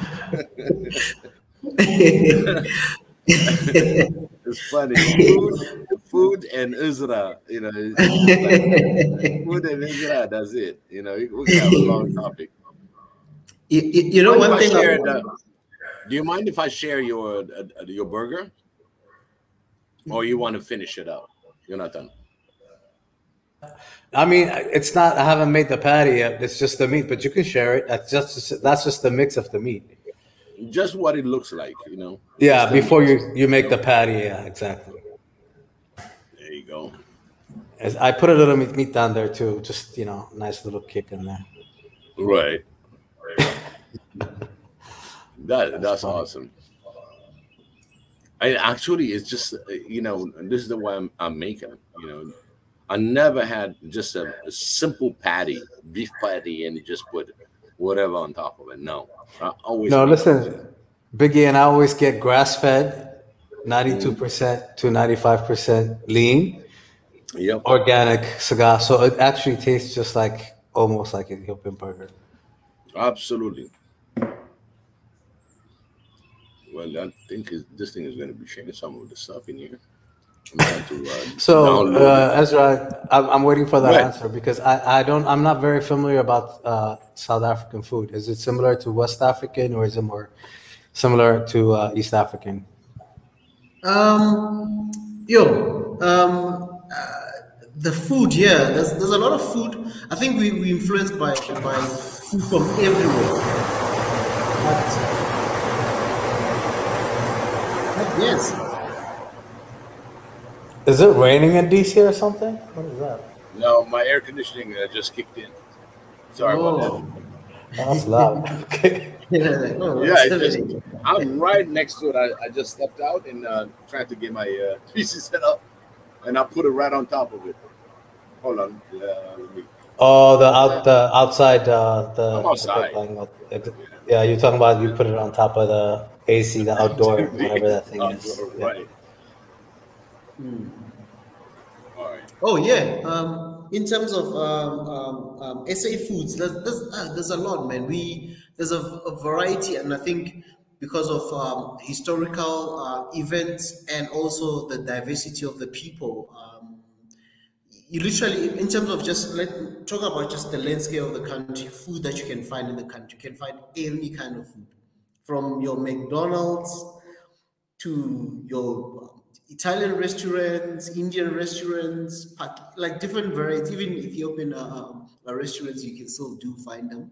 But basically, like in terms of like if you talking to if you go to if you go to any South African meetup or anything like that, wow. So if you go to any, I'll come back to this, but if you go to any South African party setup, there's a lot of meat. So we eat all kinds of meat: chicken, beef, lamb, beef, you name it. We eat a lot of meat. Than yeah, like even if you put a lot of greens and other things in there, but meat is like the biggest thing. It's in every meal.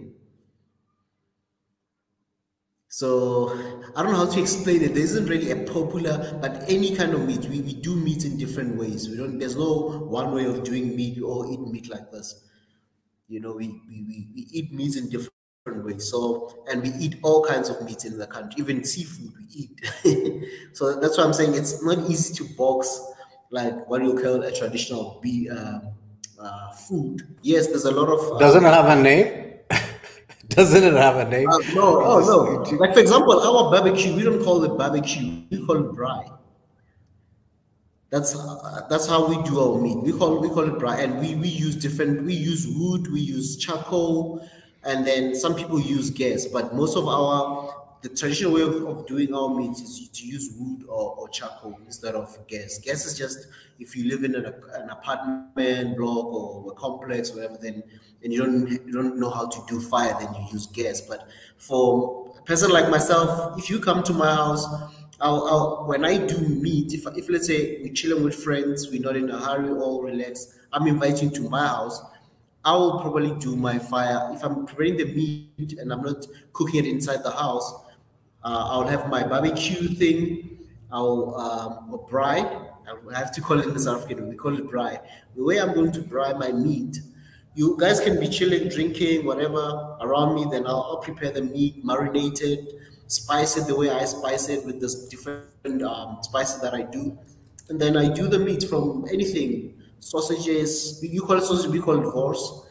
We've got different names that when we do it differently from maybe the American way of doing things, but we call it braai, and even our traditional way of doing things, meat was one of those things that you can't go to a party without meat, and alcohol as well, whether traditional or just now the modern way of doing alcohol, which is through the retail way. But there's always that.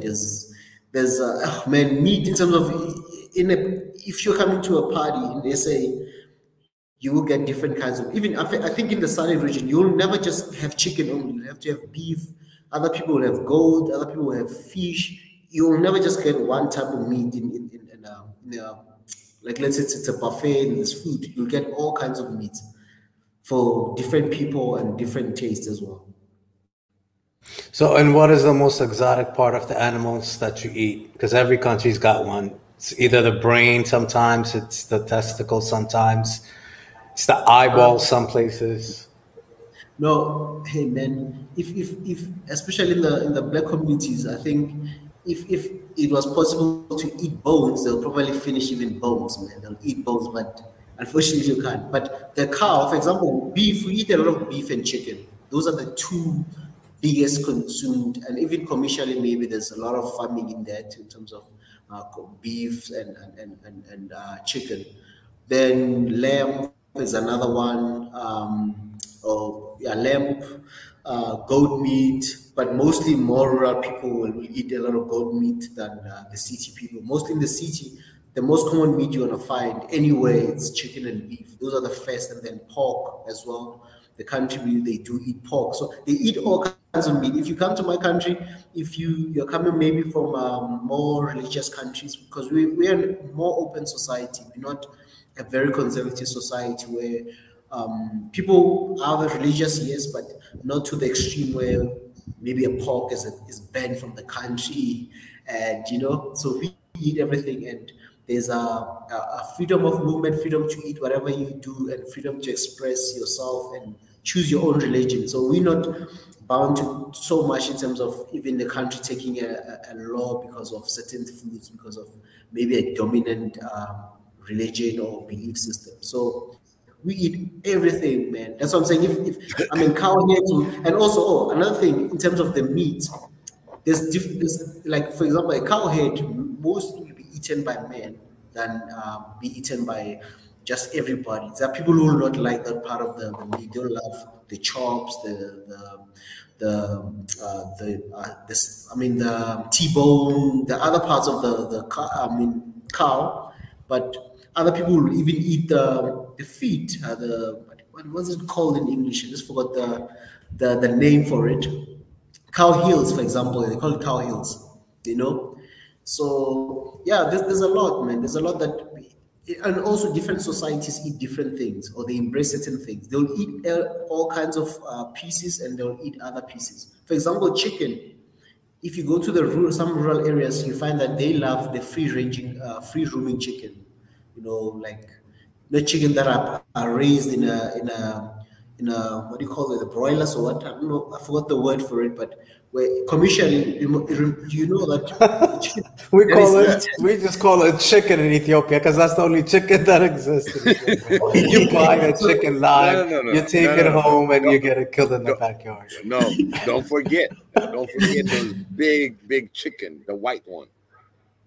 They raise them inside a chicken farm. Have you seen those?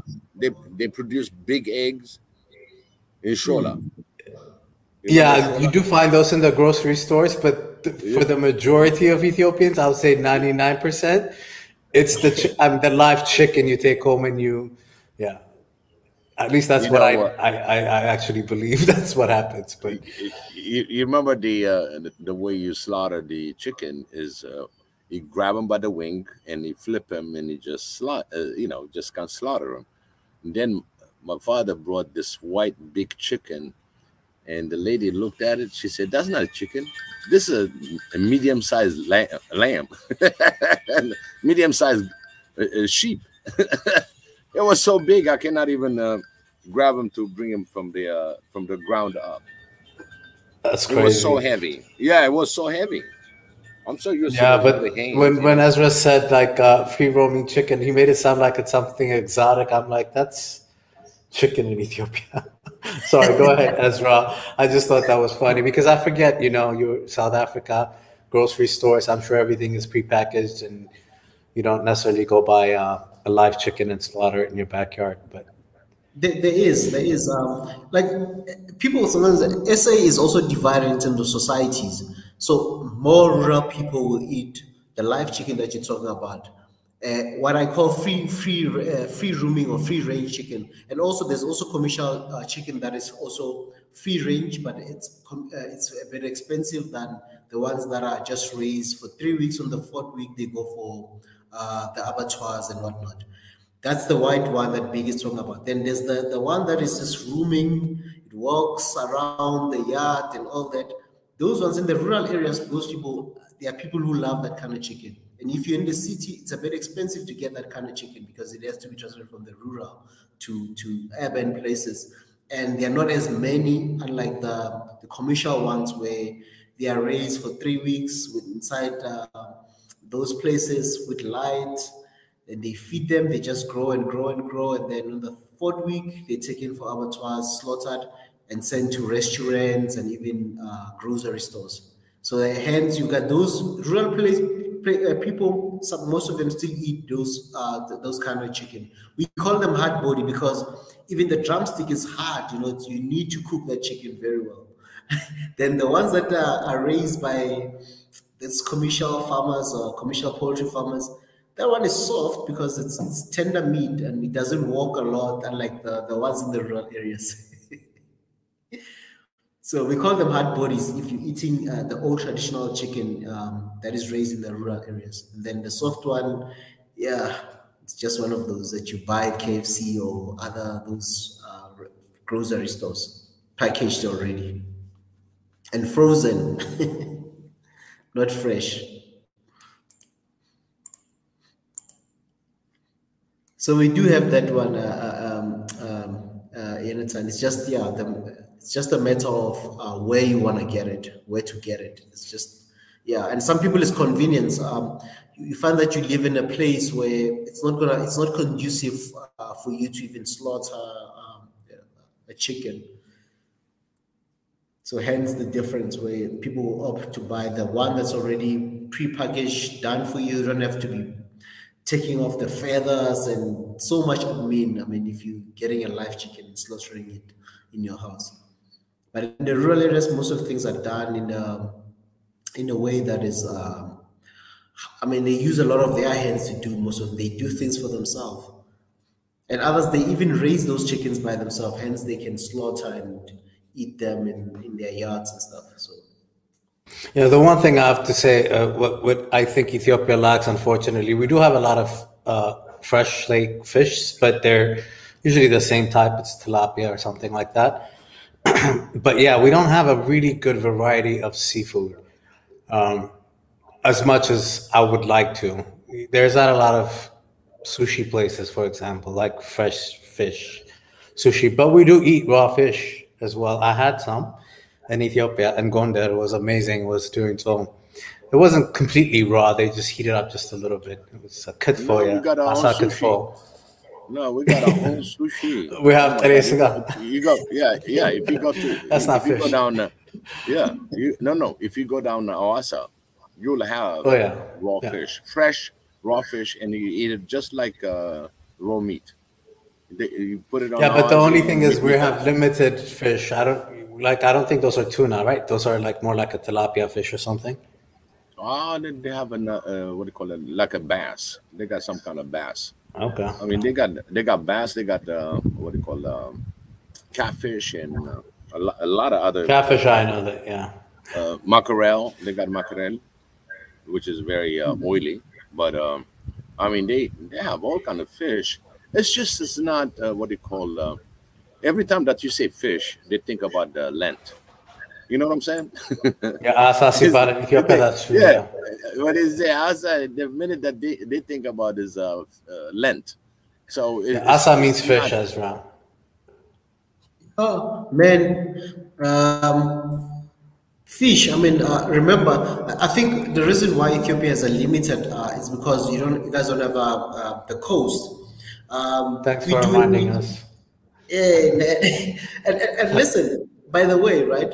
As I told you, certain things is also about region where you grew up. Like the guys that live in the seaside, they get fish very cheap, and they eat a lot of a variety of fish. But for us, I mean, where I am, the city that I'm in, it's inland. It's far from the coast. I mean, the nearest coast is like what 600 kilometers. I think that's like what 300 over 300 miles from the sea to where I am.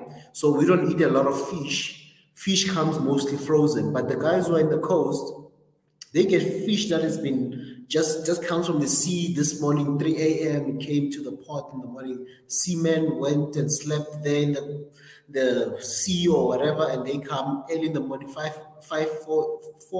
a.m., 5 a.m. They're already back on shore, and they're already selling to different people. They eat fresh fish and at a cheaper price than some of us who are far from the coastal. And even seafood restaurants, you get a lot along the coast than inland. Because now to bring the fish this side, you have to freeze it, put it in refrigerated storages, ship it to inland cities. So we eat, but it's not as, it's a bit expensive than if you live in the coast where you get a variety and at a cheaper price. Hence, we eat a lot of beef because it's easily accessible and it's everywhere than in the coast. In the coast, they eat a lot of seafood. Go inland, you get a lot of beef, chicken, and other things. So, You know, the fish is a good eating. You know what I mean? It's a very healthy eating. It's just, when it comes to inland Africans, are not really, they're not really excited about it. You No, present we them like beef. our tresca. We like our beef, Yeah, man. you show them beef, you show them, yeah, you show them lamb. It's like going, what am I gonna do with this fish? You know what I mean? And like again, it's just the exposure. Like Eritrea, oh my God, the fish out there is unbelievable, unbelievable. And the population eats certain type of fish. So now you go for the shrimp, you go to lobsters, you go to oysters and all that. It's like no, they harvest it and sell it, export it because a lot of people don't eat that. You know what I mean? And when it comes to the experience in the West, it's like going, oh my God, if I see my shrimp in Red Sea, I know how big those suckers are and how good they are because they're not the main dish. They don't. They, I mean, you can cook it just like any other sauce that you have. Instead of the beef, you can bring in the fish type. You know what I mean? And it's kind of it ties in with religion, because it's when you fast, you get to eat fish. Now they're like going, oh no, the fish has blood. Now you become like, hey, you cannot eat it anymore, and that even cancels out, the importance of fish. And people that really knows the variety of different type of meat, like fish. In my house, it was very important. Uh, for some reason, my dad always said, "Hey, good fish is a good eating," and especially when we go to Masawa and all that. And I mean, that was just something that we would like to eat more because the beef and the chicken and all that, you already got it, and it's kind of heavy when you eat by the seashore. When you eat beef and meat, actually gets heavier. So on the healthy side, I mean, fish is supposed to be promoted uh, throughout Africa. I mean, I know the coastal side survive and live out of the fish, but again, there are certain countries, even though they have the coast, it's not like important. They rather go in the beef. I mean, beef is always one of the things that you really want to eat. The next one, really that consumable, is the goat meat. Goat meat is really through the deserts and everything else, and then you have the camel meat. That's another thing. You guys ever tried camel No, meat? I want to definitely try it though. I wouldn't mind. I like to try everything. I've had frog. I've had that. I've bugs in Mexico. I will try anything once. I Mhm. mean, not everything, but yeah. I mean, I don't mind trying. But yeah, I would like to try camel. I wonder what that would be because they don't need that much water. So I wonder what their meat is like. Yeah, it's just my curiosity, because so far I had some weird ones, like frog meat and everything else. So that that became like a little chicken, it's almost chicken meat. Since we're talking about food, just I think Tanzan said it's the hoof of the cow that you were talking about earlier. And then the other thing is about eating a lot of fish. If it's in the sea, if we're talking about like wild caught seafood, I'm learning that overeating it actually has very high mercury level in these fish these days. So you shouldn't be consuming fish as if it's healthy, like for every single meal either. The same way you No, shouldn't no, consume meat. everything. But supposedly, exactly everything in moderation and spaced out. I think My the God, reason a lot of you just took the word, you just took the word out of out your of my mouth. mouth. Yeah. So yeah, I'm gonna take a phone call. You guys keep talking. I'll be back. And by the way, I sent you. I made the patties while you guys were talking earlier. Cool, cool. Put that in too. But anyway, when it comes to food variety, since we're talking about food, we talked about all these. You can call it exotic food for a lot of Africans. Okay, for me, what I want to see is food security.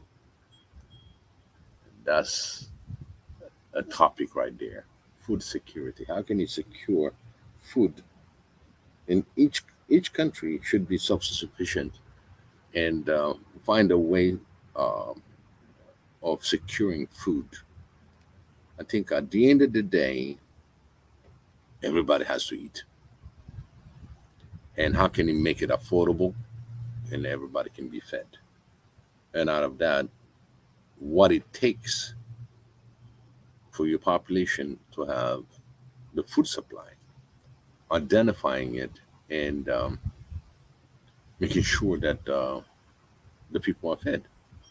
One of the things that, as an example, is the on the Eritrea side, is that the first thing within the 20 years sanction, he made sure there's a food security. So they built over 700 dams all over the country and make sure whether it gets water or once in a while they still got some water, and how to irrigate and irrigate the hell out of everything. Every raindrop was kind of saved, and that really made Eritrea to sustain. You don't have all the luxury item you think you're going to have luxury, because they they see what is important before the luxury is more of feeding the people and have the basics. So they spend a lot of time uh, on the basics. And some people might disagree. Oh, if you got money, you can have. Imagine, you'll have a nice BMW and Mercedes while the people are trying to struggle to get somewhere to feed their family. It's kind of embarrassing. Even you driving it around, it's like, yeah, so what? You know what I mean? But that's the mentality that making sure that there's a food security. And I see a lot of African countries uh, that lacks the food security. And it's one of the things that I really want to bring people that really have experience in the agriculture end of the house, and people that really can bring the water availability and other resources really to secure the food. Right now, as you can see, between these wars, uh, it's like there will be a food shortage, because not only they got food supply, but also they have the fertilizers. So you miss 1 year, you know what it means next year. So whatever you yield is not going to be at capacity. So the demand is high, and you got a shortage in food supply. Then you have a little chaotic moment. Then you have the increase of the gas. These are just simple things that are common. So, what are we doing in Africa in order to sustain this man-made drought? Even the rains. If you don't have the fertilizers or you don't have the right tools in order to maintain and produce the grains, we have an issue. What is it going to be next year? We're not talking about from here 2 years. We're talking about just next year. Next year is give it a short of 9 months now. Okay, because that's when you got the harvest and everything. What are you going to be harvesting? Because a lot of the shortage that you might have a little bit left over that you probably banked on, but did the whole Africa banked or saved some of the fertilizers? A lot of people say, hey, you can use natural manures and stuff like that, which is really nice. But unfortunately, how many manures do you need for the cattle that you have? So the balance is not there. And if you don't feed them, you don't have manure. So the next thing you go before he dies on me, you just feed him. Oh, he's getting a little bit big now. I'm going to sell it. You know, so they will take the shortcut rather than seeing their cattle dying because now they don't have the grass to eat, and the grass usually comes after the grain. So this is a major issue. We talked about food, but the food supply and shortage, how we're going to be handling it when it comes to Africa as a whole, because I don't think a lot of the countries are ready for this. We already see it in Egypt already. The price of breads and stuff like that going skyrocketing, and when people are really hungry, you'll have a lot of protests, because nothing's been done. And one of the quote that I might use from what Mika said on that African conference, he said, you got to change. So you change yourself. So we got to change our old way of thinking that everything is not supplied, but it needs to be produced by yourself. You have to change our thinking. You got the leadership, you put them out there, and then if you don't really work at it and make sure that you have everything covered, and one of the main things to cover is the food supply. That's where By I. the way, Biggie, uh, well, you mentioned Egypt. The Arab Spring back in 2008. It Mm, really came down to the main cause of that whole entire. It was food. The cost of food was going up. yep, Grains. Yep. yeah. And We so already got the people get on example. the streets. Yeah, exactly. And that was a major change that happened in the Arab world. I just wanted to Right. throw that. When I heard you say that, I was like, it made me think of that. Yeah, I think we're talking about food in a good way. I can't.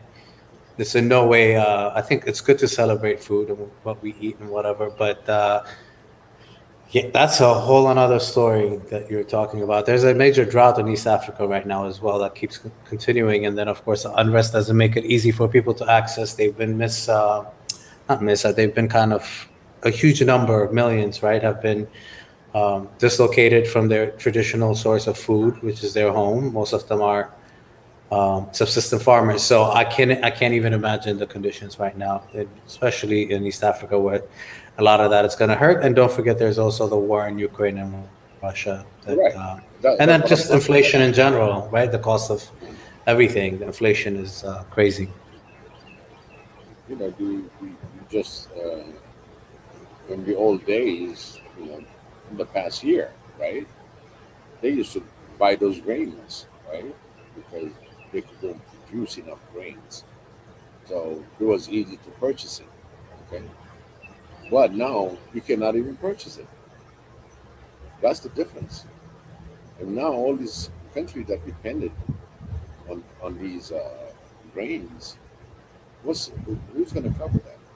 Even the United States is going to be 25% short when it comes to the fertilizers. Even the US, even the West, all the West countries, they're going to be short because most of those fertilizers and stuff was supplied through Ukraine and Russia. We're a part of, the trade. Now, who's going to be the one that's going to say, okay, I'm going to feed the world? I don't think anybody has the means to feed the world. You can have all the cash you want, but you don't have the brain. So you're really, you got the cash, you're still broke then. You know, the system is broke. That is the more concentration when we talk about from the bottom up is the basics, securing the food supply. Each state, each country should have a food security. And I think that's why we're starving on food, and at the same time we're starving on debt that unbearable where you cannot afford. And if you don't have any production to show, how are you going to be repaying it? So it's all tied into really food. At the end of the day, you cannot afford the importance of food. Now you are really stuck. And these wars are not going to help. So my question is, what's the plan to make a better Africa with a good food security? I think if you got a good food security, what's going to happen? You stop depending on the West or any other countries. So we got to promote the youth on the food security. Number one in Africa. Before anything else, forget the political stuff and forget everything else. But the number one thing that you got to secure is food. We're talking about electricity, we're talking about any other technology and everything else. No, food is number one. You got to feed your people. And if the people are not fed, famine comes in, the consequence. And those that are still fat, they're going to come and revolt and they're going to protest. They're going to be throwing things in chaotic situations, which is not good. So what do you say, Jonathan, or any Ezra? Well, completely. I think, that's the first most immediate necessity in life is food and water, right? So Yep. Yeah. as long as you don't have those two things, there will always be, I hate to say it, but war. People fight each other for food eventually. But anyway, so I agree. But it kind of ties into what Ezra, hopefully, if you don't want to talk about this now, because you might want to wait to talk about this some other time. Mhm. But since he brought up the youth, I've watched all the speakers at the youth summit in Addis. First of all, I'm going to say it again. I'm still shocked and surprised to a certain extent that a conference or a summit like that was held in Addis, because that wouldn't have flown even 5 years ago. It wouldn't have. It's just, you couldn't stand up there and say what any of those speakers said, and definitely not our good friend Mika with the African leaders with the bellies. Who would have gotten away with that? Good for Ethiopia. Bravo, and bravo to Mika Yep. for saying it as it is, brutally honest, right? So, yeah. So, what's your take on that? I think I don't know if it's the first year. I know that there was a speaker from Nigeria, and obviously several from Ethiopia, and obviously Mika, Tanzania, and there were others as well. But what's your take on that so far? And is that something that needs to happen more often? And are the leaders listening? I wonder. Yeah, I think it's something. My take is it's something that needs to happen regularly, not even yearly. I know maybe because of finances, planning, and all other things, yeah, it ends up becoming maybe an annual event. But I think it should happen more often. Where a lot of youth can, bridge the gap between the youth and the communities in Africa so that more can be known and more can be exposed in terms of what the youth is thinking. Because sometimes I think we tend to think the youth must sit and listen to the elders only, but I think it's good when elders are also allowing the youth to come from different angles, different places, come up with ways to how they see their future and how they can come up with ways to make sure that their future is secured and they are being listened to, and also an active participation of youth in society, it's very important because the more we allow them to flourish, it also builds their confidence as youth to know that it's possible, anything can be done. You know, when you look at some of the countries like the US and this called Western countries, they tend to, yes, some people might say the youth might abuse some of their privileges unlike other youths from other countries, but it also look at like your countries, for example, those countries, people can become anything at any age, unlike other societies where you need to be of a specific age or a certain age before you can address people or even be in public or be given an opportunity. But when youth are given the platforms, it's also a way to breed new leaders in public speaking, in challenging the notion that youth they must be quiet or youth must learn only from the elders. But we also need to give the youth more time to express themselves, the way they see their world. Yes, if there's correction, let's put the correction. And if there's ways to mold those talents and make sure that those talents do not go to waste, this is the perfect time to keep the youth busy and away from other things that can derail them from what they need to do in the future.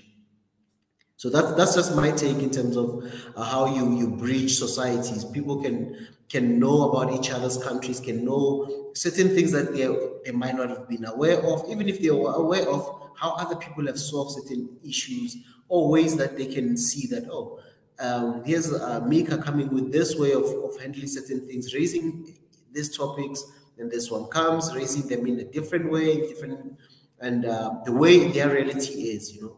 So I think it's good, and it should be really applauded. And more often, they must do it more often. And so from my side, I think if it was possible every month, there should be a time for youth where every country in Africa allows the youth to talk about issues that are affecting them, either school, academically, or pressures of being youth. You know, different places, man, different things that are out there, you know. So I believe in the youth, and I believe that the youth should be really be active in anything. It's not just politics, not just about conferences only. Anything.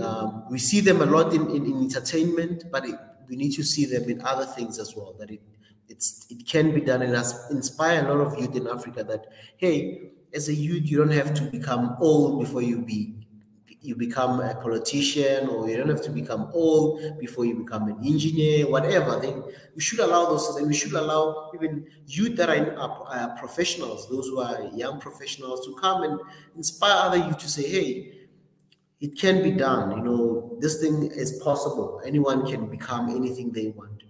Youth who are in entrepreneurship, we need to expose those people and bring them to the among other you to see that hey, you can become an entrepreneur, you can become a business person, you can become anything you want. We need more people that can show them the other side of things, and show that there are leaders, young leaders out there who are young CEOs, young managers, all those things. We need the youth to be aware of those people instead of just seeing just dark when they're looking at their environment, or just looking at their continent or the country as bad, and nothing will come good out of their country. Because in all those countries, even if a country is struggling, you'll always find good stories in those countries.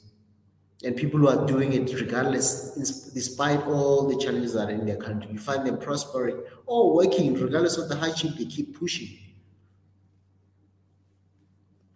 So that's just my take, Jonathan, you know, when it comes to this thing, these conferences and stuff. The other thing I want to add is that this was, when we talk about food security,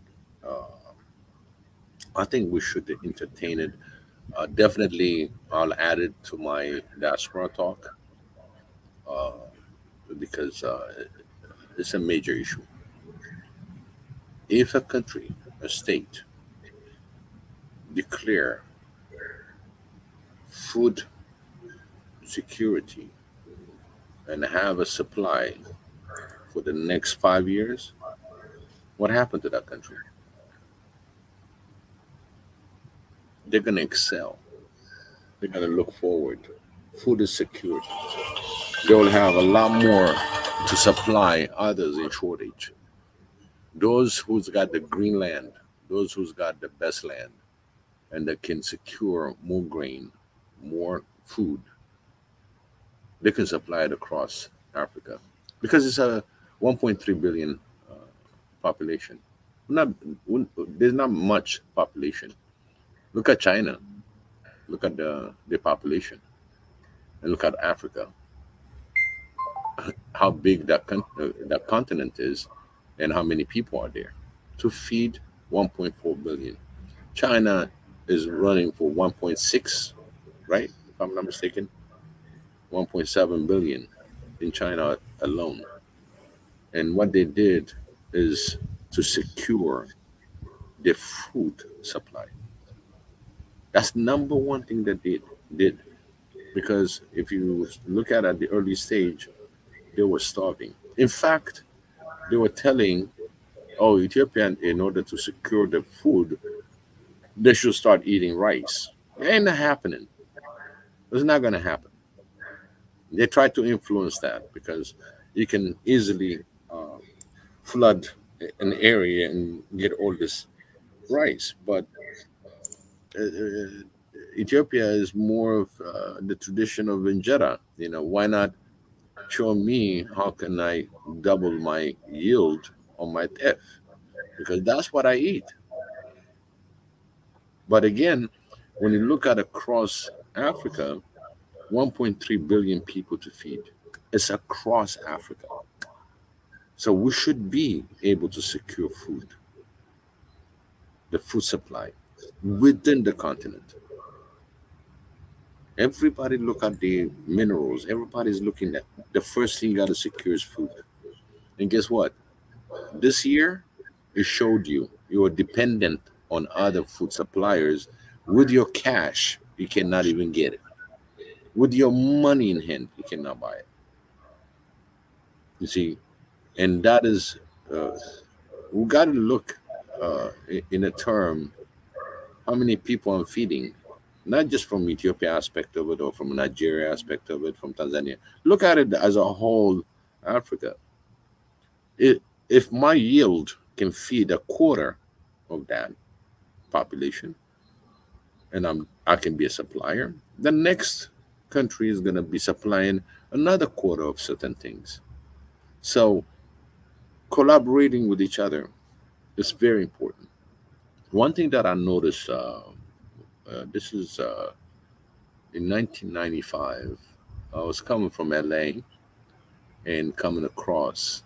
I just decided, I said, I'm going to drive with all my furniture, with my car and everything else. So when I reached Tennessee, I just ended up in this restaurant and we were talking, and I got these two couples. They're about 68 of age, and they got like three children, and they got this huge farm, okay, huge farm.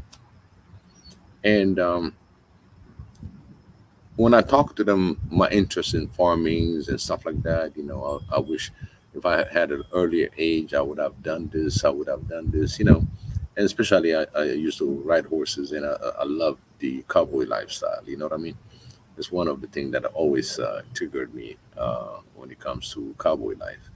I mean, it's hard work, and I've seen it. I've been trained, how to maintain horses, what to feed them, what to maintain them, their hoofs. I know everything about what it needs to be done with the horses, how to maintain them. So I was talking about that, and then the first thing the gentleman said, "You know what? I got three children." He said, three boys, and they all went to school, and they said they promised they will never visit again because when they were in high school, they were working in the farm. So they said, they got their own career and everything else. They will never set foot to the land. And I have this man that's offering me. He said, "Listen, you can work from here. You can. I'll put everything that you need for your communication, which I do have all the communication you need, and I just want you to be on this land because I don't want it to go corporate." because when these people die, corporations are eager to take over.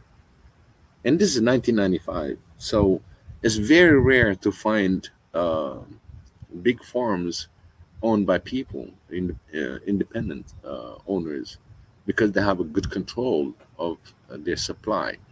They look is so amazing. Whatever they serve at your table, it is served at their table. So they're not into this GMO stuff and all that stuff. They want just a clean farm. And when I saw that, I was so saddened. I said, "Oh my God, all this land is going to go corporate because the kids, the first thing when they pass away, they're going to sell it because they don't want to set foot on it." But unfortunate, that's really unfortunate. So in Africa, when I see it in contrast, now we want to get the youth to really get involved in the farming and agricultures. Okay. And at the same time, there should be more program that makes it very attractive because the yield and what they earn really, if you maintain the ground and you put your seed, you put a little labor on it, a little push,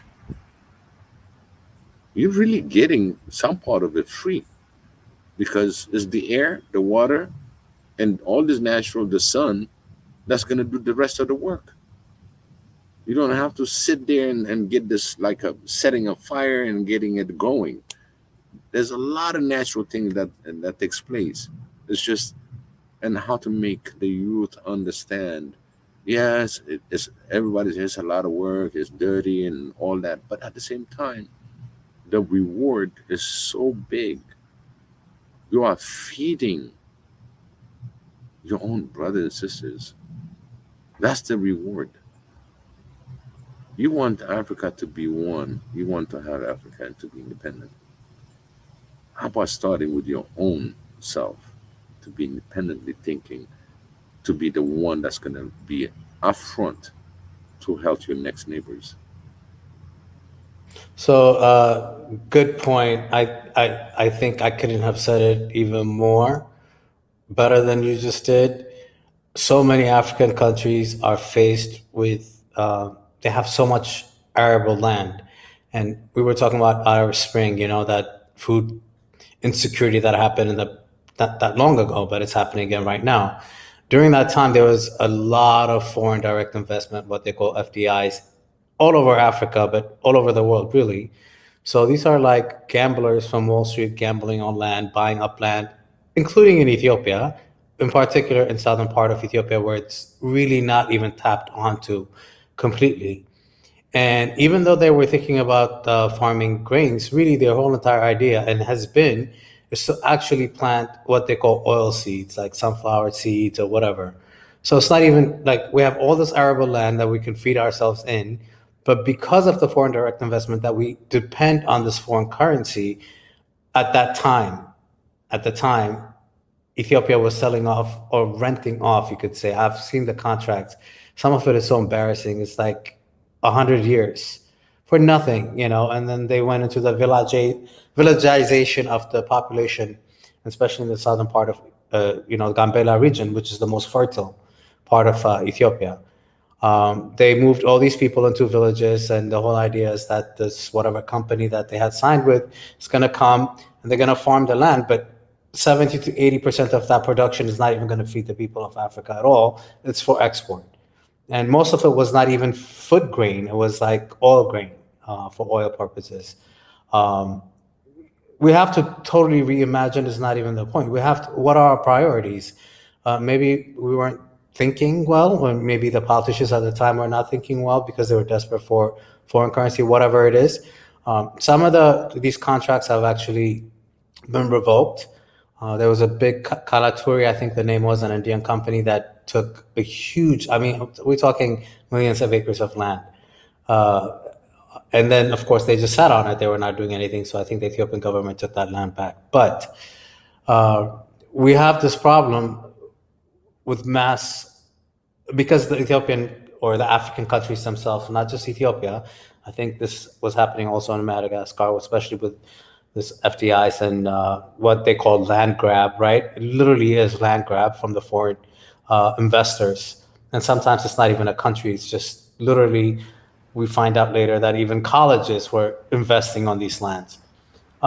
We need to be a little bit more attentive about what our government is doing with our land, period. Because we don't have the capacity to farm large scale, does not mean that we give up our lands so foreign companies can come and farm and take the food out. And what are we farming on it as well? A lot of the problems that we had in the southern part of Ethiopia at the time was of removing people, that pastoral people that have lived there for thousands and thousands of years, to sell this land or lease these lands for 100 years to these foreign companies. I would like to know how well that has worked out, right? But I completely, again, I'll go back to what you said from the beginning. If we cannot feed ourselves, we will never, ever develop. Forget power. We need to feed ourselves first. You're absolutely right. You know, and the other thing, you see, one of the things that really became a highlight on everything you look at it is foreign currency, foreign currency, foreign currency. But you have yet people that spending that foreign currency that came in because they're rich, and they'll be spending it on a Lamborghini. They're gonna Ferrari, all this luxury stuff. You understand? There goes your foreign currency because they're the few people that's gonna be amassing it. So we should not really concentrate on the foreign currency per se for everything. Feeding your people doesn't depend on foreign currency. You see what I'm saying? The mentality, everything is like, oh, we don't have anything. The banks are depleted. There's no foreign currency. But you know what? You also have gold. You're already selling the gold that you have in the, you know, I don't want to get started on a certain discussion because it will take a different flavor of it.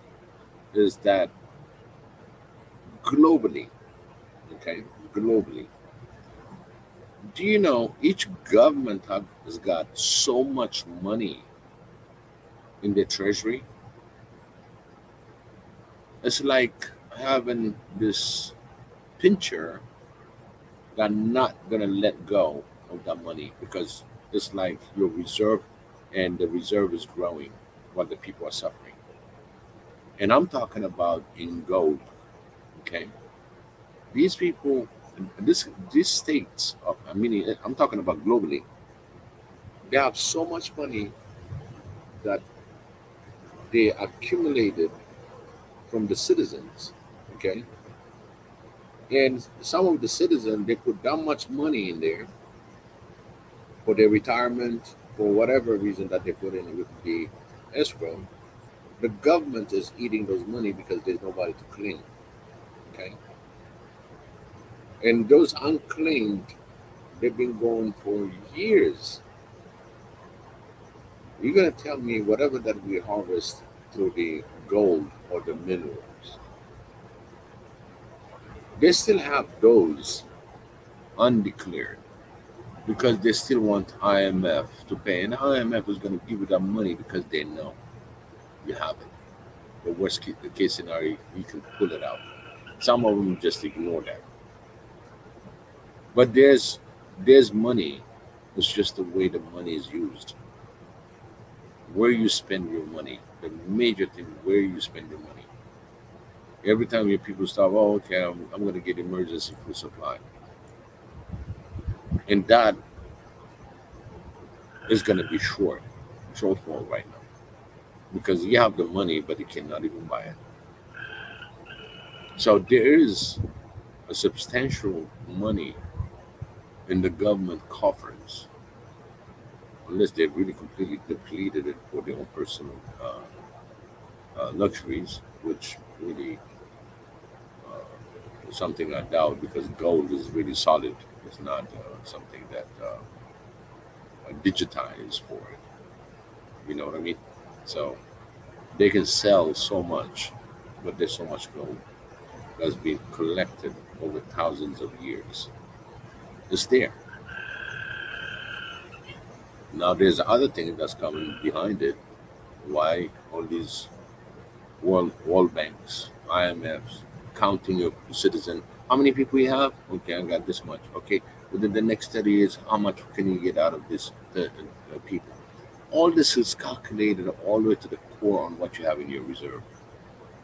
Well, There's a that's the lot of whole, calculation. by the way, Biggie, the whole meaning of what development means is Mhm. accumulation. Literally, Yes, sir. like it literally means accumulation of capital. That's what Yep. development means. Mhm. It's not necessarily economic, it's not all of those things. It is what developed countries call, or whatever you want to call the countries that exist today. How we define development is accumulation of capital. So yeah, it is what it is through investment Is and it? profits or whatever. Yep. So, but at the end of the day, when there is no food on the table, trust me, everybody goes back to the, it'll be like Mad Max. That's Have you what I seen the said. movie Mad Max? Yeah. Doesn't matter. You see what I'm saying? Yeah. Doesn't matter how much gold you have after that. you know, you cannot even get the food.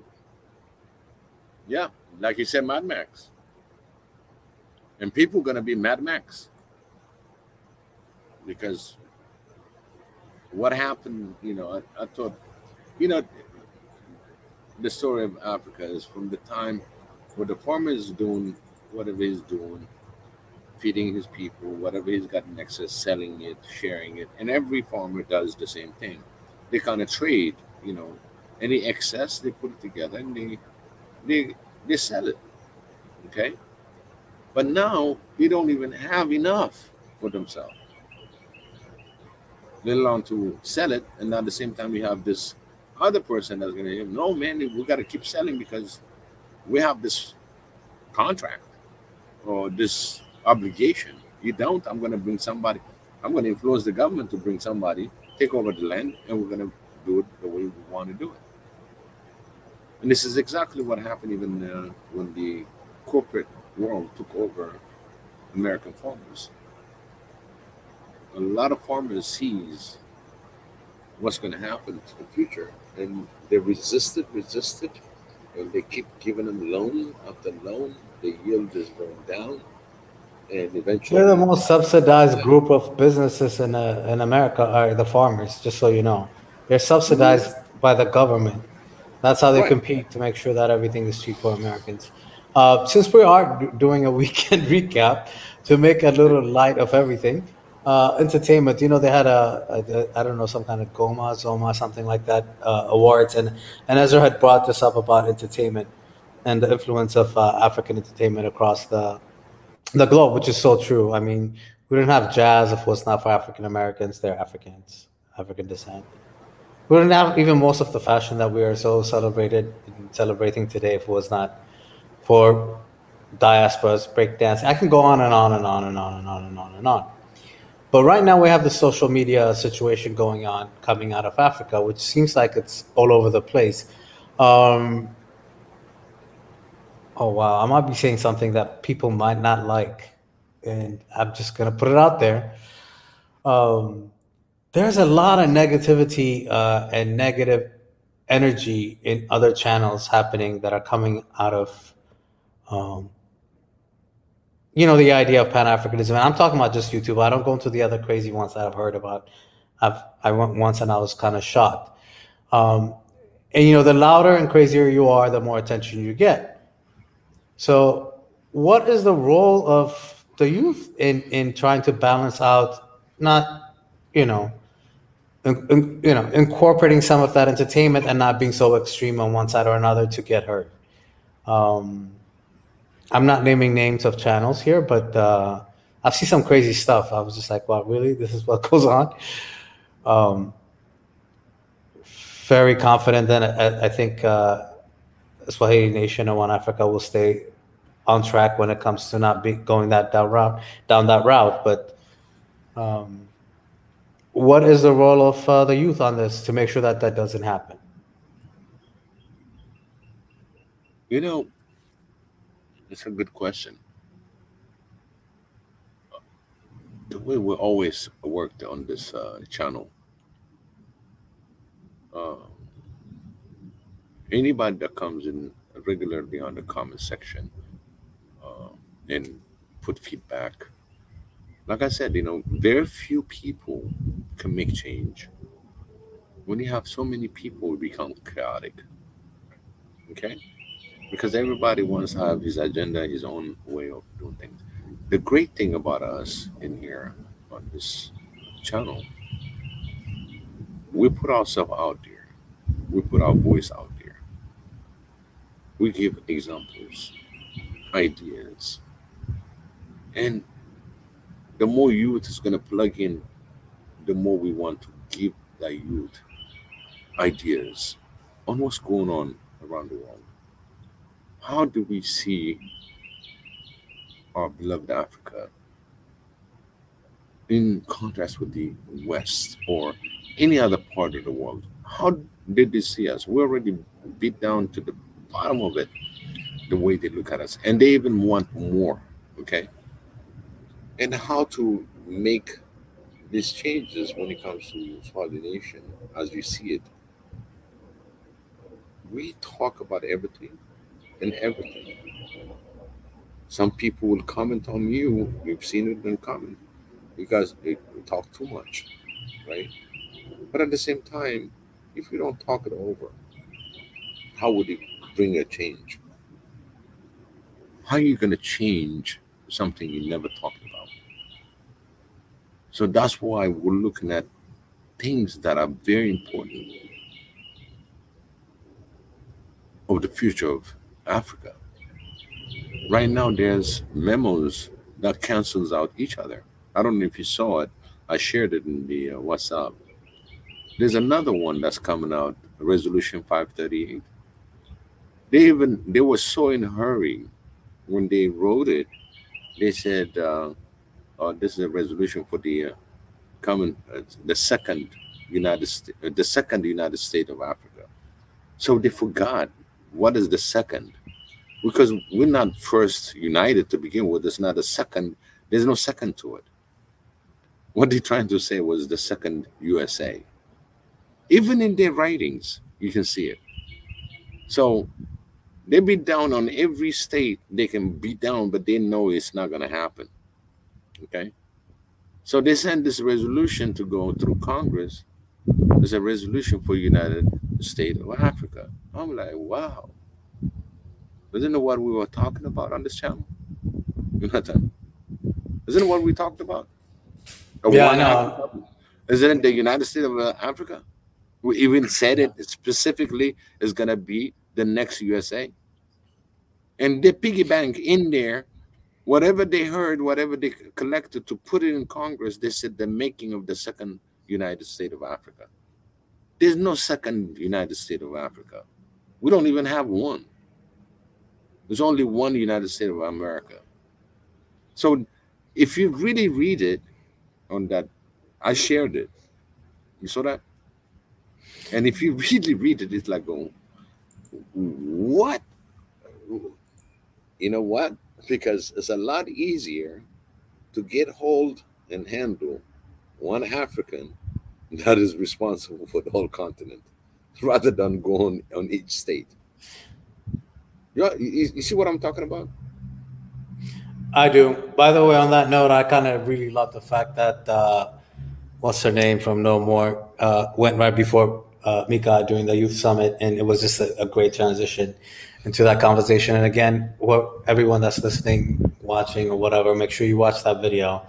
That's where our next leaders are going to come from, is from these kind of conversations, not just on these videos, but on these kind of meetings that they will have outside of it, face to face. And I hope that there's going to be some kind of a summary of his experience, but not just watching the video, so we can have even more conversation on that. You're talking about Hermela, yes. Yeah. And that was great. You should see what she goes through, yeah, but it was just great watching her, and then he was the next speaker, and then the next speaker. It was just a great, the second day that it's 8 hours. I understand it's a long video to watch, but break it down, watch it, listen. We need to move that summit from country to country in Africa, so that way there's not an opportunity from. I don't know who is organizing it. I'm gonna research it. Like that needs to happen in every African country. Period. I think Ezra said something that. Go ahead, Ezra. Sorry. I call him Ezra to the first power. There are two Ezras. I cannot keep up. One is a pastor. The other one is an educator. So they call him something, a professor. Professor. Yeah. So I just And call you got this Pastor one E Israel. to the first power. The other one is E to the second power. And that way I just keep it that way. But He's gonna call it that's E how I call him. squared. The E squared. Yeah, cubed. exactly. E cubed. Yeah, but this one is a pastor, so he comes first. I think he said he needs to go for a minute, but Right. Again, the this movement is going faster than expected. I agree. It's Completely going agree. so fast, Uh, and it doesn't leave anybody behind. It seems like the youth is, I had, I'll let Mika talk about it, but yeah.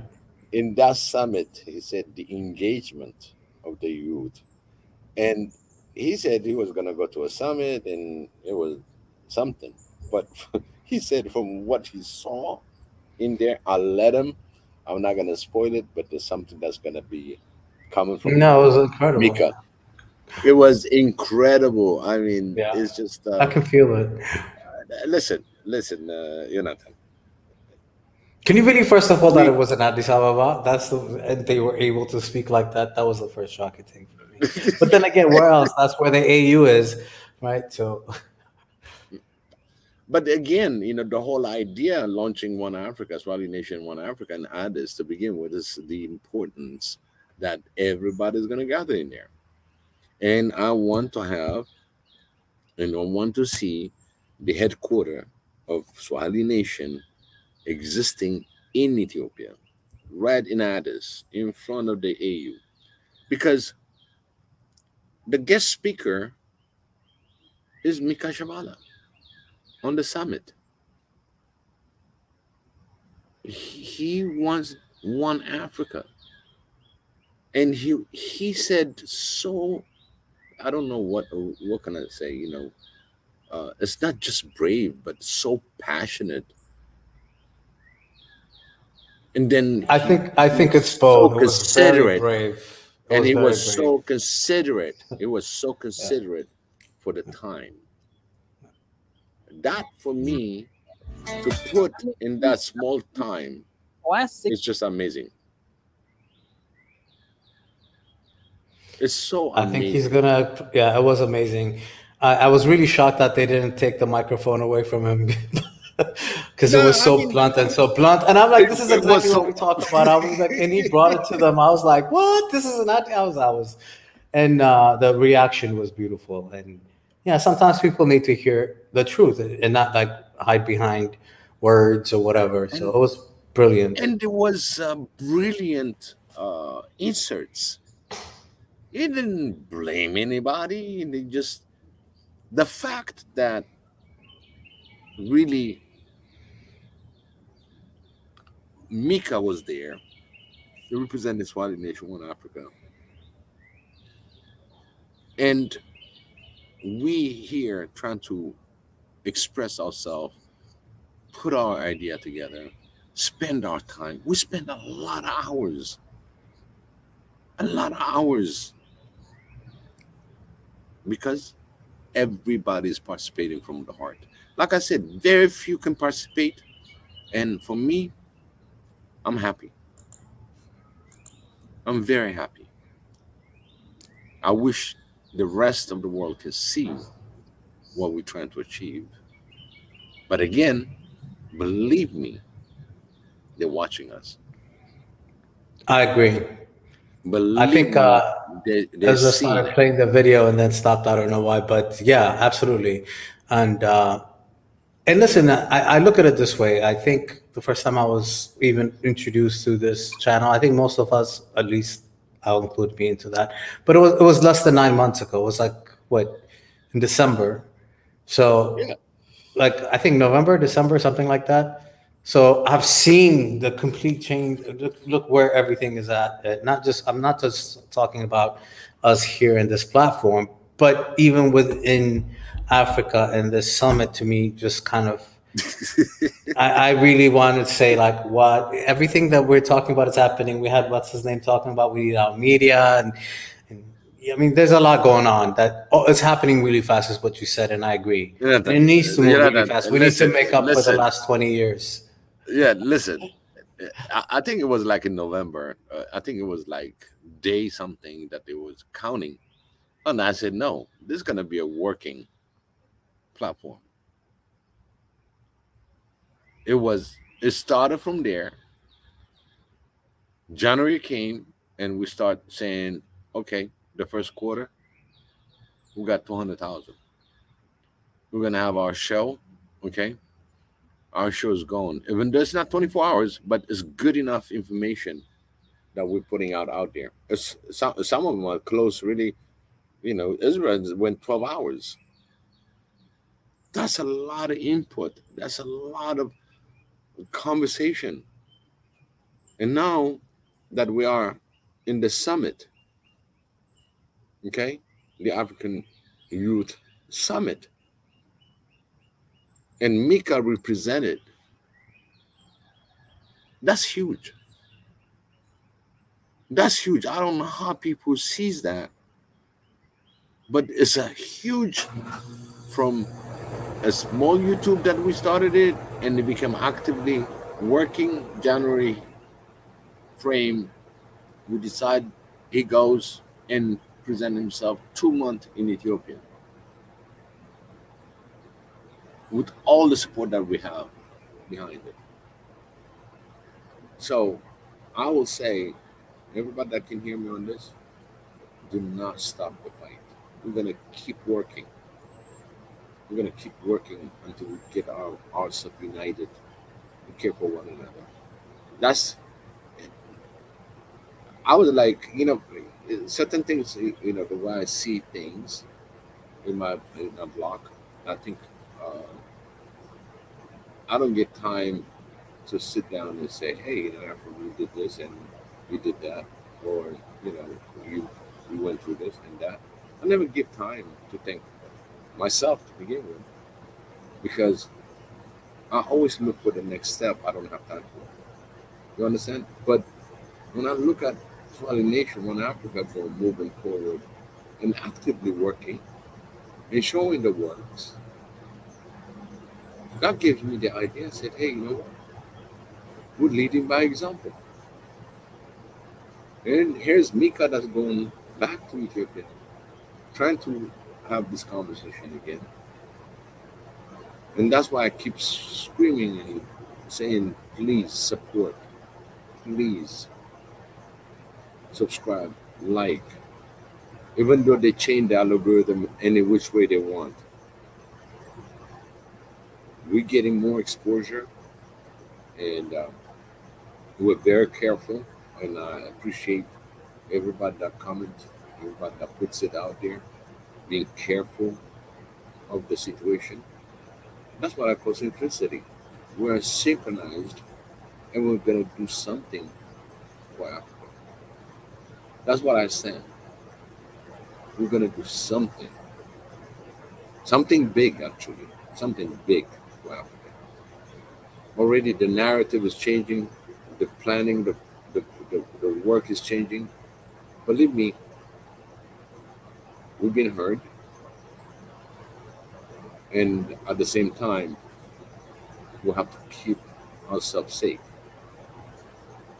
because this is an open forum that anybody can speak out whatever that they feel of their motherland, and at the same time, we're very careful on how we handle ourselves. And keep it up. I really appreciate everybody on the comment section that always support us. Those of you that watches us doing comment, don't be afraid. It's a one lifetime shot for one united Africa. It's a one-time shot when you have the opportunity. Unite. Let's get together. Let's put our idea together. Let's put it out there, and let the youth capture this moment, because this is the moment for the youth to grab it and to excel and to go forward. That's how I see it. I see it. I see a brighter days coming for Africa. A lot brighter. Very surprisingly, a lot of people don't see it, but there are a few of us going to be putting in laser beam mind and emotion together. We're going to have this motion going forward. And it's going to happen. Everything that we predicted, everything that we said is happening. It is happening. Thanks to all of you that put their mind and thoughts to it. And that's how I see it. Look at Mika being on the you know, Jonathan, I don't know. You said it, right? I just want to add to it. Being in there and delivering a speech 5 years ago was not possible. No, you mean 5 months ago or five? Oh, you're talking about in Ethiopia? In Ethiopia. Oh my God, are you kidding me? 5 years ago? First of all, I mean, they would have dragged him out. Probably wouldn't have seen his face for several months or years. Who knows? But no, that Exactly. tells you a lot about what's changing in Africa in general, right? So that's a good thing. And that is a step to the future. And that's going to come year after year. And we're going to expose 54 countries to participate. Yeah, yeah, definitely. And I think the youth are the ones that are going to drive that because I think sometimes there's this noise that's in the background that still tries to divide Africa into pieces, into regions or whatever. I think some of it is personal, maybe their own personal feelings about personal experiences, but they're not looking at the bigger game or the bigger picture or the reality of things that are much more. Maybe it's an age thing. I don't know. I'm not in my 20s, but um, we have a responsibility to kind of well, I have to say, listening to those speakers and to the youth that were asking questions at the summit, it definitely, I feel more confident with them than I do with even people that are sometimes just instigating things, still like caught up in drama or whatever. uh, I have to also thank the fact that not just the government of Ethiopia and whoever put that together. I don't know who it is. Do you know, by the way? Because everything was last minute. Yeah. I heard that he was going to Ethiopia. I was like, what? And then I heard Youth Summit. I'm like, what? Are we doing it? I didn't know. Nobody told me. And then the production, when I saw it, is Yeah, I actually a mean, big thing. So I'm like, who put that together? I don't know, but it's just, whoever did I it, think, bravo. because Hermela was on it. You know what I mean? She was one She of them, was, but yeah, she so was was one of them. Mika, and there were others that were just Right. felt really great. There was one guy, I think from Nigeria, that was really talking about the youth not expecting government to give you jobs, go create your own jobs. I loved that idea of entrepreneurship. And the youth to understand that sometimes, you can't just sit around and wait. You got to do something. He gave examples of people that he has worked with. I mean, they were really great speakers and about experiences that they're having. And I think you need the space. You need these kind of um, I guess summits, whatever you want to call them, conferences, uh, for them to network. Because the more that they get to know each other and see that what they're doing in other places, the more we learn from each other, the faster we will get to one Africa. I guess is what I would say. Yeah. I mean, Um, again, it was called a Pan African Summit, which yeah. And that's what it's about, right? it calls the 32 initial countries, that really, it's so funny that you brought that subject, is that, there were 32 countries uh, that formed that Pan African. And in fact, the Africa Day, it was the celebration of the 32. Okay. These are the 32 countries that, that formed the organization of Africa. You know what I mean? And Pan Africanism got beat down. You got 22 assassination, so many attempts, 47 or so attempts on different people. And when you start taking out some of these leaders that was out there fighting, and here we are, okay? Now, by eliminating people, you want to change the course.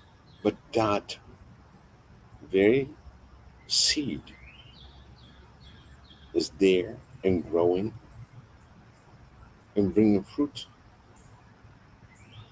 And that is the most important message for the whole Africans in the continent and as well the diaspora.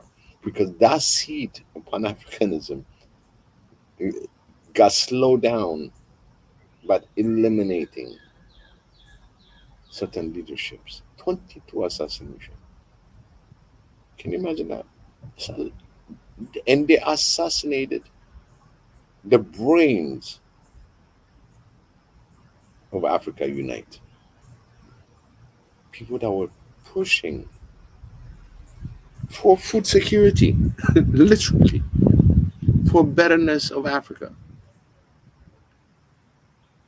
They were not just talking about the wealth of Africa, but the health of Africa. It's not about the wealth. The wealth we already got. The world knows it. We're the wealthiest continent in the freaking universe. So I have a question for you. This is way off what you're talking about right now. This is something that came up recently. And I thought I'll ask another Ethiopian because I thought maybe I know you probably be like, why are you even asking this question? Don't get mad at me, but I'm going to ask it anyway. So there's some crazy people that think that Ethiopians don't think they're Ethiopians. I'm sorry, they're not Africans. What the hell? Why are people saying stuff like that? Like every Ethiopian I know says they're African. Why are people talking like that? Well, remember now, look at the history of Ethiopia. Okay. From even Christianity, they want us to be disconnected. Even in Christianity, we got excommunicated for believing in the same Jesus that they believe. It started then.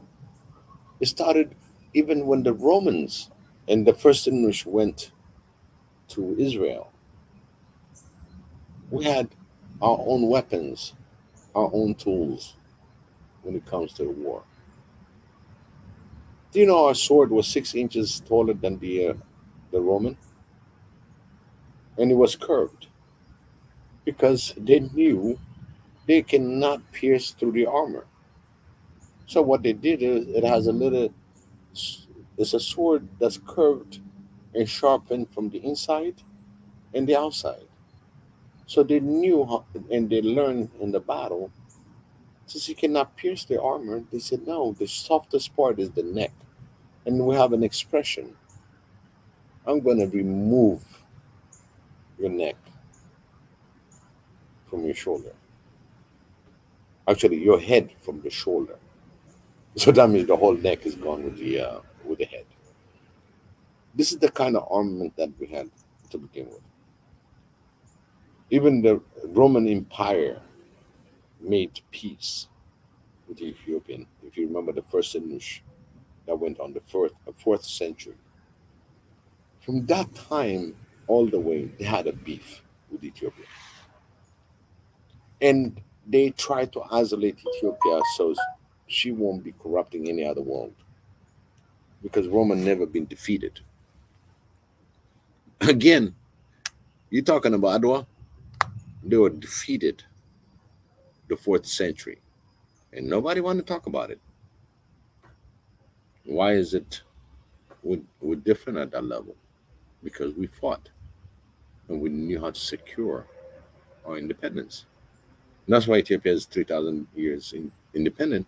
And the fact that Ethiopia promote the unity of Africa, they said, oh, Ethiopia is different. That's the narrative. It's been the narrative for centuries.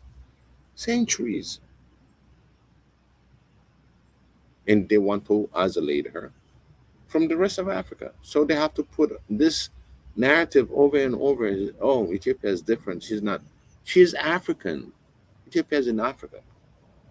So the narrative to drive for their own personal advancement or whatever they want to do on other African countries, including when the Italian came back to invade Ethiopia and they lost. And after that, they don't want the rest of other African countries have the idea they can get rid of the colonizers. And then Ethiopia turn around and make sure that the independence of the 32 countries along with her to be independent. What do you expect? They will put that word saying, oh, Ethiopia is different. It's not. We are the same. We are Africans. They want us to lose our identity in their shuffles. But the identity has been secure for 3,000 years. We Ethiopians, we're going to fight them. And they knew and they learned the hard way. And that's why they keep putting the notion, oh, even Ethiopian, and yeah, Abashanan, you know, yeah, Abasha, but where's the Abasha? Abasha is in Africa. Because of the rhetoric that goes over and over and over. In fact, there's some embarrassing interview in 1956 when the high school is like, oh, we're just different and stuff like that. But again, that was an Oh my imperial God, I saw that with that idea. student saying we're not Yeah, gonna with do. that student. Yeah, you know, I mean, so But that's a it's, generation that's been fed that. eh, Yeah. not only that generation, but that's the way they boost you to be different. Oh, you're different. You're not the same. I'm talking 1956. When is the independence of all African country came in? And that guy, he has a negative point on how he sees that, right? But at the same time, he's telling them, hey, colonials, we're not scared of you. There's another message behind it. It's just the guy was so absolutely in a different level because he's an empire. You understand? He's from the empire side of Ethiopia. And the empire of Ethiopia always look down and I'm the champion all the way or forget the rest. But at the same time, when Haile Selassie came in the power and getting all that turned around with the Italians and all that, the first thing he said, you know, you laugh at us today, tomorrow we're going to laugh at you. And he definitely made it his own case and formed the OAU. So they're always going to try to attack.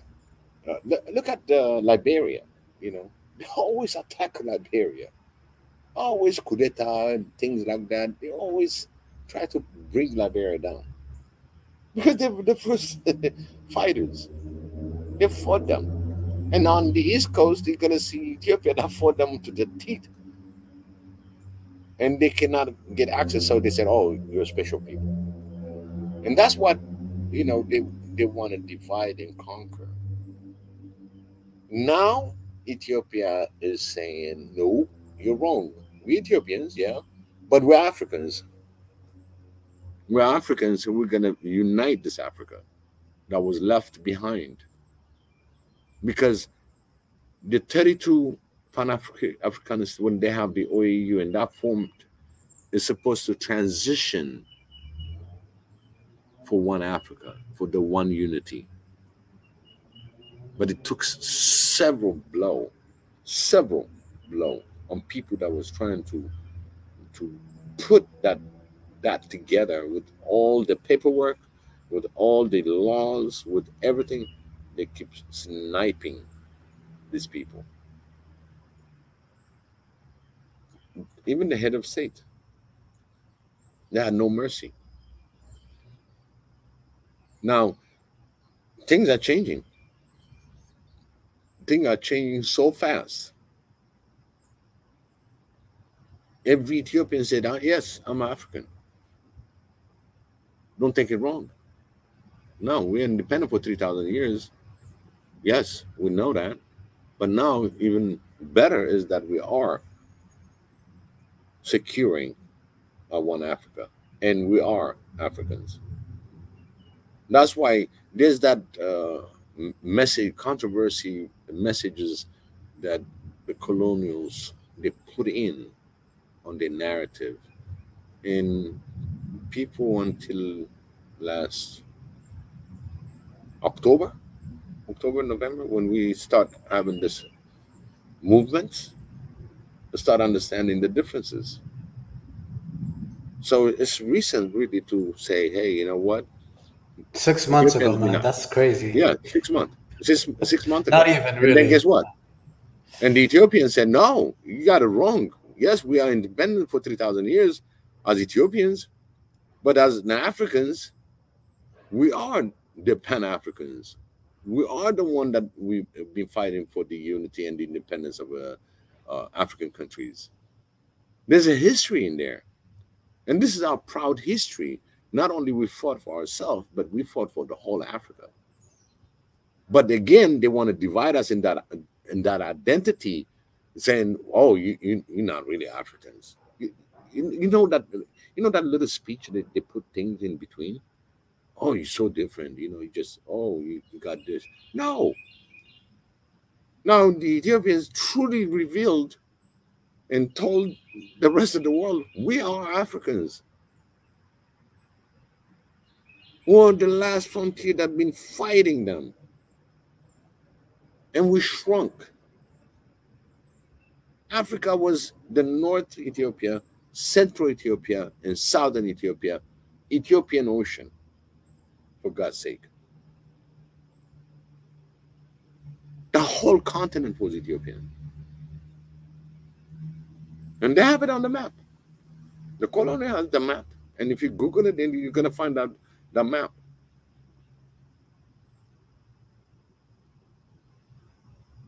There's a lot of deeper history, even histories that they destroyed about being Ethiopian. Ethiopian is in Africa. Ethiopian means Africa, the whole Africa. She's the only one that's been fighting them all the way to death through religions, through invasions. Yeah, I think I had that conversation recently. Yeah, we're like, that's the craziest thing. We're still surrounded by the madness around us, and we're still fighting off. It's a constant battle. Constant It battle. really is. It's a nonstop. And even at the same time when we're fighting each other inside like little kids, but yeah. Holding still, down the on fort, the as they big say. picture, Still holding down the still. fort. And I had given the example of it's so funny you brought up what happened. Like I said, 5 months ago. I think weren't you like in DC? You live streamed. That was only 5 months ago, wasn't that like? Yeah. When was that? In Yeah. November? When was it? December or something like that. Yeah. It wasn't the beginning of So that's not that long ago, 6 months ago. But I give that example as to a lot of these conversations that I have is that while everybody sat down and watched, we got on the street. I think watching those videos really showed me, as crazy as we are inside the house, it's like any family. Like if you're gonna come touch us, we're all gonna come together, right? I wish we could be better and that was really, really a beautiful thing because I've seen. I think the last time that I saw any kind of anything similar to that was right before the beginning of the Iraq War, and that the Iraq War was a huge deal. Obviously, there were millions of people in every city, white, black, Asian, black. I mean, me, I was on the street for that. That was a completely different thing. But we're thinking within the African continent, every time that there's something happening, nobody goes on the street and had the guts to go in front of the White House and say, "Wake up, Biden, get out." Like the stuff that was being said was not a very easy thing to say to a country like the United States. In the country itself, we're very quiet people, we're very polite people, but don't push us too far, right? I hope that was an example, but also a wake-up call to other African countries that I was very I complain all the time, and I'm going to complain again. There should have been all other African countries. I think it was just Eritrea and Ethiopia really out there fighting for that. But I don't think Ethiopia would be existing today if that voice was not on the streets of almost every major city in the United States and globally, right? Even in Tokyo and Milan. In Tokyo, like really seriously, there were people on the streets in Tokyo and Milan. but you have to, and so when I say we're holding down the fort, we're not just holding down the fort for Ethiopia. I think hopefully it's also an example to others, not only to stand up for themselves, but when we are standing up for us, you better show up too, because we will remember. I don't mean that we won't do it just because you didn't do it, but if Ethiopia falls, like they say, it's like, the whole thing about the cards or whatever. But we almost did. So, and I think that's kind we're still fighting. We're still fighting. It's not over. Yeah, I wish we'll get over fighting each other. And, yeah, but that fighting each other is part of the equation. Remember, they got to keep us busy. They got to keep us busy. So our focus will be divided. That's the whole thing. I mean, this thing is clear as a day and night. We know what it needs to be done. But they put people to make sure they fight the very essence of existence. Okay? And every time that we kill one another, we lose. We're the one that lose. The minute that we say no more, what happened to the world? The world started waking up because the world just transitioned just to barely waking up. We got a vaccine now for COVID. And a lot of people spend their time in the house just wondering what's going to be next. You got a vaccination? Okay, fine. Now we can do certain things, right? And when they revolted, when everybody was out, when Ethiopians are saying no more, now it became international awakening. I mean, the world is awake. You used to be beat down going to work 9 to 5. You come home, by the time you do this, you're tired, another day will start. You're tired, and then a lot of people stayed on lockdown. The highest divorce rate ever got created during COVID because the husband and wife didn't know each other really one-on-one. And when this happened, everybody was staying at home. Now the real truth started coming out. The highest divorce rate ever is during the COVID. We lost a lot of people. And that no more movement came, it was a very easy insert. So human beings have something in their mind for no more. Anything, you have something in your mind that's going to say no more. And that, my friend, they hunt it down and they make sure they block it. They blocked it left and right. There's no more movement anywhere that they can find. Every time you say something like that, it's like, oh, it's over. That's an old thing because that's the way they want to express it. Does it make sense? Hold on one second. For some reason, my... No. Yeah, oh, I can hear make you. Sense. Okay. No, yeah, it was me. I was just thinking what you said. Because that movement stopped pitting a certain normal movement within each country. You know what I mean? There's certain things like, you're treating him and no more, man. It's like, really. Well, I mean, it kind of started spiraling out of control for them. Obviously, Ethiopia was one thing they could handle. And then, they got, they've tried to figure that out. They kind of stepped aside and then they saw the same kind of movement going into Mali. And then, they don't want that to over escalate. I'm not surprised that they kind of stopped it from the outside, but I think it also got stopped from the inside. I think people also got a little bit too comfortable, but in other things, we're not going to get into the no more movement. Now, we could have a whole entire session about that and invite some of those original organizers. I'm sure they would have a lot to say that we don't even know about why a lot of things happen to them, because what they managed to do in a short period of time, that doesn't happen unless there was, excuse me, if if there was not an already some kind of infrastructure that they tied themselves into to make something like that happen. You were here in the United States. Those posters happened overnight. They were, I mean, people were building those signs. I mean, London, you saw London, it was incredible, right? So that kind of a movement to stop a very big power like the United States and the European Union to meddling into another African country is not an easy thing to do. So I give him a lot of credit, but I would love to know how the whole thing is just like, it's almost completely like shut down, right? So it's probably a lesson that we need to learn on our end. It's not completely shut down. We're still here talking about it. So, but I could imagine by the time Mali happened, they were freaking out. They were already freaking out before. But yeah, and at the same time, remember when you got this kind of movement, it's just the way it took the hit, and again, like I said, it has a lot of things to do with COVID. People are getting awakened. You locked down for that many months and years, almost a year, right? And you have plenty of time. That human beings had plenty of time to rethink, especially in the West, and how they lived.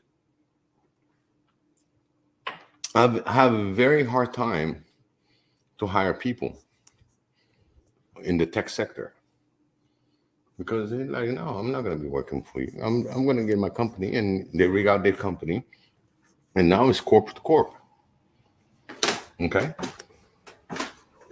a lot of people are awakened, and they want to make changes, and that's why it got cut down real quick, because the normal movement was about Ethiopia at the time.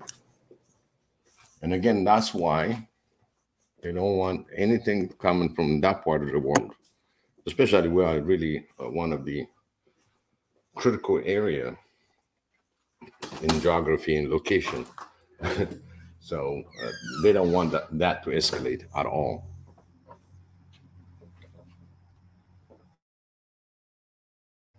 Pastor Ezra, are you still there?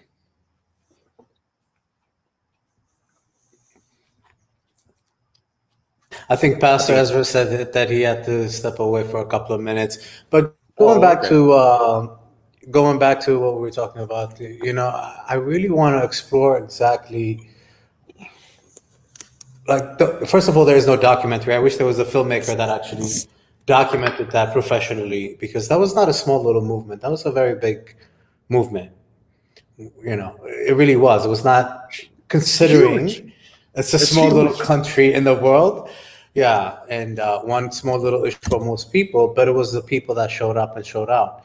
I would love to know a little bit more. I think it was I wish it was documented, but it's already happened now. Of course, we have the raw videos or whatever. But hopefully they do some kind of a real smart documentary talking to the organizers from all the different cities, not just the main ones, but this was a very decentralized, amazing protest. I mean, it wasn't just a movement, it was a protest against the fact that the United States was basically telling a party or a military, whatever you want to call, and I don't want to get too much into the politics of everything, but basically to take over the city and overthrow the government of Ethiopia. I mean, that's what was happening, right? So I would love to know how, in a very short period of time, where you could just over 2-3 weeks manage to get people engaged and not only engaged, but actually show up and show out on the streets in France and Italy and London, and not just London, all over England and Great Britain, whatever you want to call it. Of course, the United States, Canada, Asian countries. I mean, how did that work? I mean, that kind of that means that there's already this. Obviously, when it comes to protecting Africa, so it wasn't just Ethiopia. I think for us it was bigger than that. Obviously, it was about what was going on in Ethiopia. But I really want to understand, because that means that already exists, right, in a positive, good way. And so, how can we continue to make sure that not only people are engaged and not continue to be engaged. But how they manage to do that's not an easy. Like I said, it's not an easy thing to do. The most recent No, thing that I and saw after that I was tell you when honestly, Trump won. yeah, I Yeah. don't want to put it under, but this gonna be really like the Ottawa War. Okay, we were at war, and we stood up together, and the world stood up with us. With the world stood for one Ethiopia. That movement is scary. Now she's getting more popular because we stood against the oppressor, against the emperor, and the world watched. And like you said, we want to see the beginning of that seed and how it got to this level. And I mean, this is not linear. You know what I mean? There's no linear part of it. It's just every branch of that tree just went exploding. You know what I mean? It's just like a tree that just grew overnight and have all these branches. You know, but the the main thing is such collaboration. Can you imagine as a whole Africa and have the same movement? I mean, it's just that's why things are gonna squash. But if you squash it at the same time, look at what happened to Niger. Look at what happened to Guinea. Look at what happened to in the West Africa already. Things that are changing so quick, and that's a birth of change. That's what I call it. For this century, that's the birth of change. When the normal movement came in, it was the birth for change. That's how I look at it.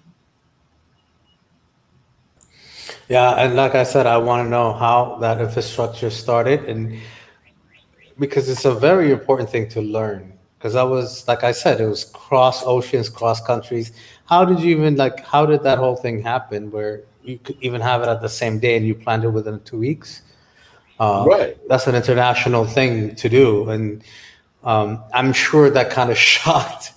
Um, don't forget, like You every know, military and in you every know, country is watching what's happening. They watched what was Jonathan, happening. When you're in front of the Jonathan, White House every Sunday protesting, every that's Sunday, that's the thing. every It's not Sunday. Yeah, one that's time. scary. It's not one Yeah. time. So it's scary. And it wasn't just there. And then they saw it. Persistence. You see, Yeah. persistence. That's what Ethiopia is independent. Where we have a common enemy, a common ground. Nobody defeats us.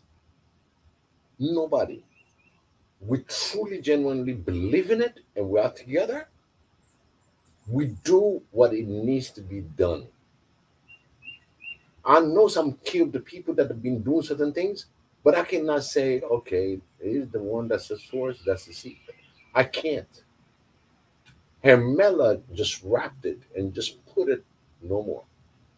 And she did a great job wrapping it into these two words, no more. And that really is like a brush fire after that, we had a lot of no more issues, and they came out of the street. And in fact, at that time, that was Ethiopia coming out. And then we have Sudanese that joined the movement. Of course, Eritrea and Ethiopia at the same time. But the Sudanese was coming, and he just they showed their support. So imagine the next one comes as a flow of all Africans throughout the diaspora, throughout the world. What we need for change. You cannot keep Yeah. Africa castrated. You cannot put Africa in chain with all the loans, with all this stuff. Yeah, we had some corrupt leaders, but guess what? You took advantage of our corrupt leaders, and now it's how to turn it back around. My children, my grandchildren didn't sign for this. You corrupted them. Yeah, I think the current leaders, even the ones that we probably think are probably thinking the right idea or whatever, what they face is generational, internal issues that I'm still trying to figure out how that's possible to untangle, not just in almost in every African country. I know we keep talking about tribalism and all of that. I mean, where is the common denominator, right? And I think the bottom line is the fact that we are all black. I think we can start with that. That means we're Africans, right? That's really the common denominator. And then it's building it up from there. And Food, as much as, food, as much as, Jonathan, yeah, I know you Jonathan. said that. Let's just feed If we everybody can first, make sure if everybody's we got can, food on the table. Yeah. right? If we got food taken care of, independent from anything else, we're good. Africa knows how to sacrifice. Africa slept without lunch, without dinner, without breakfast. And following day, maybe one bread. Africa did that. Now our mind should think as an Africans. How many African brothers and sisters are starving because of food security, dependence of others? Yeah, I No mean, we plan. have countries that are a complete desert and they are food secure. Um, I can name quite a lot that it's a 1 hour flight from from Addis Ababa, 2 hour flight from us, Saudi Arabia, even Israel to a certain extent. These are not countries that really produce a lot of food, but they are food secure, whether they're importing or internally or whatever they're doing. And don't forget, like Israel has a lot of its food dependencies actually importing from neighboring countries like Egypt, for example. Anyway, But she's selling so water. yeah, She's selling 50,000 gallon, we're what is gonna be that? selling them a lot of things, Fifty including thousand electricity million of soon. gallon water to Jordan. There's a great pipe Say, that goes from the deltas all the way to Israel, a pipe. So whatever that's left over from the yeah, I mean, we now, can all agree that Africa as a continent can feed itself. It's a known fact. Everybody knows that. Even Europe will tell. Even UN will tell you. These are organizations. The question is, why is it not, right? And it's that big question mark. And that's kind of what I think the youth need to start asking their leaders. And if they're not doing it, then they need to find the solution, right? I don't want to hear anymore about what happened in the past, what is being done. It's like, what are we doing about it now? And I think we you're not talked done. about this in January at Biggie. Mhm. We said this is not, Yeah. this is a year of action. It's a year of being bluntly honest. And what was the third one? I'm sure there was a third one. But those two things are very important. And to me, I'm arguing with people in Ethiopia. You need to stop selling off your land so some other company can come, farm seed oil that has nothing to do with food so they can export it out because you need foreign currency. That is not going to feed your people. That is not No, that's sustainable. not. No, that's Yeah. not. So these are the That's not. arguments that we have to have with our leaders. We have to confront them in a peaceful, decent, nice way. And that's why I said to you, like the summit that they had, and somebody was talking about agriculture, by the way, at that. And I don't think it was a very young person, but it was talking about it. But at the end of the day, unless you start questioning them, and I know it's a very difficult question, and there is no perfect solution, but But Mika said one thing: you got to work with them. That's what he you said. kind of have to. They're the ones in power. They will Right. not be there for long. Right. But this is what Professor Ezra said earlier. I don't think not Professor, I'm sorry, Pastor Ezra said earlier. Mhm. Most of those leaders that we talk about today and think of as, the great leaders, right? Somebody like any of the original African Union, they were, when they first started doing what they were doing, they were in their 20s. They were the age of what we consider youth today. Right. So they have to step up and they have to be listened to. They're not revolutionaries. They're that I wouldn't call them that. We're not in that kind of space anymore. But they have to question because the population of the Africa itself is obviously youth. We know that, but they're the ones gonna have to take the burden of the debt that they're taking from other countries. They're the ones that are gonna have to take the contracts that they're signing with these companies for 100 years or whatever to farm whatever they want. They're the ones that have to take in everything. I'm talking about the ones some of the people that were speaking, they're in their early 20s. Mika's like a senior in there. Yeah. So that is where the change is going to happen. It's not going to happen, but you have to bring it to them. You cannot just talk about it behind. We need to demand a seat at the African Union where the leaders listen to us. At least if it's not one voice, through whenever they have the AU conference, there is no reason why these people are sitting there and not listening to the youth. We're the ones that have to burden, not me, but definitely the youth of Africa on the continent that will gonna take up all the craziness. Their voices need to be listened to. It's not just about now.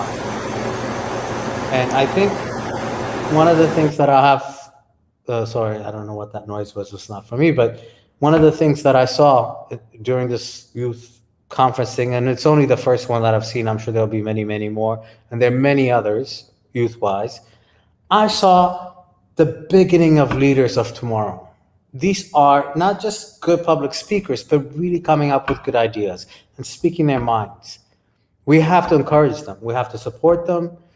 We have to make sure they're talking to each other, not just within their country, regionally, continentally, and sometimes even globally, to be listened to. Right? So I am a definite proponent of that, and I want more of that.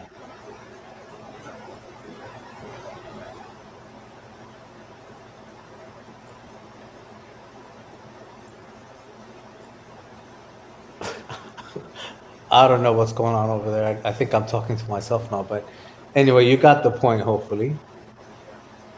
You got the idea, I should say.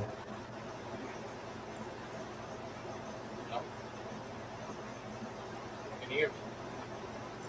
No, all I can hear is your air conditioner. Yeah. AC. You know, one of the things that we agree, right? One Africa, this platform, right? What happened 6 months ago and to where we are right now? Are we moving forward or we're retrograding?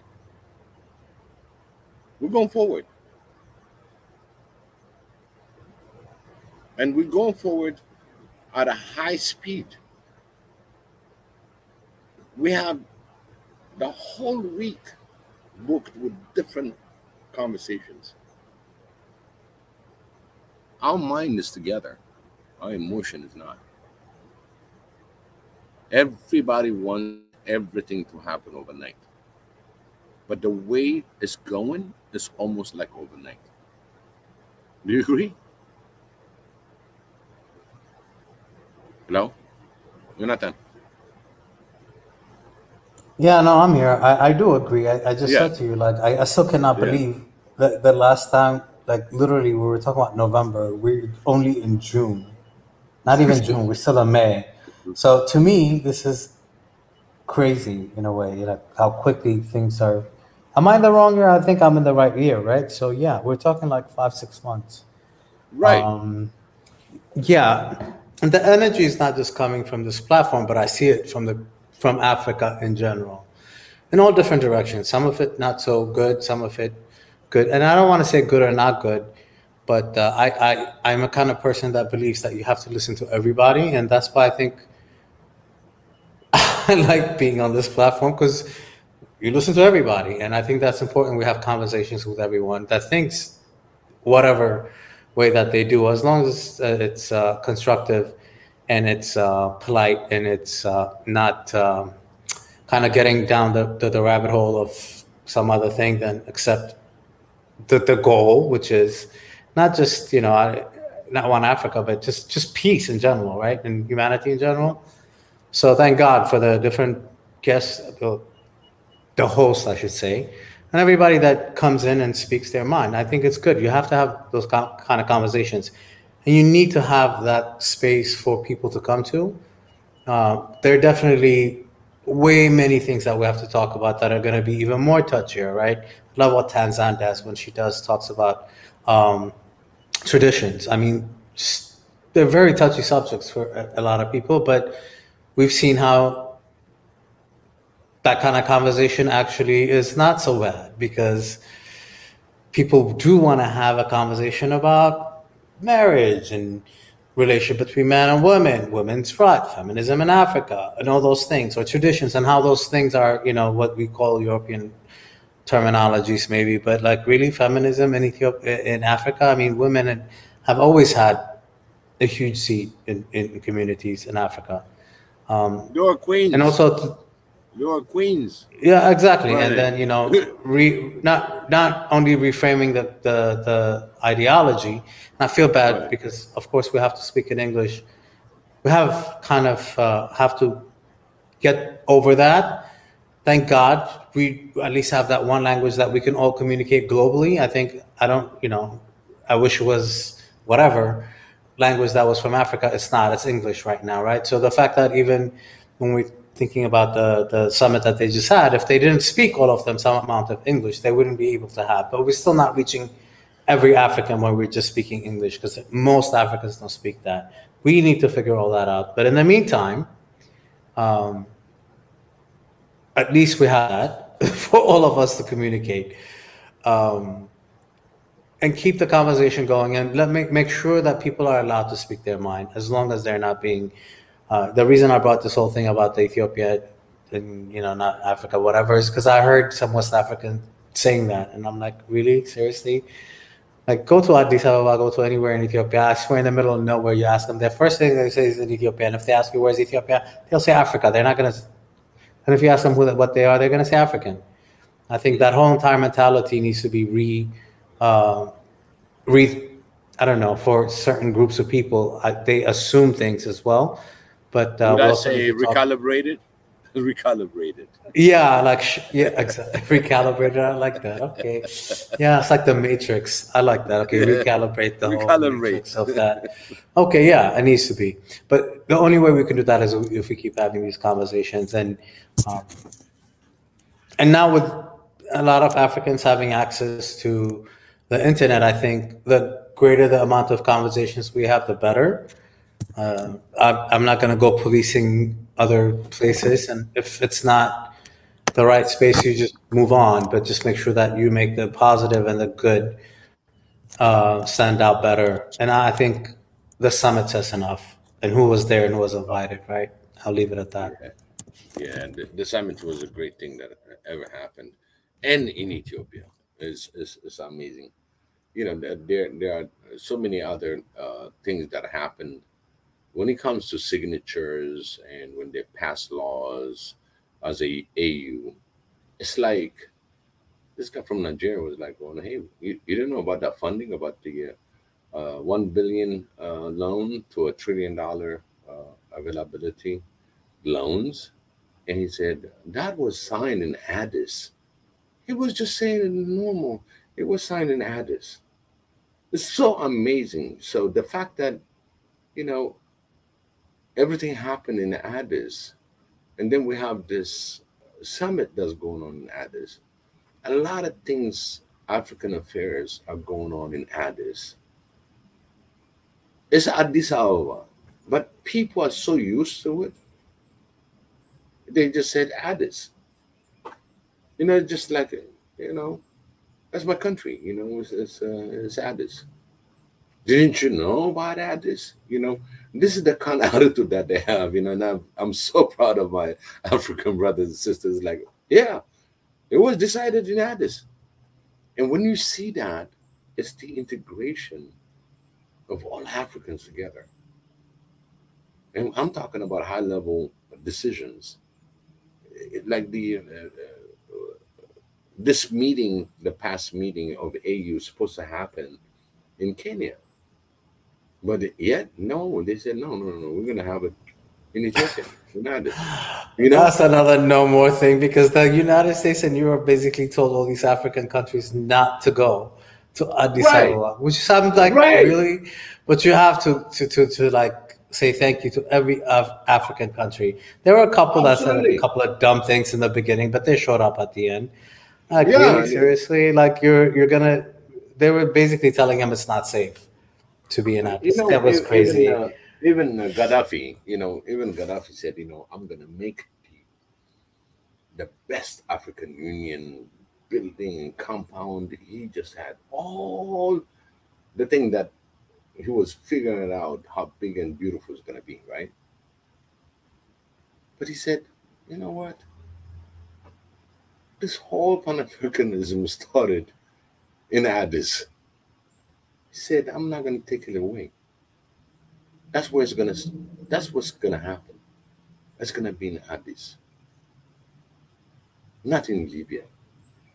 Yeah, but listen, Biggie, I'm a true believer. I think I myself I've done a little bit of traveling, mostly in the east part of Africa, but we need to bridge the communication among all of Africans. I love the fact that, obviously, I mean, the AU is there, whatever, but I think we have to move everything around, meaning like these summits, for example, the next one should be in, I don't know, name a city anywhere but Addis Ababa, right? We have to bridge that even better and stronger, and not everything being so centered as when we're thinking about the AU meeting. It's like the United Nations meets where in New York. I get that. I get all of that.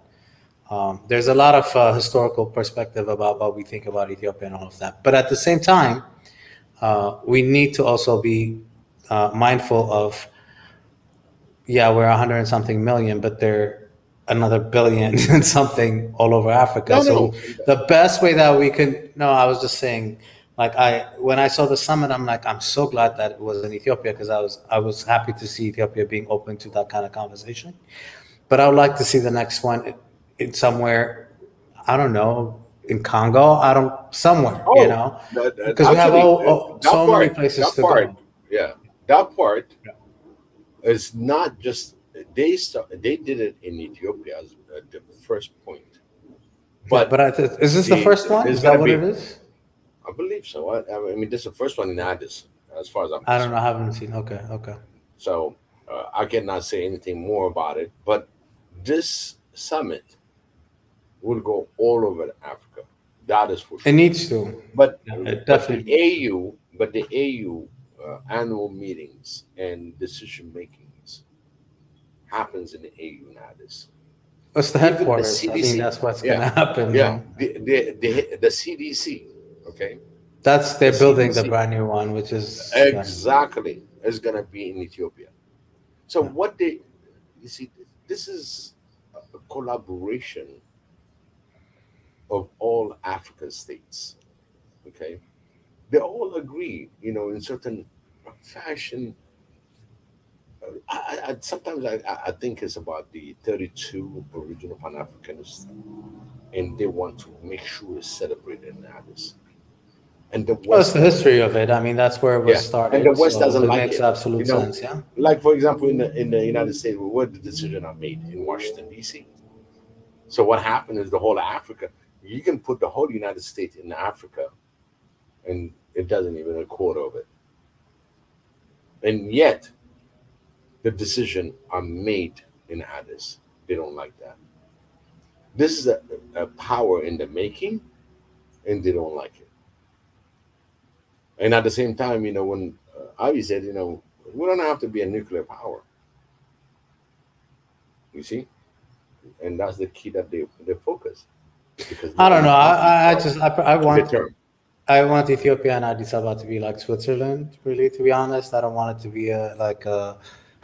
I just want it to be that peaceful, no, minus the banks, right? Where you can stash your your stolen Right, money. but The at way the same Switzerland time, is. Yeah, that's what I think. I hope that by the way, that about the becomes. resolution 538, it might not include Ethiopia and Eritrea. That's another issue. It's something to see. You cannot exclude an African country if you're going to go to United States of Africa. But yet, if you read through it, there's certain stipulations. So, okay, the big You see what I'm elephant in the saying? room, Biggie. Yeah, big elephant question in the room. The The big elephant in the room, big one, right? big So, one the with big big one, ears, right? There are big so ears. many that are like, hell no.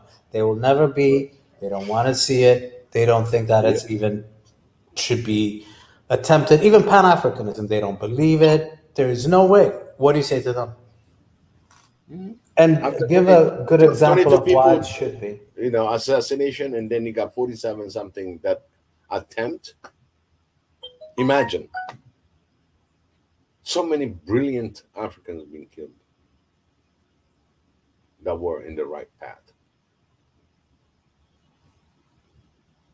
But now things are changing. Things are changing for the better for Africa. And when you look at on the Egypt side, they better start deciding on what they want to do. That's another key questions when it comes to that side of the of Africa. You are African. You are in the soil of Africa, and you have to think as an African. And that is a question to all the North Africa. If the North Africa understand as an African, will accelerate tenfold. There won't be no hiccups. That's how I see it. I really didn't answer my question, but that's okay. I think you were just probably avoiding it, but it's okay. No, no, no, go ahead. Go on to your question. But it's something that I had to say on this. Yeah, Go because that ahead. was not my Go ahead. question. What was your question? No, my question was there is definitely a very loud, same as we might be here talking about Pan Africanism and One Africa and all of that. There is completely the opposite side that says that will never happen. They don't want it to happen. Individual countries let them do their thing, and it's just not feasible. It's just impossible. We can barely get along with each other within our countries. How can you even be talking about this? So they're completely on the other side of it. So if you're on here talking about Pan Africanism and One Africa, whatever, what do you say to that really loud side too? I think rightfully that they have the right to say those things and to feel that way, and they have pretty good. Sometimes when you hear, like I just said, we haven't even figured out our internal thing. How can you even be talking about that, right? Like talking about Eh, even in our lifetime, even our children's lifetime, it would never happen. So why go that way? Just independently um, be strong and do you. You know what? The way I start this answering it, we all know. You know why I said we? Because the whole idea, okay, Pan Africanism is met out. When that started, it was the independence from all the colonial. Okay, they killed it so much, they chopped it so much that Pan Africanism was underground. From above ground, they put it underground.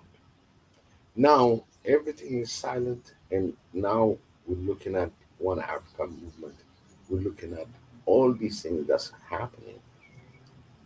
Now suddenly the Pan Africanism is gonna come, and this new generation, actually the generation that comes after that, I'm talking about anything that was born after the 80, okay? They look at the history of Pan Africanism and suddenly just slow down. Again, like I said, they chopped down people that started that movement. Okay, they got chopped down, And every time they chop down, it goes one, two, three notches down. So it becomes literally an underground movement instead of being above ground, because we're talking about Africa.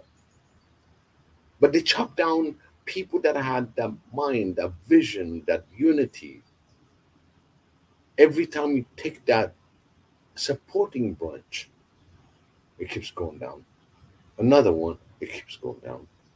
And all that vision that the forefathers put out there, it becomes underground.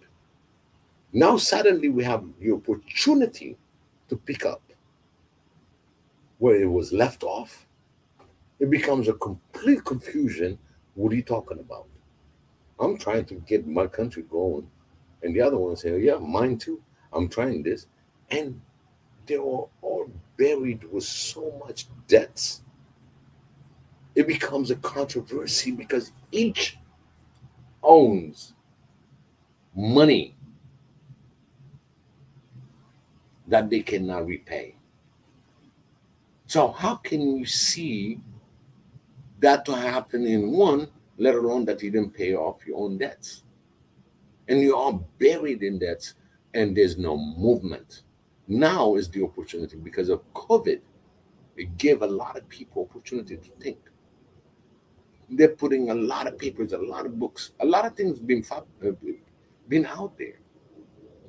So that this one that's coming in the 80s, there's like, what do you mean? I didn't even finish off paying off my debts. And he give me another opportunity to get another credit. And it's like balancing out. I don't think so. It never happens. You see what I mean? Because he cannot even afford it. So when this comes in a question, are we going to be united one day?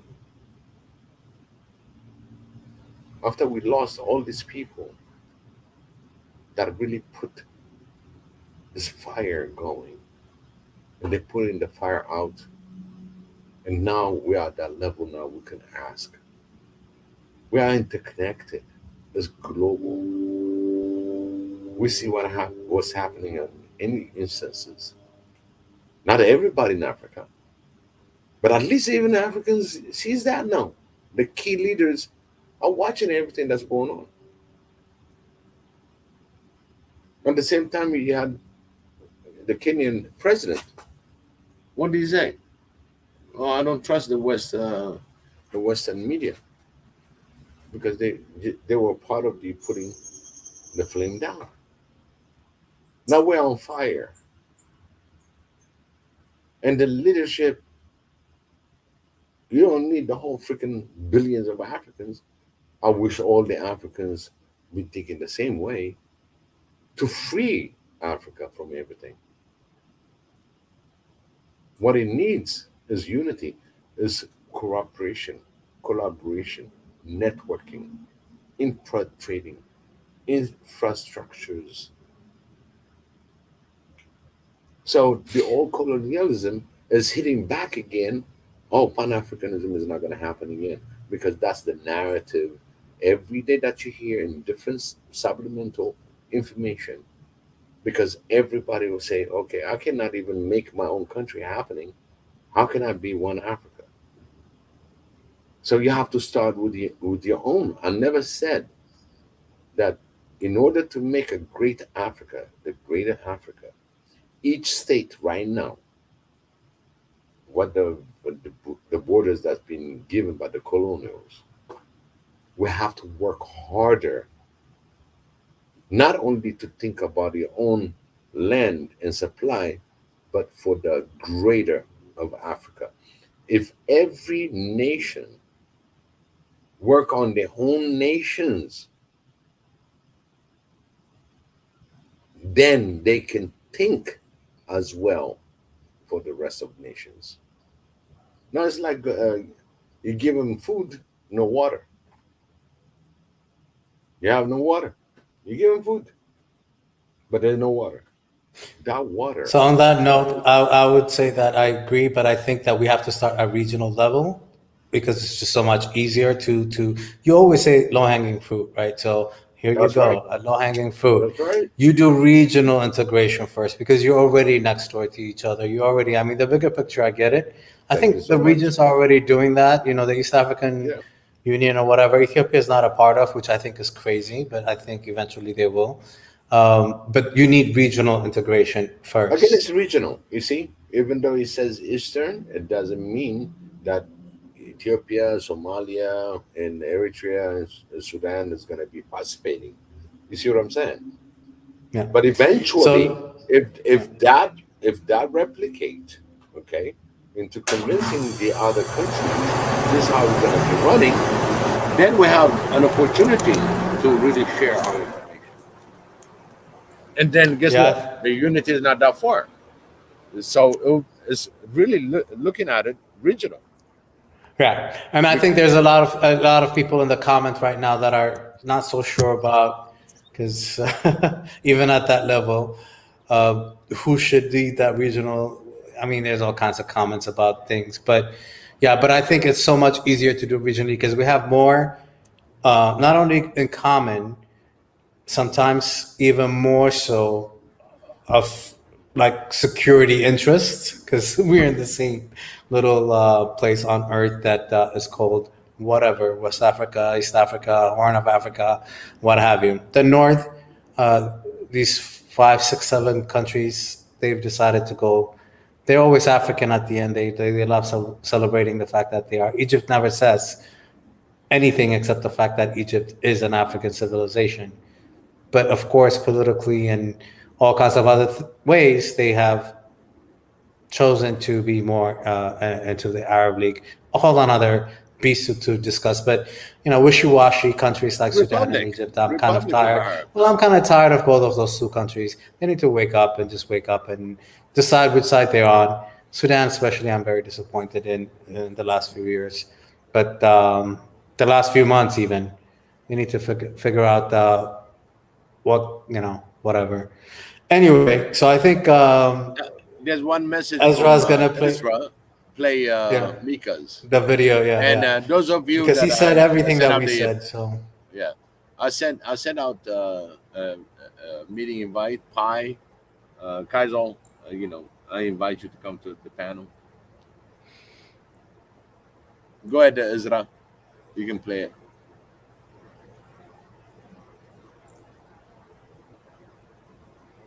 To the second session, we will have with us a very great personality to speak on digitalization and social media to nurture African youth and foster job creation.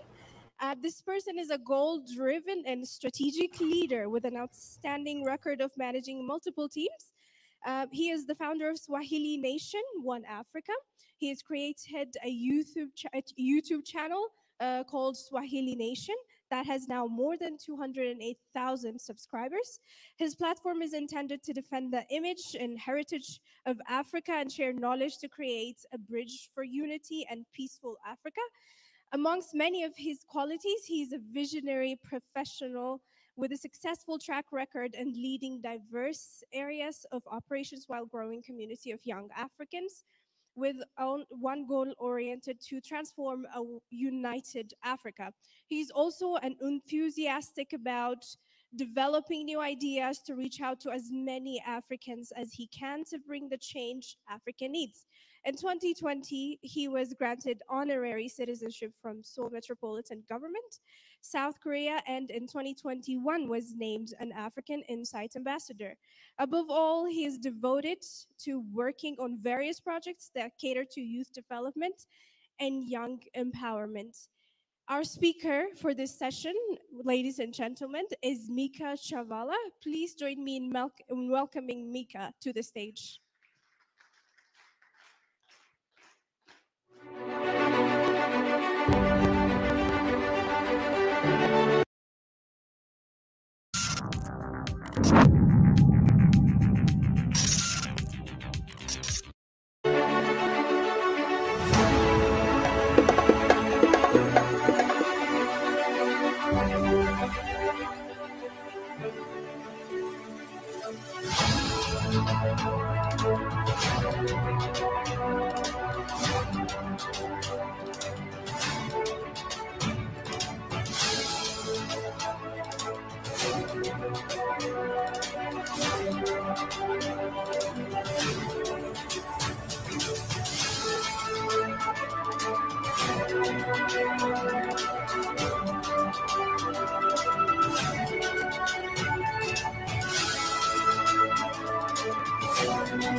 Hey, everybody. Thank you. I really appreciate. It's really good to be here. First of all, I want to thank God for giving me this opportunity to be here. And I want to thank the organization for inviting me to be here and to speak. I think I'm the youngest speaker in this event this year, 2022. So I really want to appreciate. And second, I want to appreciate all of you who came here today to witness this history, because this is where we make history. And this is where we change all the codes. So for the startup, I just want to, I'm sorry, I'll be moving a lot. I don't know if that's okay. For startup, I want to share a little bit about our policy. Our policies into 2022 of Swahili Nation in One Africa. I'm the founder of Swahili Nation in One Africa. And I'm going to talk just a little bit about that, and then I'll jump right to the topic. When we started this year, we told ourselves that this year is going to be the year of action. Right? We're not just going to be talking about things, but it's the time to put on actions. That was the first thing. So if we talk about love, peace, and unity, we want it to happen in action. We don't just want to talk about it, but we want to do it. And the second thing, we told ourselves that in order to see the change that Africa needs, we have to be brutally honest with ourselves. Brutally honest with ourselves, like with Africans, right? Telling each other the truth, even if it's difficult. And also with the world. Tell them brutally honest about Africa. And there's a price to pay, because the world that we are living right now, there's so much lies, and we're living lies. Sometimes, even when you speak the truth, people, they're not interested in the truth. People, they don't pay attention to the truth. They don't want to hear it. But what is truth? What is truth? Is truth, is it what you read from the books? For example, if you want to know about Africa, is it what you read on the book? Things that different people, they write, right? Their opinion about Africa? Or is it something that somebody tells you about yourself, that this is the truth? This is who you are. For me, at least for me, the truth for me is that still small voice inside of me. Like when the whole world is telling you that this is impossible, achieving one Africa in our generation is impossible. We have been struggling for that for like 60 years, and we still don't have unity in Africa. It is impossible. There are still, like, there's still small voice inside of me that tells me that it's possible to achieve that. When the world is telling you that, you know what, you cannot do this. I mean, you're African, you cannot make it, especially outside of Africa, because you're black, you cannot make it. There's still small voice inside of me that is telling me that you can do. That is truth for me. And each one of us, we have that instinct inside of us. Regardless of what the world tells you, regardless of what has been written in the books, because everybody, everything you see is opinion of people. They did their own research, they discovered some stuff, and they wrote it. That means you can find your own truth as well. And it's inside of us, that voice. And if you never heard that voice, then I think you can do whatever you want to do, whether it's meditation, whether it's research, whether it's going to school and find the truth at the end of the day, because the truth will be there. The world we're living in today and the system of this world, it was never created for black people or for Africans. Like, this system, as they were creating it, like Africa, you and me, we were outside of the picture. And I'm going to be very brutally honest with you guys today. And I know that is dangerous, but it's okay. We need to be truthful to ourselves in order to see change. We cannot see change if we are not truth with ourselves. So it's the time to speak the truth. The system was never created for me and you. You are out of the picture. That's why today, you African, you can go anywhere around the world and still feel like it's not your home, still feel like you're isolated, exploited. You're not belonging there because it's not your system. Our ancestors, when they were taken a long time ago during slavery and brought there, they were brought there not to have a good life. No, they were brought there to work for white men, to develop them. Today, you have a lot of countries out there that are developed because of the blood, sweat, and tears of a black man. That's how it was created. So it's true, today we're fighting for the rights outside of Africa, but I'm afraid that we might not be able to see that. And I'm being optimistic when I say this, because unless that system change, we cannot see that change, because it was never created for you at the first place. But sadly, not only outside of Africa, when you come inside of Africa, we are still struggling with the same system.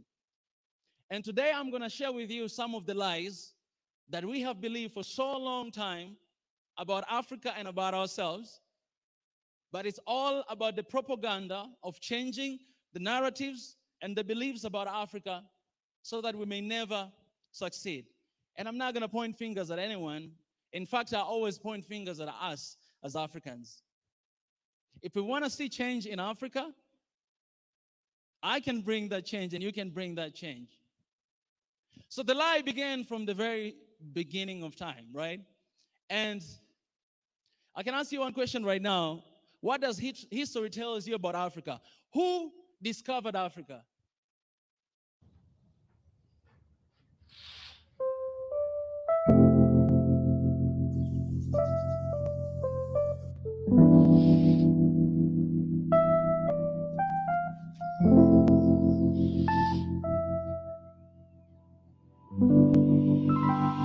Whenever you need me, I'll be there.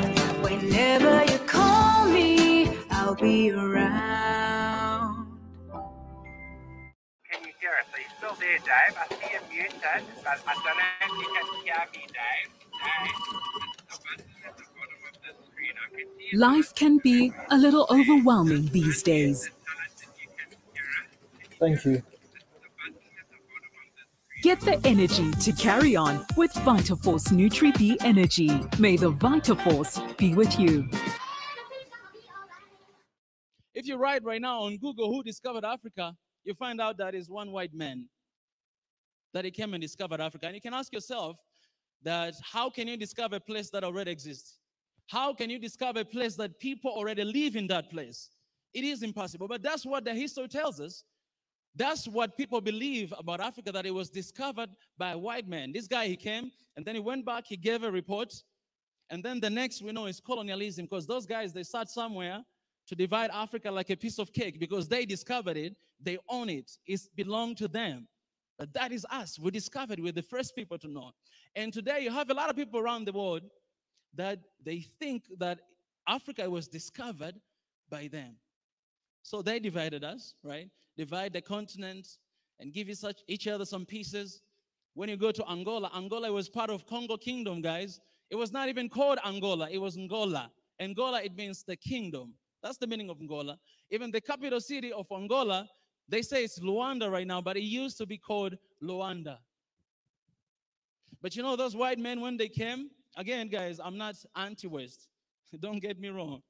But again, when those colonizers came, what they did, this is what they say. They say, if you read in the history, they'll tell you that they were not able to pronounce Angola. It is impossible. Like, you are smart, you study, you're civilized, that's how you see yourself, and you cannot pronounce the word Angola. So it changed to Angola. Luanda, it changed to Luanda. And so many other different places. If you type right now on Google, who discovered, the first person to discover Victoria Falls is a white man. And he named that place after the name of Queen Victoria. But let me say, because I had to Google something here before I got here. They say that David Livingstone, he's the one who discovered Victoria Falls. But the people of Batonga, they used to name that place Mosi Oatunya, the smoke that thunders. That's the original name of Victoria Falls. But today, everybody will say, we call it Victoria Falls. And we say that David Livingstone discovered that. And we still praise the name of the Queen Victoria. The same thing to the Lake Victoria. We call it Lake Victoria. But that lake, it had its original name the way before that guy came and discovered that. These are lies. Not only that, even the word Africa. Do you know who discovered the word Africa? You know who named our continent? It's a white man. It was not Africa. Since the beginning of time of Africa, who discovered Africa, the name of Africa, Victoria Falls, Victoria Lake, and so many different places, the name of the countries. I told you that the Congo kingdom was bigger kingdom all the way to Angola. Let me call Angola. All the way to Angola, and then they divided it. People, like right now, if you see African map, there is part of Angola is inside Congo. Do you know that? Like there's Congo. I wish I can show you guys the map. Like, but there's Congo here, and there's Angola here, and there's another part of Angola inside Congo. Like in order to go there, you have to go inside Congo to go Angola. It's inside somewhere there. That's how they divided it for their own interests. And not only that, they used another way to teach different language. So people in Angola, they started to learn how to speak what? Portuguese. And people from Congo, they started to learn how to speak Belgium. Why? They were united, they were strong, but they had to divide them by teaching them different language so that they may not appreciate their culture, they may not be grateful with who they are, they may not embrace their identity and learn another identity. If you want to colonize people and if you want to kill their culture, just teach them your language. Language is everything. And so our people started to speak different language, and because of that, our people were divided. They started to believe that, oh, I am better than you. I speak this language. You're not part of me. They were not done. They didn't stop there. Oh, they took some of our people. They found some people who, like Africans who were like strong like me, handsome like me. They took them and they took them away of the continent. Skillful Africans. These days we call like brain drain, right? They took them away because they wanted to develop themselves. And today, when you look at African, everybody out there think that Africa, they have low IQ. Who is the founder of IQ anyways? Africans, they're poor. Africans, they need support. Africans cannot survive without us being there, because from the first place, we went there, we discovered them, we taught them, we helped them to develop. Today, we're even happy when you look at South Africa, the way it developed, and we are happy about that. That, hey, look at this. But you can see what is going on in South Africa there. The division that is in that country, our brothers and sisters, it's outrageous. So the lies began all the way from the beginning to divide us, to change us, and to change our history. That's why yesterday I asked that question, because how sure you are, everything you know about Africa, you read from the books and internet is true. How sure you are. They didn't stop there. They took the artifact and the books. And the good example is here in Ethiopia. I visited the castle in Gonda. And the tour guide was telling me how, like, there's so many historical books that were taken away from Ethiopia. Historical books that they were written by our ancestors. Those guys, they used to see the future. Today we're talking about Africa. Our forefathers, they started to talk about this 60 years ago. They saw a long time ago. These people, like, they were talking to God. These people were prophets. They were not perfect, but they were seeing what is going to happen next. They had those eyes, and they wrote everything on the books, but those books were taken away from us to detach us from our history, from our roots, and from our identity. Today, Africans, we are struggling with identity. We're struggling with division. We look at each other differently because of our tribes, because of our color, because of our nationality, because of our languages, and we're still struggling with that. We don't think we are one people. We don't think we are one family because of someone else who had its own interests to divide and to conquer Africa, and it's still happening today. We ask ourselves every single day, why Africa is poor? Africa is poor because we don't have our identity anymore, because somebody else named our identity. And the big person to blame there is us Africans, who allowed that to happen back then and who are still allowing it to happen even today. We still believe it and we still allow it to happen today. And we're here where we are.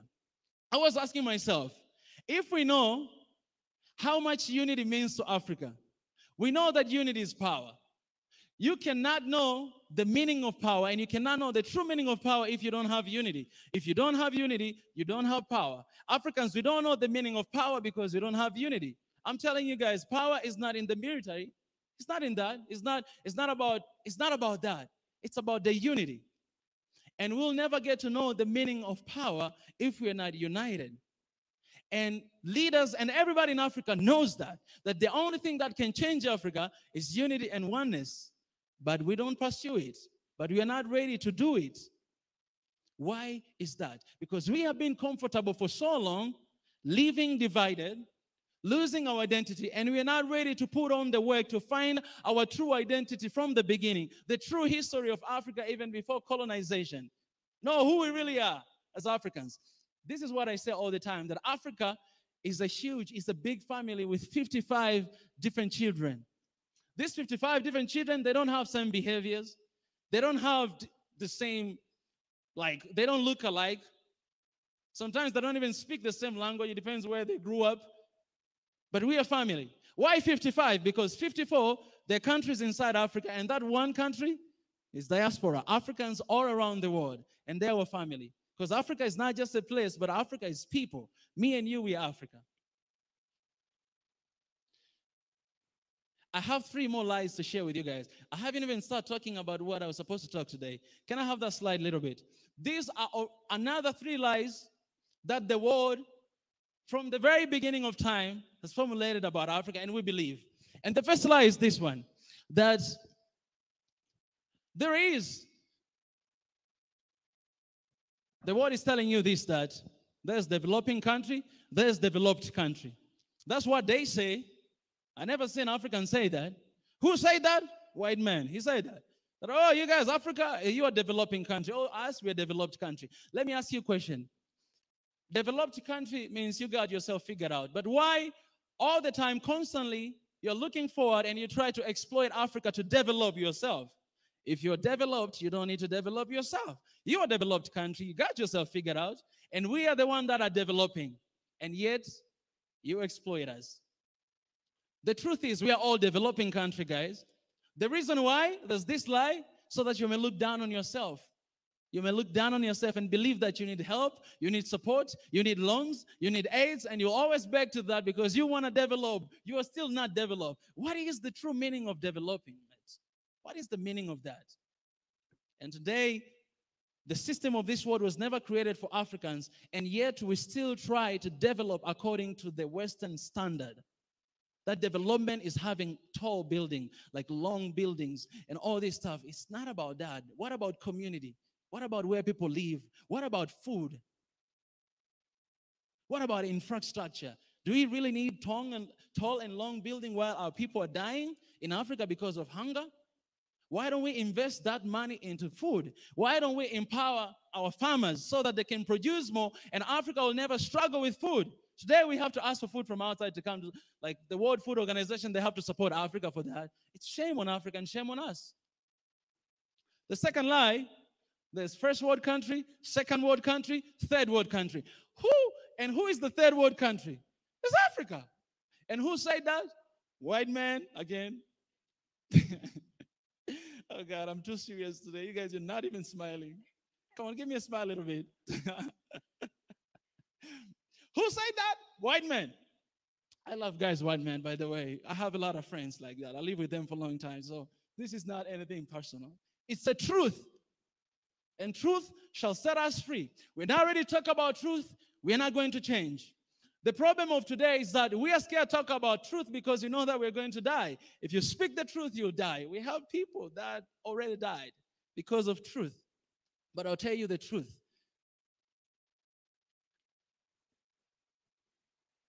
It's not worth living for. And the lies. I would rather die because of truth. Because truth set people free. And yesterday I might be gone and people will never remember my name, but will remember what I said. Because always the message is more important than a messenger. That's why we have people that have always been talking about this. Now they're gone. Thomas Sankara is gone. Gaddafi was not a perfect leader, but he's gone. And you all know why he was killed. You all know. You can Google and see. The articles written by Time Magazine, by all this stuff. It's truth right there. Because of truth, because what they stood for. But today we're still fighting for that. Because, man, no one can cover the truth. Africa is a continent that can sustain itself without depending anyone, without relying on anyone for 100, even 1,000 years, because Africa is the only continent that has everything. Like, name it, everything we have it in Africa. Is the richest continent in the world. Another lie, guys, I forget. Even the world map you see, it's lie. Like Africa, you see, it's small, right? But Africa, if you look at the mathematics, Africa, it should be bigger than Russia, than Europe, like it should be bigger than the way you see that, like Russia and Europe and Asia. Like Africa is bigger than that. But in the map, you see Africa is small. It's like this. It's also psychological lie. Guys, you can Google. Check it out. The size of Africa on the map. So it's like Africans, we need to create our own map now. The map that we'll use, we teach our people. Because our kids, they always look at the African map and like, oh, our continent is small. No, Africa is big. And we have everything. That's why every single country, continent, they're coming to Africa to exploit Africa. Just a single country in Africa, Djibouti. Do you know how many military bases are in Djibouti? 8 different military bases. Why are they there in Djibouti? What are they doing there? What is happening there? We might never know. We will never get to know it because he can never enter those military bases to see what is happening. That's a single country. In Africa, all the countries are coming to Africa to look for opportunities. And yet they're coming to tell you that we're here to develop you. Another lie. Please don't tell me that my time is gone because I haven't even started yet. You got 5 minutes? I'm sorry, Mika. It cannot be 5 minutes, guys. Wow. That was really inspiring, but you have 5 minutes left. 5 minutes, guys. I haven't even started talking about the topic. All right. The last lie, they say world is supporting Africa. It's false. Okay, this one, third world countries, whatever, it's lie. We have only one world, and that is Earth we're living in. Maybe later on, if you go to Mars, that will have 2 worlds. But we are living in the same world. All of us, all human beings are the same. We are special in different ways, but we are the same. All right? What is supporting Africa is not truth. The truth is Africa is sustaining the world. The meaning of the word sustain is strengthen physically and mentally. That's the meaning of sustain. And that's true. Because today, we have a lot of Africans outside of Africa, brain drain. They work for international organizations. They develop other countries. They do that. And it's strategic.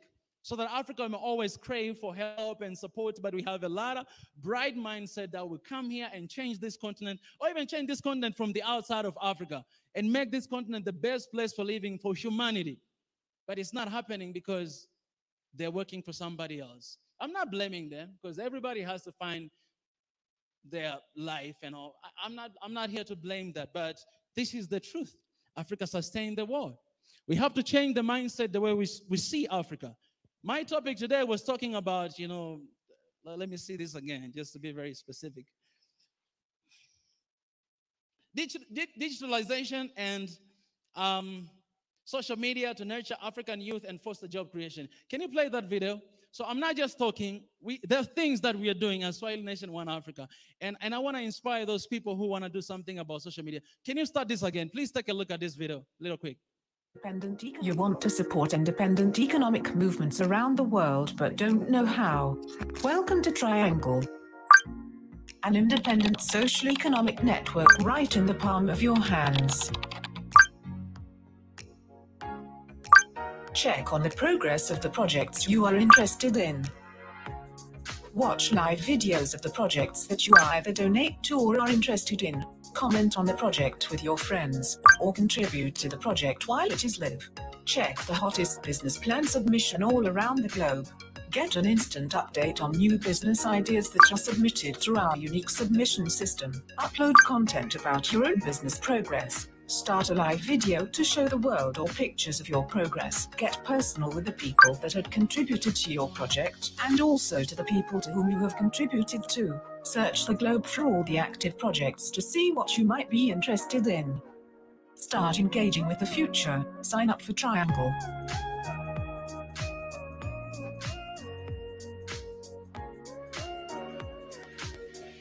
One of our brother in our community, Swahili Nation One Africa, his name is Rich. He is actually an African that was born in Caribbean and is there, but he knows himself as an African. He came up with this amazing idea to create this social platform that is actually going to bring change to Africa. Because we cannot be free until we're in charge and we are in control of our own narratives, of our own medias, of our own economy. The reason why we're still poor because our economy is controlled by the Westerners. You can never be free if your economy is controlled. The reason why the media never talks positivity about Africa because it's not African media. They have their own agenda. Just like I told you, all these lies about Africa, they have their own agenda. They will never talk positivity about Africa. So until we own our own media, speak the truth, share our own truth. That's why we have Swahili Nation YouTube channel. We have this project that is working. It's costing a lot of money and nobody funds it. Like we take money from the pockets. Nobody funds it. Swahili Nation One Africa, nobody's funding even a single dollar. Nobody but us people. Because at the end of the day, usually people, they start with this movement and then they, like some rich men just come and buy it and then start working for somebody else. But whatever the case, we want to transform and change Africa. And we cannot change Africa if we do not change. Yes, we're talking about the biggest problem we have in Africa is unemployment. But I want you to change that word problem to opportunity. For me, I don't see anything as a problem. It's an opportunity. Unemployment is an opportunity for you to discover, for you to do something to create jobs in Africa. Because in the age today, it's not about sitting and waiting for government to employ you, but you stepping outside, see the problem. One of my friends once said, you have to fall in love with the problem, because once you fall in love with the problem, you do research, you search about it, and you try to do something about it. And eventually you bring that change that Africa needs. So we can create that. We can do that. And as youth, me and you, we have to use our social media positively, because this is the reason. The image of Africa on the media is negative. And the positive message we share on the media, guys, is not just about showing the good image of Africa, but we are saving people's life. We're in the business of saving people's life. Every single day, a lot of Africans are dying because of these lies we are talking about, because of exploitation we are talking about, because of the choices we are making. Everybody who is in this room and those who are watching, I want to challenge you guys to use your social media positively, to raise your voice, to speak the truth. And again, what is truth? There is still a small voice inside of you telling something.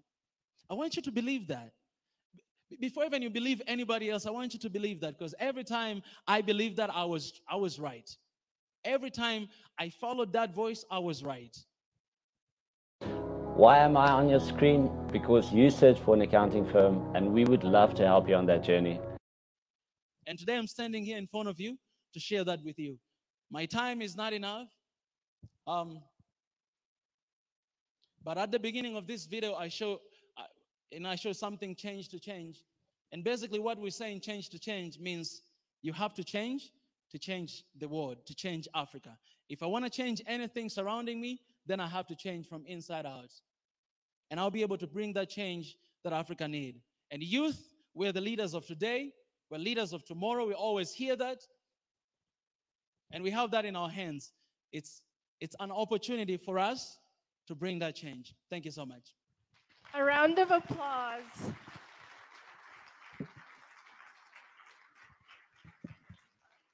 A round of applause again. That was really good. Thank you so much, Mika. I can just feel the energy in the room. Thank you so much, Mika. That was extremely insightful and very inspiring. I have gained a lot of information. I'm sure you have as well. Due to time constraints, we will only be taking one question, which we will frame it within 5 minutes. So I will take the first hand raised over there. If ushers could deliver the mic over there, please. All right, thank you, MC.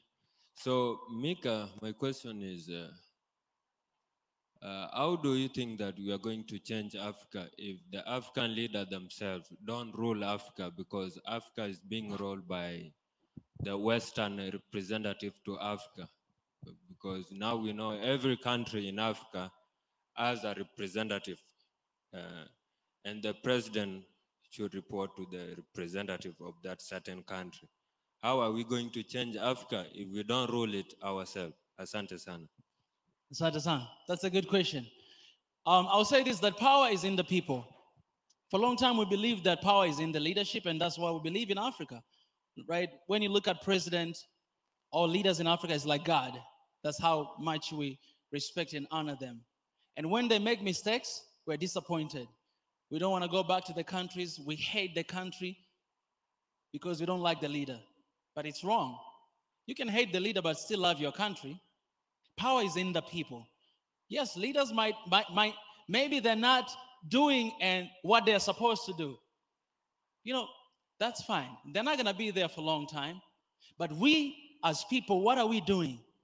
Because there are people who are doing amazing work outside the street. There are people that have organizations, people that have schools, they build some schools. People that we're working with in Swahili Nation, One Africa, they have an amazing projects going on. There are one family, I'll be talking to them maybe next Monday. They're Ethiopians, but you know what they do? They came all the way here and saving, do something to change society. If it is food, if it is starting orphanage or schools to support kids, building some houses for those homeless people that we see around the street all the time. That's the change you're bringing. Because I'm telling you, the change is not just about the building, but it's about people. When people are happy, people are united, I'm telling you, it's even easier job for leaders to do. If people are coming together united and bring the change that Africa needs, it's no longer belong to the leaders. You know, leaders, we send them there for them to work for us. But in Africa, when leader do something good, we clap for them. Oh, you've done, we thank you so much. No, they're supposed to thank us because people are the bosses. We're the one who choose them to be there. And it's the truth. But we're not ready to talk about that. When you become a leader, it's a responsibility to work for the people, not otherwise. And you have to be a servant leader. When you're a leader, it's not a time to wear a suit like the one I wear today. That's why I always wear a black t-shirt, guys. I have more than 15 different black t-shirts I always wear, and some people are criticizing me. Somebody commented yesterday, said, why you always wear gym clothes when you're in an event like this? You should wear official. So today I was like, okay, just for one day I'll wear a suit. But when you become a leader, in fact, those homeless you see on the street, that's how leaders are supposed to look like. Because they're not busy shopping for clothes. They're not busy sleeping. But leaders in Africa, they have belly. And they're like this. No, you're supposed to be thin because you don't sleep. You're taking care of 100 million people. How can you gain weight? And while people are dying. How can you get a time to go on a vacation to United States or Dubai and take a picture that how can you have that time? No, stay in your country, work for your people. You will lose sleep. That's why you see some leaders, when you go to the leadership, you have to come out worse than the time you went in. That's the truth. Leadership is not easy.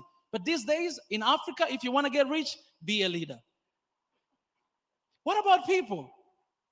So right now, the change, guys, I'm saying is the blame game is done. Let's stop blaming our leaders. They're not doing their part. You know, God is going to judge them at the end of the day because a lot of lives of people died. A lot of people are dying, man. A lot of people dying every single day. Do you know how many people die in Africa every single day? I don't even know because you cannot find that statistic. But so many people die every single day. Even those statistics you see is not true. So we cannot keep looking at them to make change. We have to make that change. We have to speak out. And if they look us up, man, our message will speak for itself. So guys, you just watch me. If you don't see me again, my message today, right now it's live on Swahili Nation One Africa. People will share about it and people will hashtag about it.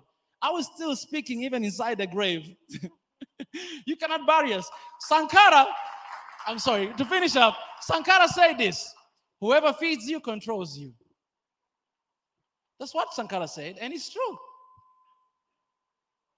It's true. We have to feed ourselves. Even if you sleep without having dinner, it's okay. You're not going to die. For a man, you can spend 5 days without eating anything and you won't die. For ladies, 7 days. That means, ladies, you're stronger than men. That's just the truth. That's why I need a lady in my life. Anyways, but what I'm trying to say is, you're not going to die, but as long as you provide for yourself. Africa, we have to provide for ourselves, and there's nobody knows Africa than people. Because leaders, sometimes they just stay in the palace, in the White House. They don't even know the people. Sometimes, I'm not saying all of them, sometimes, but we know the people. We live with them, and we need to lift them up from the bottom up. And that's what we do in Swahili Nation One Africa. And the movement here, this is what you do, sir. Anyways, I'll stop there. Thank you. Thank you.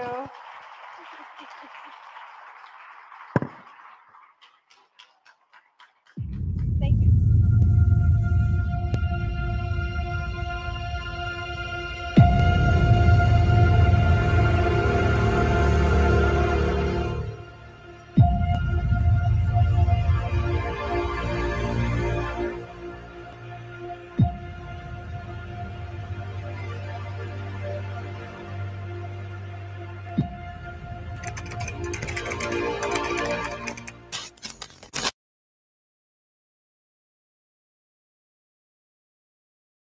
Wow.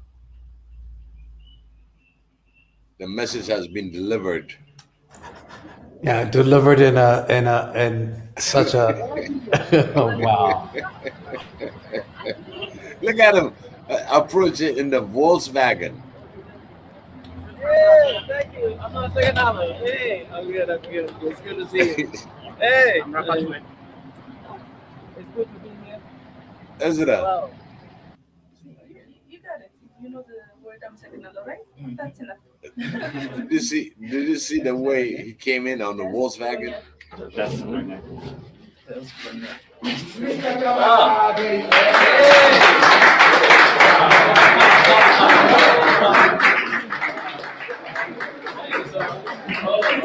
Well, this is from his last trip, his first trip, but what a great. You know, the awesome thing is that our brother Mika has been welcomed everywhere.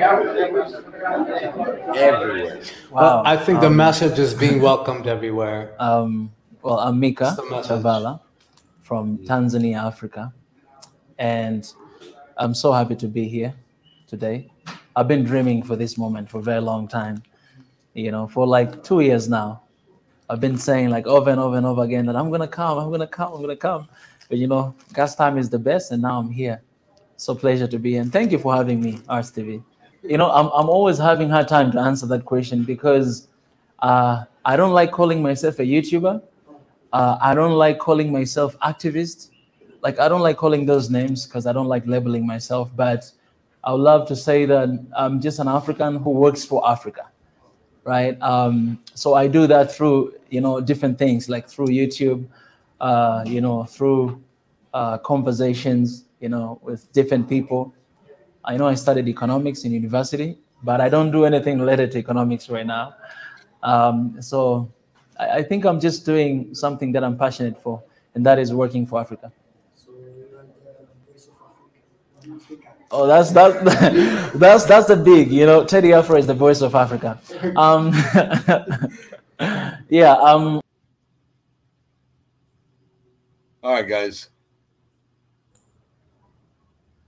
What's up, Biggie? Hey, Pi. Yeah, Pi. Oh, Pi's here? Perfect. Yeah, Pi. Yeah, I'm here. So what do you think? Welcome, Mr. Asian. Well, I'll take that back. I won't say anything. What's up, Pi? An African living in Asia. Put it that way. Yeah. Yeah. What was But your what do you question? think about this speech? I Do think it we was a good represent? speech. Yeah, especially the I particularly like the triangle introduction and his speech about how Africa they should be food independent, because I think and we talked about this last time. Out of the three like major issue, like the security issue, the food issue, and the energy issue, I feel like making Africa food independent would be the one that's least interfered with as far as a big project is. It's kind of like the low hanging fruit of a big project, because the security issue and becoming energy dependent is way more difficult than the food one. Right. Even Russia, I don't know if you know this, but they don't use GMO seeds. They don't use anything that's genetically modified. So being able to get those type of resources into Africa to do food, it would be difficult, but not as difficult as those other projects. But yeah, go ahead, sorry. Yeah, and at the same time, we always talk about the food security, and he's putting it in a nutshell. We got to feed ourselves because the one that feeds you is in control of you. You know what I mean? And Yeah. it's always true. And every time, can you imagine on leadership? Oh, you know what? I'm short in here. Is there any way you can help me? And now they got the whole nation hostage. Whatever that the leadership thought it was a beneficial at the time of need. So these are the things that need to be again, Jonathan, recalibrated. What is the need? I throw that word now. I think we need to recalibrate and rejuvenate the African nation. This is a new light. This is a new hope. This is a new day, and rejuvenating the youth and harnessing it with technology when it has the triangle introduced. And at the same time, remember, triangle, he's trying his best, just like Mika. But again, at the end of the day, it requires the funding because Mika is funding himself as much as he can get, and anything that he get from his YouTube or Patreon or anything, he's using those funds, to fund it. I just one the same thing with Rich. I mean, we need to fund them like crazy just to make sure they focus on their goals, on their time. In fact, I was talking to Rich. I want him to go to Africa and build it from Africa. Nothing wrong to build it anywhere you want to build it, but I think it will be more secured within the African continent because this is a big deal. It is so big that if you look at what the future likes, that any African can tap in to that link and has a job that he wants to create, and he's got the funding, and at the same time he's got other that he's going to be employing when the youth is busy trying to make a difference in his society. So again, Jonathan picked on one thing on the previous conversation is that let's do it from community to regional, and we grow and secure whatever the growth happen, and if it works, it's just a matter of replicating it. And I would say, like McDonald, very simple. In the university, on your business, what you're going to learn is going to be 101 Ray Kroc. Ray Kroc has no store, has nothing but except his milkshake machine. So the way he dealt with McDonald and became part of McDonald is by suggestion. Hey, listen, you launch my milkshake, and I'm going to get the funding to replicate the same model over and over throughout the world. Only in the United States, they got over 7,000 McDonald's, as you all know, maybe more now, because this is an old data that I have. But again, it's how to replicate itself if it is a good model. And one of the good model that I see is the food, and that food has to be replicated. If one has a working model, it should be replicated to the rest of Africa, regardless whether you're in the desert or anything else, because the limited life that lives in there can have the opportunity to have that is installed in their system. So he, for me, Mika did a good uh, representation of what Swahili Nation strive for. It's Swahili Nation One Africa, and we have 200,000, 208,000 actually. And in fact, we were so excited celebrating our 200,000. I don't know, Pi, you were there, right? On the countdown? I don't know if Pi was here, but I definitely was on here. The whole Right. countdown, I that was know. quite It was I amazing, remember you know, that. just to make So the about your number. Wait, there for yeah. what? So For the countdown. You when remember the 200,000 countdown? Oh yeah, I was there. Yeah, okay, you were cool. there, right? Cool. It's Of just course. look at us. The So I just want to say anticipation. quickly about outside of the actual topics itself. For me, honestly, the first thing that I'm so happy about is like this is not a conversation. We are no longer having behind closed doors amongst each other, but it's in the front. We're having it in public, in not just only in public. This is in the public domain. These are not words and conversations that they're having at the summit in closed doors. I think it's a very harsh for some to hear the kind of honest, brutally honest, as you'd say. To me, Yes. more than anything else, I think that is even bigger than the actual issues are important. But to even have them, you have to have them not behind closed doors, but in the public forum. And I think for me, more than anything else, I'm more excited and more proud and more happy about the fact that not only Mika what he said, but even the other ones. If you heard, keeps repeating this, I feel like I'm on a broken record right now. But it's the fact that they were having it in a public space and saying the truth and actually having those discussions, not behind closed doors. And a summit is a summit, but to make it public as well, so everybody can hear it. And it's let's see how long. I think they'll shut it down. They didn't say anything cruel, but that in by itself is such an important first step, to have those kind of conversations in the open and not be wishy-washy about it. I mean, there's so many more conversations to have. We have them here all the time. I think Professor Ezra has some very tough stuff to talk about education in Africa. I mean, all of you guys do when you have your shows, but yeah, to have it in public and this kind of a next level, I think it's the most important thing that you could possibly have, because unless you start having those conversations publicly, so even those that are on the other side hear you saying those things, then we will never get anywhere. So yeah, that's for me, that is the number one thing. But second, I guess, like you all said, the feeding, I think Biggie, you and I have been talking about the food thing, but I mean, there's so many areas that we have to focus on all at the same time. We can, as they say in America, you can, what is it? You can walk and chew gum at the same time. I don't think we have to just concentrate on one thing. There's a lot of areas that we could definitely play a role as just citizens of Africa, right? No matter where we're at.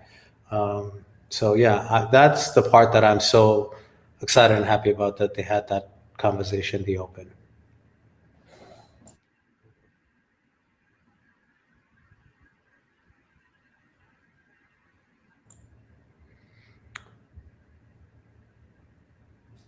Wow.